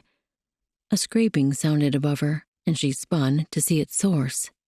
"Watch out!" Jude lunged behind her, diving for a box that slid off the upper shelf. A woman screamed. Angela lost sight of him as he pulled the box sideways, away from the elderly woman on the bench behind Angela. A crash sounded, and she leaped from her seat to make sure Jude hadn't hurt himself. The woman screamed again, the one he'd just saved with his quick actions. But Jude himself lay on the floor, his head slumped against the side of the crate, eyes closed. Mr. Coulter! Angela sprang to his side, dropping to her knees. Lord, don't let him be dead. His chest rose with a breath, so she called again, daring to touch his shoulder for a gentle shake. Mr. Coulter! He didn't blink, no sign of alertness. His head was pushed forward by the box, his chin pushed into his neck. With one hand under his head, she pulled the crate out and laid him flat on the train floor. He still didn't open his eyes. Her mind scrambled for what to do next. She needed help. She was skilled at many things, but her medical knowledge wasn't nearly strong enough for this situation. She looked up at the worried faces gathered around them. Is anyone a doctor? No matter what, she couldn't let anything happen to Jude Coulter until he led her back to the source of the sapphires he'd just delivered. A great deal more than her job depended on her succeeding in this mission. This has been Healing the Mountain Man's Heart, Brothers of Sapphire Ranch, Book 1. Written by Misty M. Narrated by Leonor Woodworth. Copyright 2023 by Misty M. Books, Inc. Production copyright 2023 by Misty M. Books, Inc. Thank you for listening.